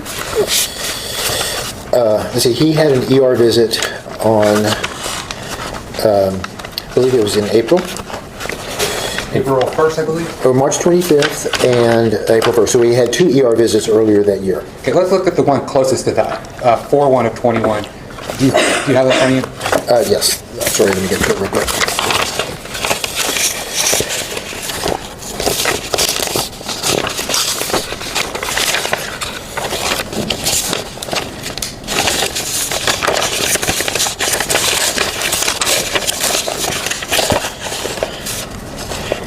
For 1 of 21, he weighed 14.6 kilograms. Okay, is that consistent with the child having that he's not having poor weight gain over the last few months?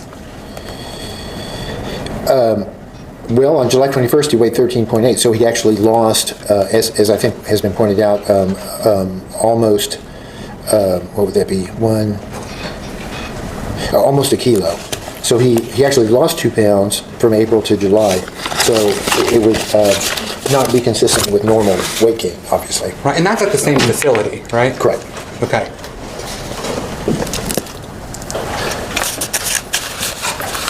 These types of, do you need to see it again, that when I'm talking about these screens that are entered in sometimes? Oh, I don't have a copy of that. Okay.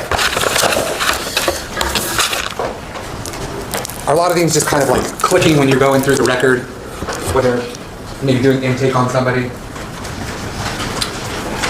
Yes, they're done very quickly, but I would also point out that the information is obtained from the parent or guardian who comes with the child. Right, and then in that, you can look below that. Does it talk about eating, the child eating?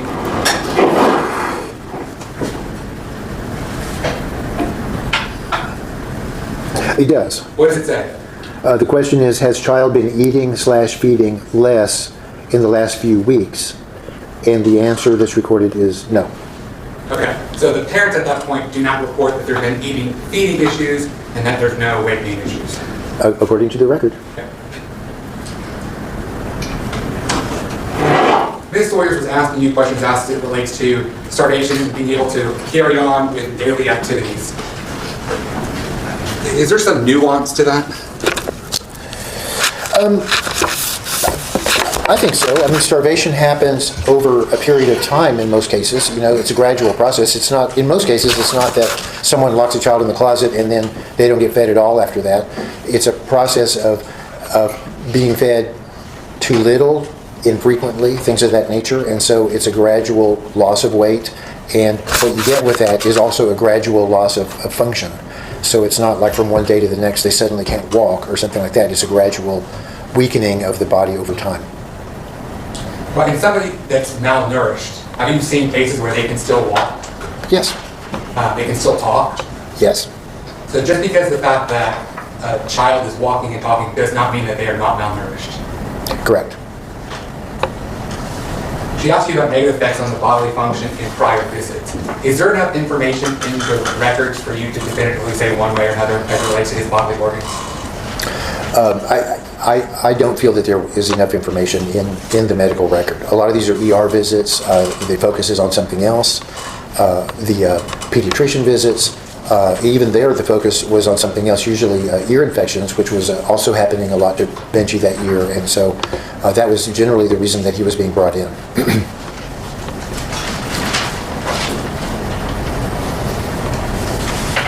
When we were talking about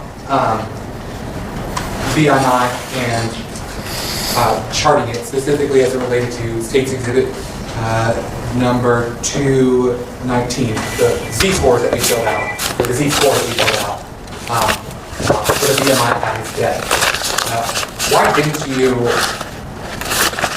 chart the BMI? I apologize. There was actually an exhibit that was right here that now I'm not seeing, and I just want to make sure it isn't getting lost in my paperwork or someplace else. This one? No, it was this one, but without the extra marks. I think the Sawyer put it here on the...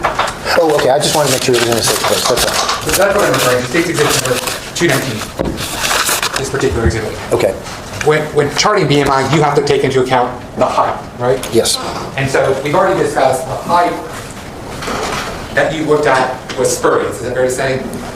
Well, starting around age 4, it certainly looks like that at least some of the heights were not accurate because there are these outliers all over the place. So if you can't trust the height measurement, the BMI is not going to be trustworthy either.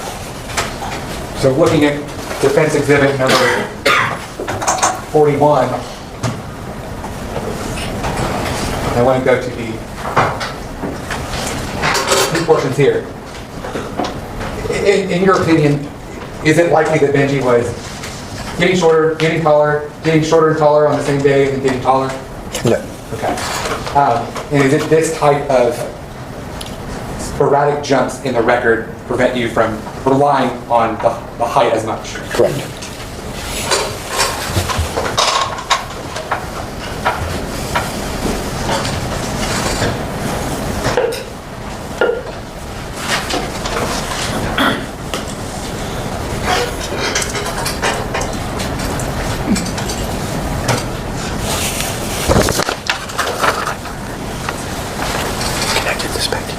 As it relates to self-harm that was indicated in the record on the Joseph visit in 7/21 of 21, to your recollection, did you see any other medical records that indicated that Benji was engaging in self-harming behavior?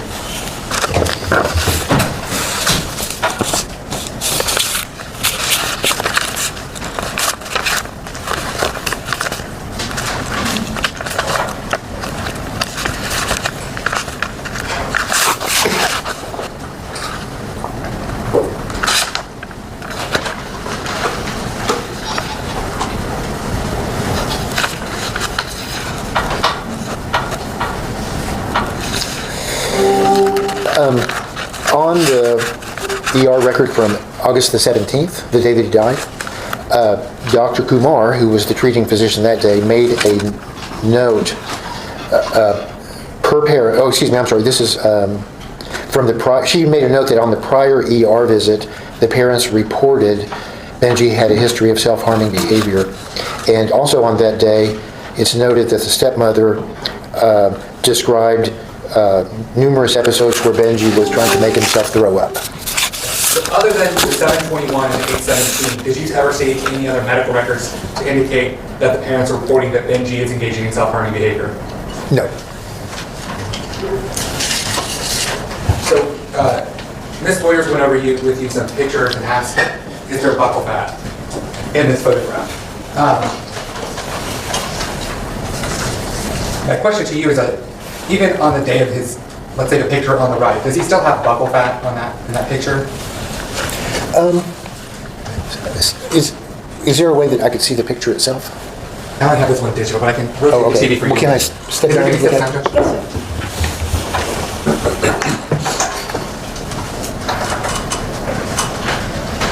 Well, he definitely has buccal fat there. You can see his cheeks are nice and round.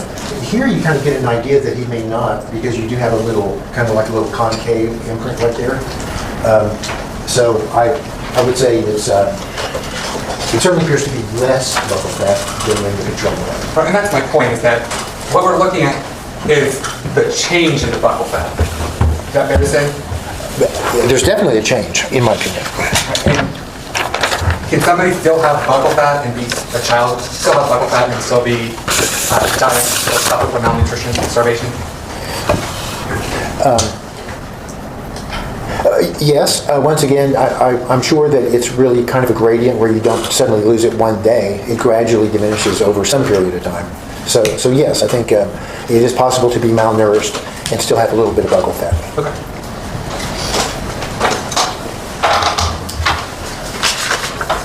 Here's another one.